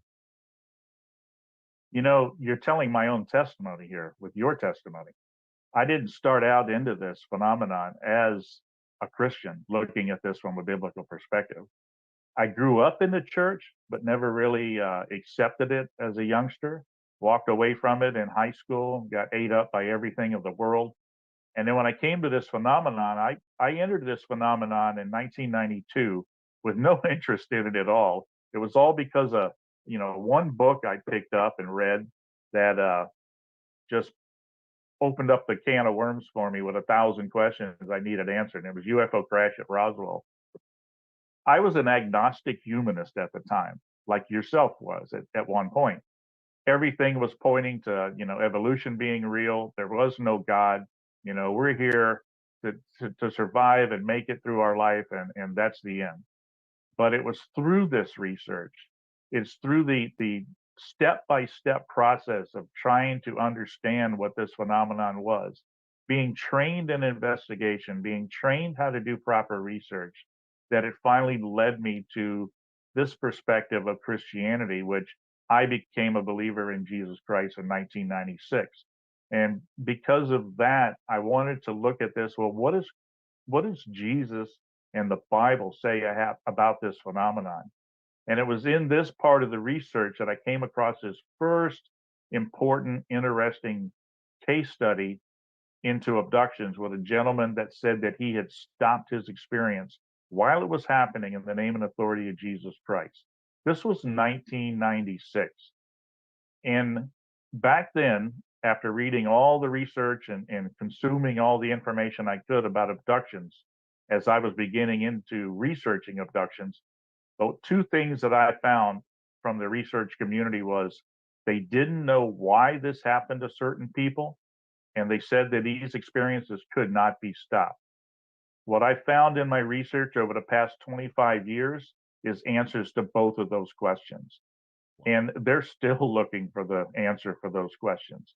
But with over 600 case studies that I've done, and they're still climbing because they constantly come in, it's still supporting the same answers that I found.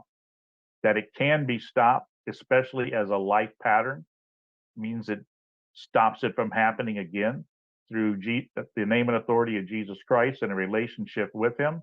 And then the question of why does this happen to certain people? This was the most fascinating part. First reason, people ask for it. Seriously, they do. I did.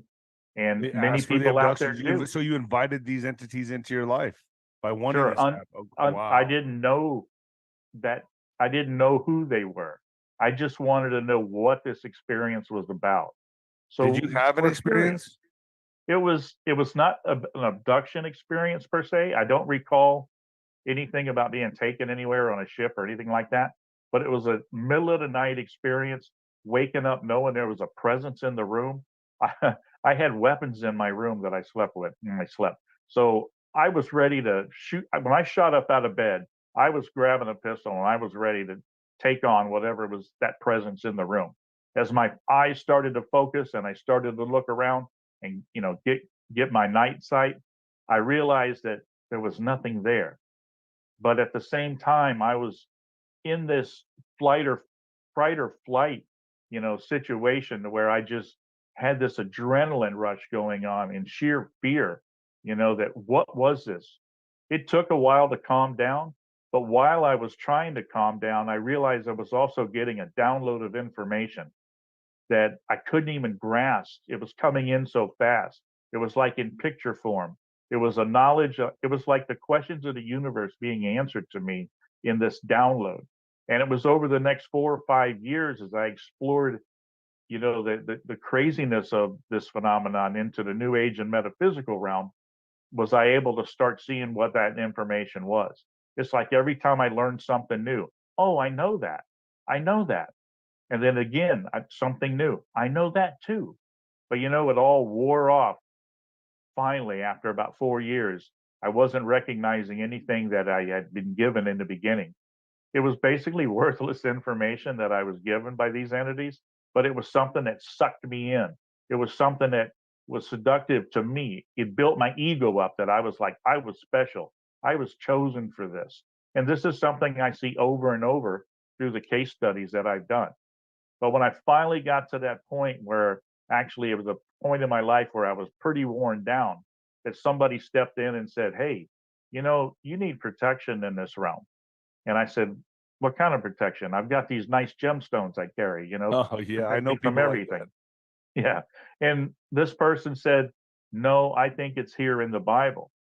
And I took that moment and let them share this gospel message with me.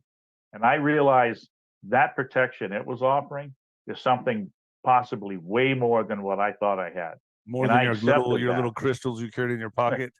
Oh yeah. And I found out it was way more powerful than anything I had come across in a new age metaphysical realm. So eventually I became a Christian, and then I took on looking at this through the eyes of a Christian and the Bible. So in essence, I've had the opportunity, unlike most researchers out there, to look at this phenomenon from 3 distinct viewpoints. One as an agnostic humanist, one through the eyes of a new age metaphysical person, and another one through the Christian the eyes of a Christian. And it wasn't until I became a Christian and started looking at it through the biblical lens that I start finding the answers to this phenomenon. Answers that nobody else is finding. Maybe some are finding, but it's one that's unaccepted. I call it the unwanted piece of the UFO puzzle. So why doesn't why is everyone just shutting this information out and move on? Like, why do they not want to discuss this? Why do they want to just turn turn their backs on this and just give it a cold shoulder? Why? I don't understand. I mean, because everyone's, oh, great, Christian, the Bible beaters here. We don't want to hear this garbage. I mean, why do they shut this out? It's not really for that reason. I've had the opportunity to talk to 5 of the last 7 international directors of MUFON over the past 30 years. Even had an opportunity to talk to the founder, Walter Andrus himself, and share this information about what I had found, 30 years ago. When I talk to them and I share the information, they're open to it as a possibility. They don't shut me down. It's just that this is not a stance that MUFON can take. Keep in mind MUFON's mission statement: the scientific investigation of UFOs for the benefit of humanity. So they have to remain neutral. They have to remain neutral. They can't be pushing a religion. No, they can't. They can't push any side. They do not take a stand at all on what this is. Is They there only any look at the documented information. cases? Is there any documented cases of people stopping these abductions in the name of, I don't know, Buddha, Allah, any other religions? Like, is there any of those documented cases where they stopped it in the name of their religion? I've asked for that for 25 years since I started this as a Christian. I don't have those cases. So the only documented cases of it stopping is in the name of Jesus Christ. That's what I have. I challenged people over the years to bring that information forward. The closest I've come was talking to Farah Yadorzu, the Turkish researcher, and she talked about, because they believe as Muslims that these are the jinn, which are still angelic beings. It's just that they don't recognize them as fallen angelic beings. They recognize them as God's messengers. They don't understand that there was a war in heaven, like the Christian Bible shows. But they do agree that these are the jinn. And the thing is, in those cases, she reported that there were times where you could call and stop these beings, through your belief in Allah. The thing is, the difference is that these are the same fallen entities that the Christian side is. They let you believe that you have control, but you actually don't. And they leave you with something that is, they call it a gift coming from the jinn if you have encounters with them. But these gifts are nothing that, we would say that is a good thing. They believe it is, because you might get the gift of prophecy where you can read people's, fortunes or their future and things like that. But it's always, it's not accurate all the time. So it's a false gift. It's just one that keeps you hooked. And in the biblical sense, we don't see that. They're the same deceptive entities as the jinn, and you're not going to receive any gift from them at all, except that it's going to pull you away from the true God.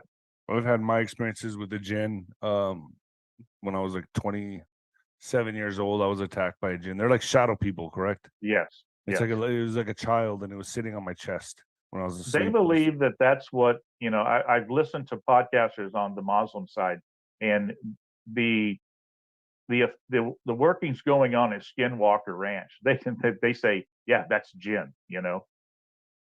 So how many of these documented cases are there that people have rebuked these abductions in the name of Jesus Christ? You said over 600, or what did you say? I've worked with over 600 over the past 25 years, and they're still coming in. Every time I do a new show, yeah, I've got the testimonies. Is there any other way? Go ahead.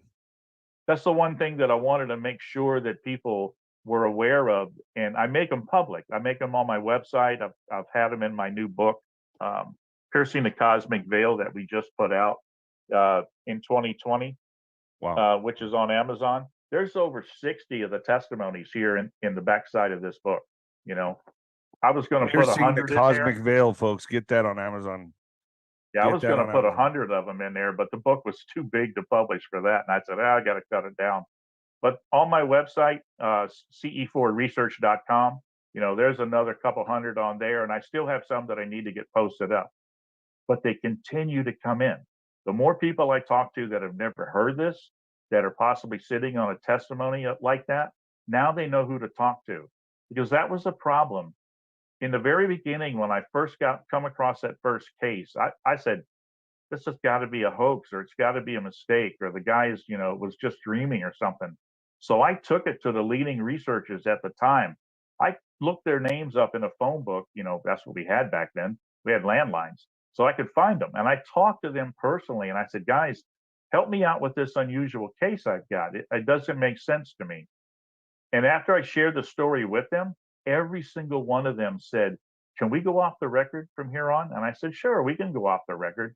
As a MUFON representative, I have to respect anonymity when somebody asks for it.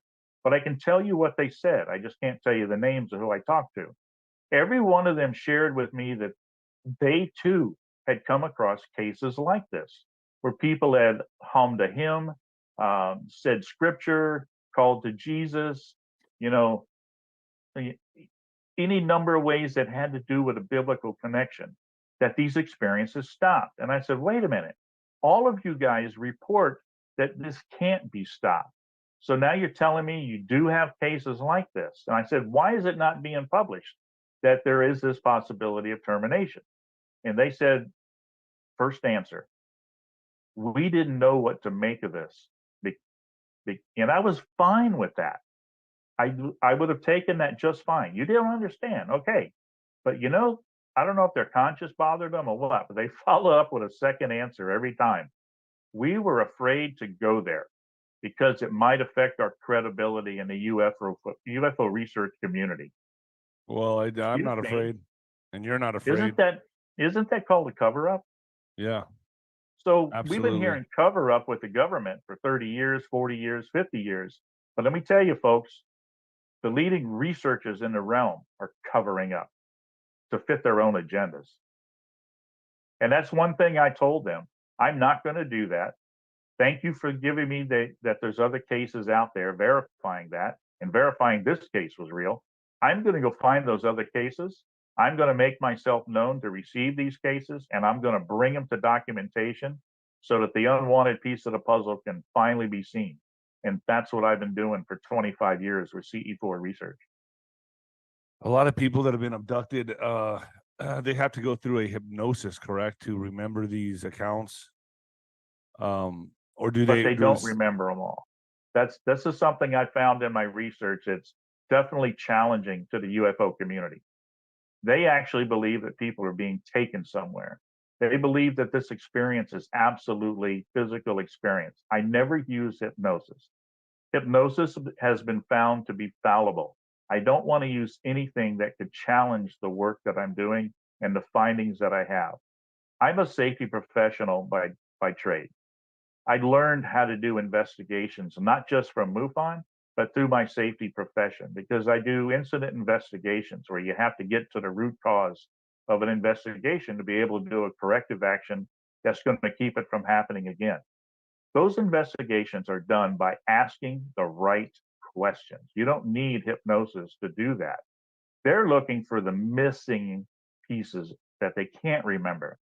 I found that it's not that they can't remember because what secular researchers say the entities put a block on their mind. I didn't find that at all to be the reason. I found it much more simpler than that. What we started to see was the similarity between what these people were saying during their testimonial of their experiences. It was being very similar to what we were hearing from people who had stage hypnosis activity, where they went up on stage and let a hypnotist, do something I've with seen them. that firsthand. I've seen it work. Yeah. So afterwards, if you talk to them, they have no recall of what happened to them. And, these hypnotists are only using the power of suggestion to get them to believe what they want them to believe. Okay, so here's what I'm trying to get at here. These people that have given you the count, you've spoke to 600 people, correct? Mm-hmm. each one of them remember firsthand? They remember their experiences. What I'm asking is, they didn't have to go through hypnosis to remember these experiences? They remember firsthand. Yes. And what I found is the parts that they don't remember, because of the similarity we saw with stage hypnosis people, I had to go back and re-ask questions in there and have them relive their experience and ask more questions. When they got to a part where they believe they were sitting on a table, in a ship, I would ask them questions like, tell me what you see to the left. Tell me what you see to the right. Tell me what you see down or up. What's the temperature? Is there a breeze blowing from air conditioning? All these things that should be remembered if the experience was real is not there. It's just like if I ask you what your last birthday was like. You can remember your last birthday, but you're not going to remember all of it because your mind wants to retain the most sensational, happy things that you had on your birthday. But Nino, if I sit you down and I take you question by question, I will get you to relive that birthday like you never imagined that was actually happening, because your brain's recording everything in real time and it keeps it there. It's just a matter of what your conscious decides to choose to be in the forefront. So when I re-interviewed them and went to look back for the part that they obviously thought was not important, it wasn't there. So what I realized was happening here is this was like a play. If you go to a play and you're sitting in the audience and they're doing a scene change, and they bring out these two walls, and on the walls is a window, a door on one, maybe a fireplace on the other. They bring out a couch, a chair, an end table. What's the scene? The scene is a living room. But is all the details there like your living room? No, it's not needed to give you the concept of this is a living room. So the whole thing here is what they're being given is a spiritual visionary experience during the sleep state that is impacting, sensational, just enough information for them to be believing that it's real. It doesn't need to have all the details. The best example I can give you is the movie The Matrix, the first Matrix. Most everybody's seen that movie. When Neo goes to the submarine and they put him on that table and they plug him into the back of the head, he goes to a white space. And what's in that white space? Things start showing up. A TV, a couch, a table, a chair, just like the living room in a play. And then Morpheus is there. Let me ask the question now. Where's Neo? He's still on the bed, on that table. It's his consciousness that they're. This is the abduction. So they're experience. intercepting his consciousness. This is the abduction experience. So these beings aren't necessarily from another planet, another galaxy, another solar system. They're entities from the spiritual world, giving us this illusion. Yes, because Wow. it's an illusion because they're perpetrating a delusion to take us away from the one true God. Now, don't think that there's not physical manifestations. That's the other side of the UFO phenomenon. That's what we're seeing with these Tic Tacs, the gimbal, these scenes we're seeing in the sky. That 2% that MUFON says, we don't know what these are. The other 98% is misidentified natural phenomenon or man-made phenomenon. But those 2%, the ones that they're now calling EAPs, those things defy our physics as we know it. I've seen it. I've seen them. Not a problem. If you're looking at an angelic being, that's not a problem for them. That's their natural ability. Jack Sarfati, the physicist, he describes what we're seeing as a skin giving us the appearance of what they want us to see. And the inside of this skin, whatever that appearance is consciousness. This is coming from a secular physicist saying this. That's phenomenal. He's describing manifestation, spiritual manifestation. Science could only understand this in the eyes of technology. They're trying to say that there's a super technology that these beings have. I say that this is not technology at all.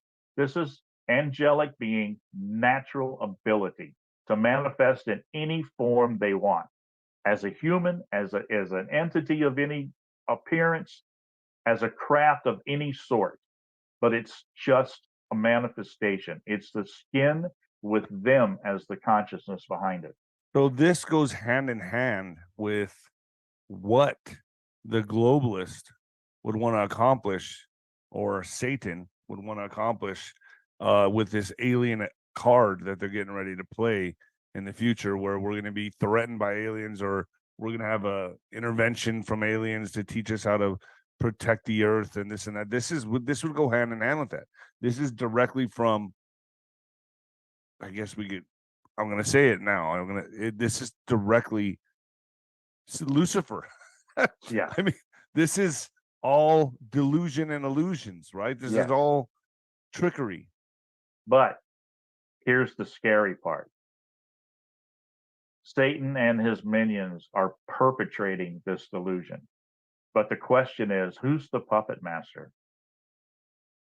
What would be the puppet master? If we agree that this is biblical, then we have to believe it's coming from God's word.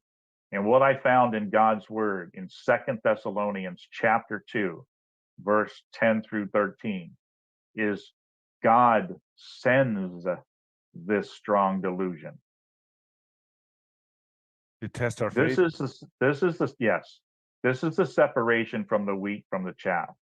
People are going to choose this lie, and they are going. This is not something that you're going to be dealing with temporarily. This is going to be an eternal choice that you make. That's what this delusion is about. This is why these entities are limited on what they're able to do. With this so-called high technology that they appear to have, they could wipe us out at any time. They could kill us at any time. We don't see that. That's not happening. Because it's a battle for our do, souls. Our souls are the most important real estate, right? Exactly. And God has limited them on what they're able to do. But what I see in case after case after case with these abduction experiences, they can drive you to insanity where you'll kill yourself. So what is demon possession? Demon possession is the same thing. I mean, when you look at people that have, sometimes I watch these police interrogation videos, and a lot of these people will say, man, it wasn't me. I don't know what happened. I just lost it, or I wasn't thinking. Something came over me. And it's the same theme with a lot of these people. And I think to myself, are these entities entering their body and going for a ride like an amusement park? You know what I mean? Like when I'm sober now, 3 years and 9 months. And I remember when I would drink, I would do things that was so out of character. And it was because I really feel like that's why they call it liquor and spirits, or beer and spirits, or, because I feel like I was giving permission away to these entities. What's your thoughts on that? There's 3 questions that I would ask people. And this really gets people upset. Just looking at this to determine whether you might be an abduction experiencer. First question, have you ever had instances where you catch yourself and go, man, what happened to the last hour? I can't even remember the last hour. You catch yourself and you go, wow, it's like being on the highway and you're driving along and all of a sudden you catch yourself and you go, man, you've been driving, you're still behind the wheel, but you can't remember the last half hour. You can't remember what you passed. You can't remember seeing anything. That's missing time. Okay. People have this. So that's one. The second one, have you ever caught yourself and realized, how did I get here? You've been doing something, but you don't recognize and don't remember what you were doing, but you find yourself in a position, you go, how did I get here? That's 2 questions. The third one, and this really gets crazy, have you ever had marks or scars on your body that you don't know how you got them? That's a yes to all the above for me. But Okay. I just contribute that to hits in the head for boxing. Now, you know where else those questions are asked? Those same questions with multiple personality disorder and demon possession. Wow. Yeah. the same Interesting. questions. Wow. So, and the way you stop a demon possession every time is through the name of Jesus Christ. That's how Yes. you rebuke and stop them. And but I've never heard them stopping it in the name of Buddha or in No. the, you know what I mean? Or correct? This Correct. is how you stop demon possessions and how you stop alien abductions. It's one and the same. Yes. You know, there's some So- powerful quotes here that just came out I'd like to share with you. Absolutely. Leslie Kean states, the paranormal elements of the UFO phenomenon seem to have some relationship to what people describe in near-death experience. She adds, there's a paranormal, mysterious, and complicated side of the UFO reports that may be connected to ghosts and the supernatural. She's definitely not a Christian. Ron James, Director of Media Relations for the Mutual UFO Network, claims there is a very large contingent of people within the Pentagon who oppose the work of the ATIP program because they think the UAPs regularly reported by U.S. military sources are piloted from creatures from hell. In a recent podcast interview, Professor Gary Nolan of Stanford is asked by the interviewer, "You have told me that you believe on evidence that there is a non-human technologies on this planet." Professor Gary Nolan says, "Advanced capabilities. I don't know if it's a technology per se. I'm leaving it open to the idea that it's some form of consciousness that is non-material." Then there's Jim Semivan, former CIA agent. Yes, that there is a force out there that can control our environment and put thoughts in our heads. They can lie to you, deceive you, and you are not in control of your life. And then here's the clincher. This is John D'Souza, former FBI agent, the X-Man. I've had him What on. what I found out was anyone who studies this area knows is that these abductions are very often stopped with only one thing, by claiming the blood and authority of Jesus Christ. That's the only thing I have ever heard that stops these abductions from going forward. They get stopped dead in their tracks, and we have seen it over and over again. And these are all documented. And you're getting Yeah. more, and every day you're getting more and more. They're still coming in, correct? Yeah, absolutely. Every And- time a new show like this one, you're going to have listeners that have never heard of me. But now they're going to get an opportunity to go, hey, I've done this. Now I know who I can talk to. Because the secular realm's not going to let you share this testimony. They don't want to hear it. They want to try and convince you that, nah, that's not real.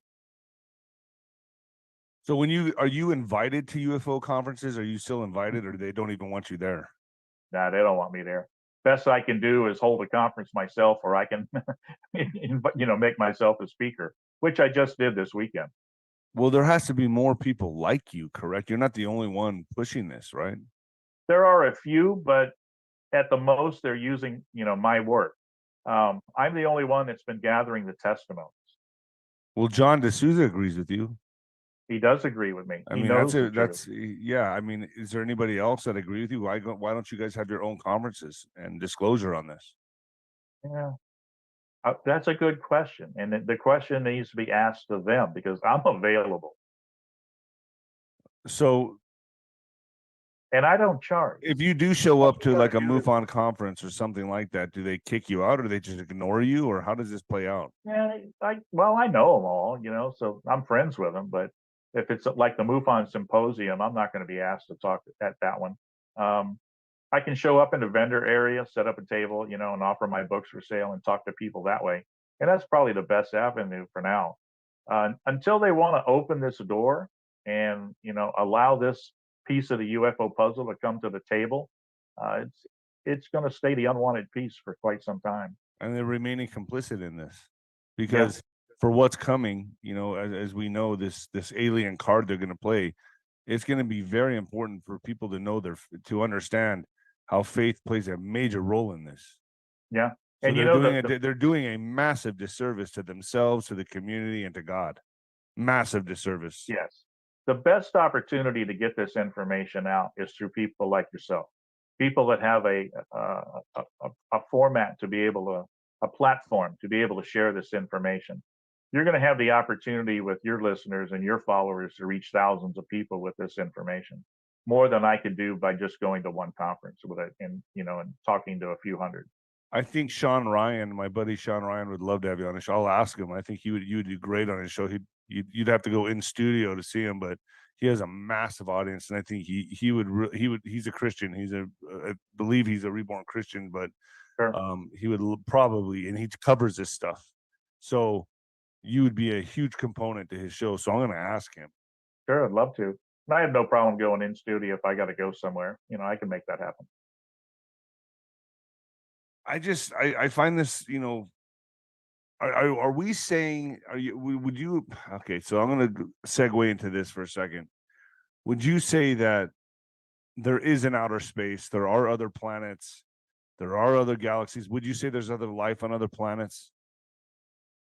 Not sentient life like us. I don't think, if we understand. I mean, you tell the New Age people that and they'll lose their mind. I mean, they're going to tell you, the Palladians, and we were seeded from some, this galaxy, and we're from another solar system, and the reptilians. What about the reptilians? What about, this is running our planet that are living, coexisting with us. I mean, what's your thoughts on all of that? No, there's no coexisting.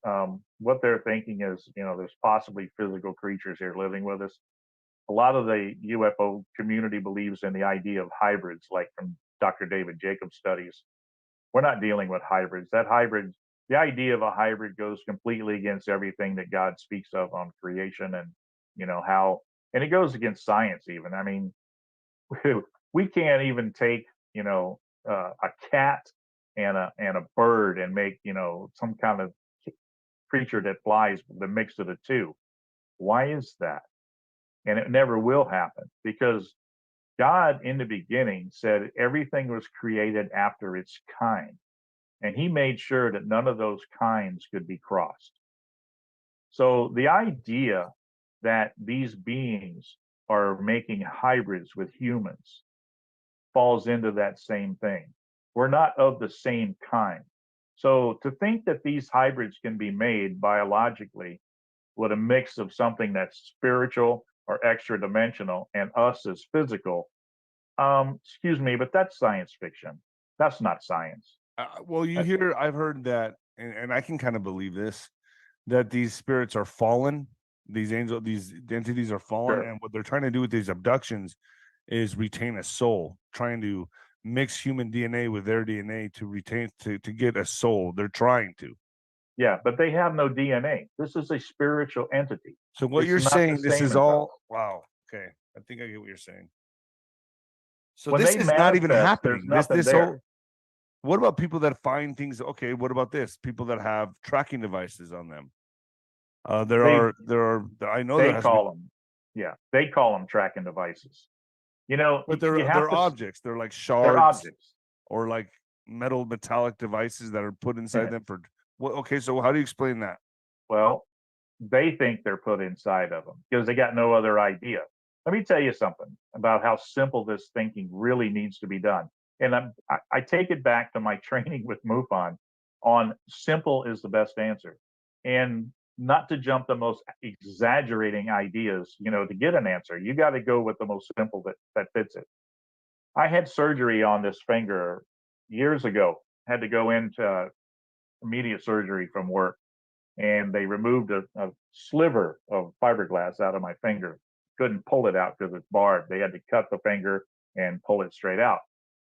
Well, I only saw the doctor when I went in for surgery at the hospital. I didn't see him in his office till 2 weeks later. And because I had to go back get stitches taken out. And when I went to his office in a different location than the hospital, and when I went into the room, I'm waiting on him as he's working on something before he starts talking to me. And I'm looking around, and there's this 3 foot by 2 foot board on the wall, and it's got all this garbage attached to it and little pieces of note under him, the date. And I said, "Can I ask you a question?" He said, "Sure." I said, "What is all that trash on that board? Why do you keep that?" He says, "Those are all the things that I dug out of people over the years in surgery." And he says, "It's a bizarre mess of, you name it. It's people will have things in them they have no idea." I said, "Excuse me, what did you just say?" And he says, "A lot of these things I dig out of people and they have no idea where they came from." I said, so why do they come to you? Do they do know they're there? And he says, usually it begins to irritate them in some fashion. And we go and look at it and find out there's something in them. Then, I end up removing it so it doesn't bother them anymore. But he says, yeah, most of them don't remember how they got it. It's that simple. It's not uncommon for people to get things in them that they don't understand where they came from. What's happening here is we're dealing with an entity that is around us right now.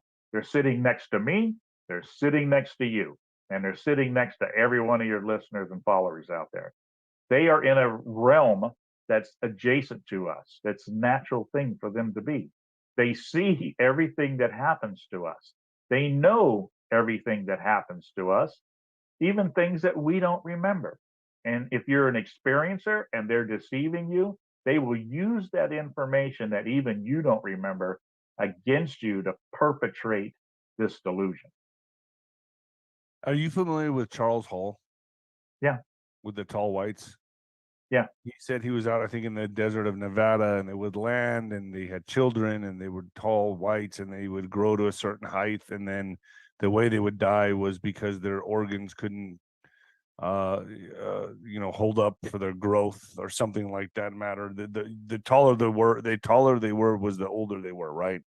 So Sure. what do you have to say to someone like that who says he saw these beings land, he saw their ship, he encountered them, they were very protective over their children, and it seems like they were just another species? I Are you believe full of he shit? believes. I believe he believes what he saw. Does he bring any evidence forward? No. That's the one thing that is missing in this entire field is evidence. We're listening to whistleblower after whistleblower after whistleblower in congressional hearings that bring what? Nothing. Hearsay. No evidence.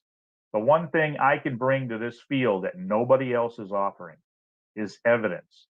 Evidence of people who have had this experience, that have had it terminated through a particular manner, and it's repeatable. Because I have people come to me and say, can you help me? And if I show them how it's worked for these people and they accept and use that process also, lo and behold, we just repeated it because it happens to them. And I end up getting their testimony too. There's no repeatable events in the UFO phenomenon except this one. What about someone like Bob Lazar that worked on, I think, wasn't he like reverse engineering craft? I mean, so was he imagining all this? No, I believe that parts of his story are true, but I believe that he's been put out there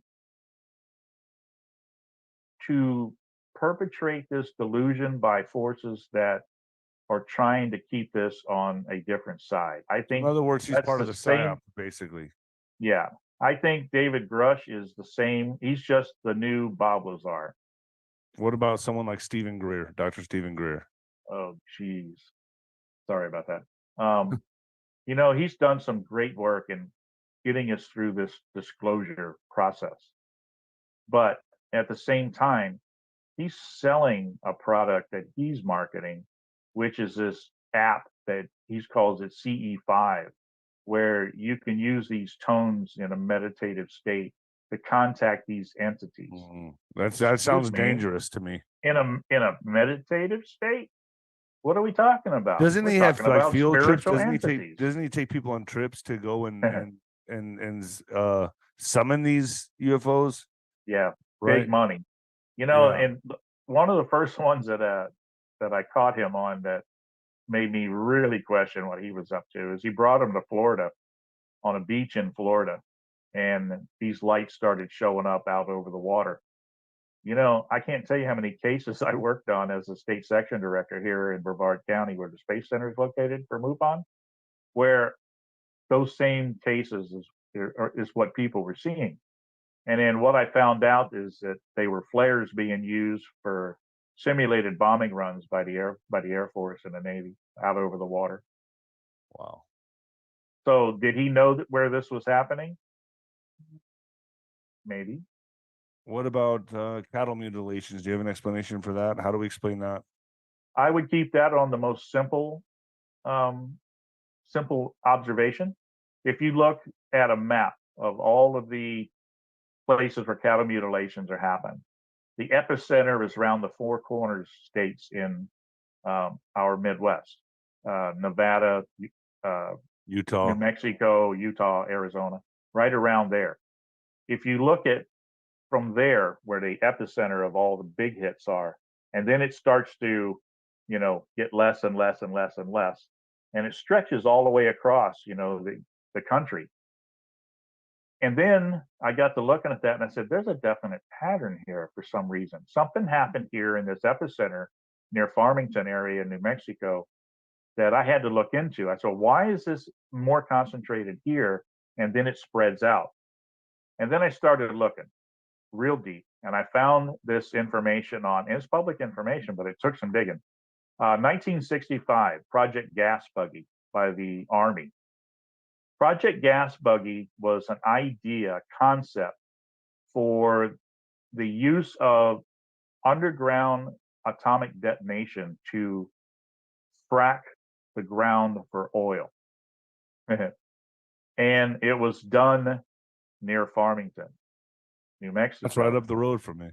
Yeah, it was actually done on Indian reservation.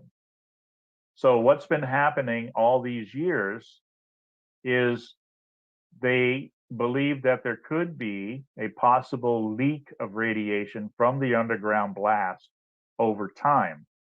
And God forbid we do anything more damaging to the Indian population. So there is a Bureau of Land Management office there in Farmington that is constantly investigating, the environment area, all in that area. I'm not sure they know exactly what they think they're looking for, the ones that work for them. But these animals have their eyes taken out, their blood drained, soft tissue organs is what you want to look for any signs of radiation, any signs of chemical warfare. But their any organs signs of are things missing. like that. Their organs are something. So how does that? How do you explain that? They're not. They can easily be taken. But I believe this is military ops. It's doing the testing, random testing on cattle and other animals on the soft tissue to look to see if there's any effects from that event. Let me ask you this one last question. What's your thoughts on Billy Meyer? Wow, that's a great story. I used to follow Billy Meyer in my early years of the research, but I just saw too many problems going on. I believe Billy actually had encounters. I believe that he was allowed to be a messenger for these entities. And we see this all through the phenomenon in the contactee experience, where people may have had the horrific experiences in the beginning, and then the entities change. Then they end up becoming visited by the tall whites or the Nordics or the Pleiadians, I should say. And then they're being told that they went through all this for a special reason, a special purpose. They were chosen to be, messengers for them of their, so-called alien gospel that they bring. And, those are the hardest people for me to reach because they've been sold over by their experiences. In other words, what's happened to them is the good cop, bad cop experience, but they're both cops. What you're seeing there is the Stockholm syndrome. And it's the same thing we saw with POWs during wartime. POWs that were totally traumatized, but by the time they were rescued, they were spouting the same, political views of their captors. It's the Patty Hearst syndrome. Wow. Patty Hearst was, captured and held captive, but all of a sudden we see her with an AK-47 robbing a bank with them. Damn. Because she got brainwashed by them. That's exactly what's happening with these experiences. Wow. Joseph, I won't take any more of your time. This has been incredible. Can you show everyone your book and where to get it again? Sure. Piercing the Cosmic Veil. You Shall Not Be Afraid of the Dark by Night. And this is available on Amazon in paperback and in Kindle. Beautiful, man. Joe, I really appreciate your time. This has been, you're a wealth of knowledge, man. This has been very eye-opening for me. I'd love to have you on for another segment because I'd like to dive even deeper into this topic, if that's okay with you.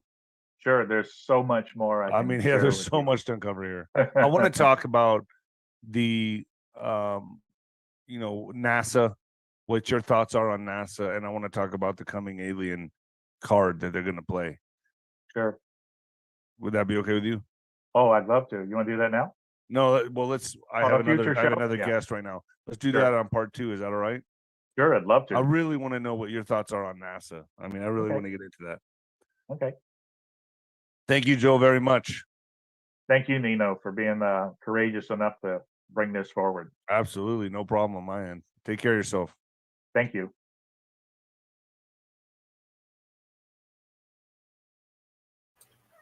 All right. So that was Nino. I don't really dig too much into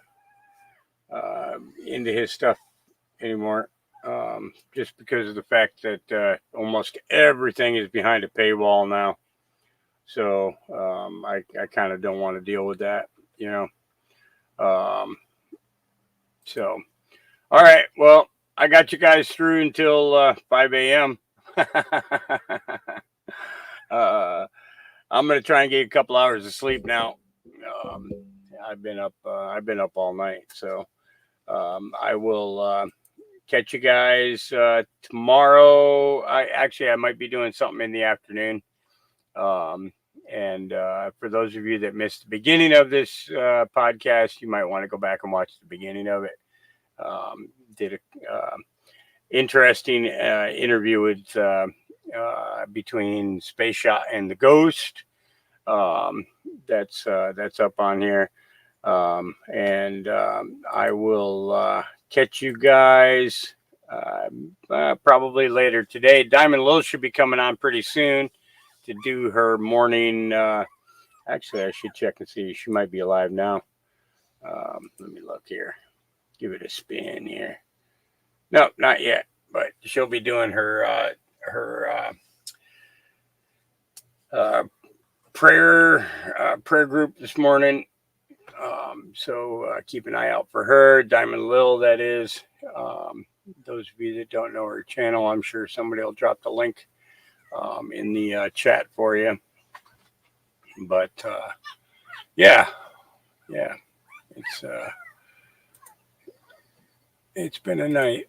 So, and yeah, time for me to get some sleep. God loves you. Jesus loves you. I love you.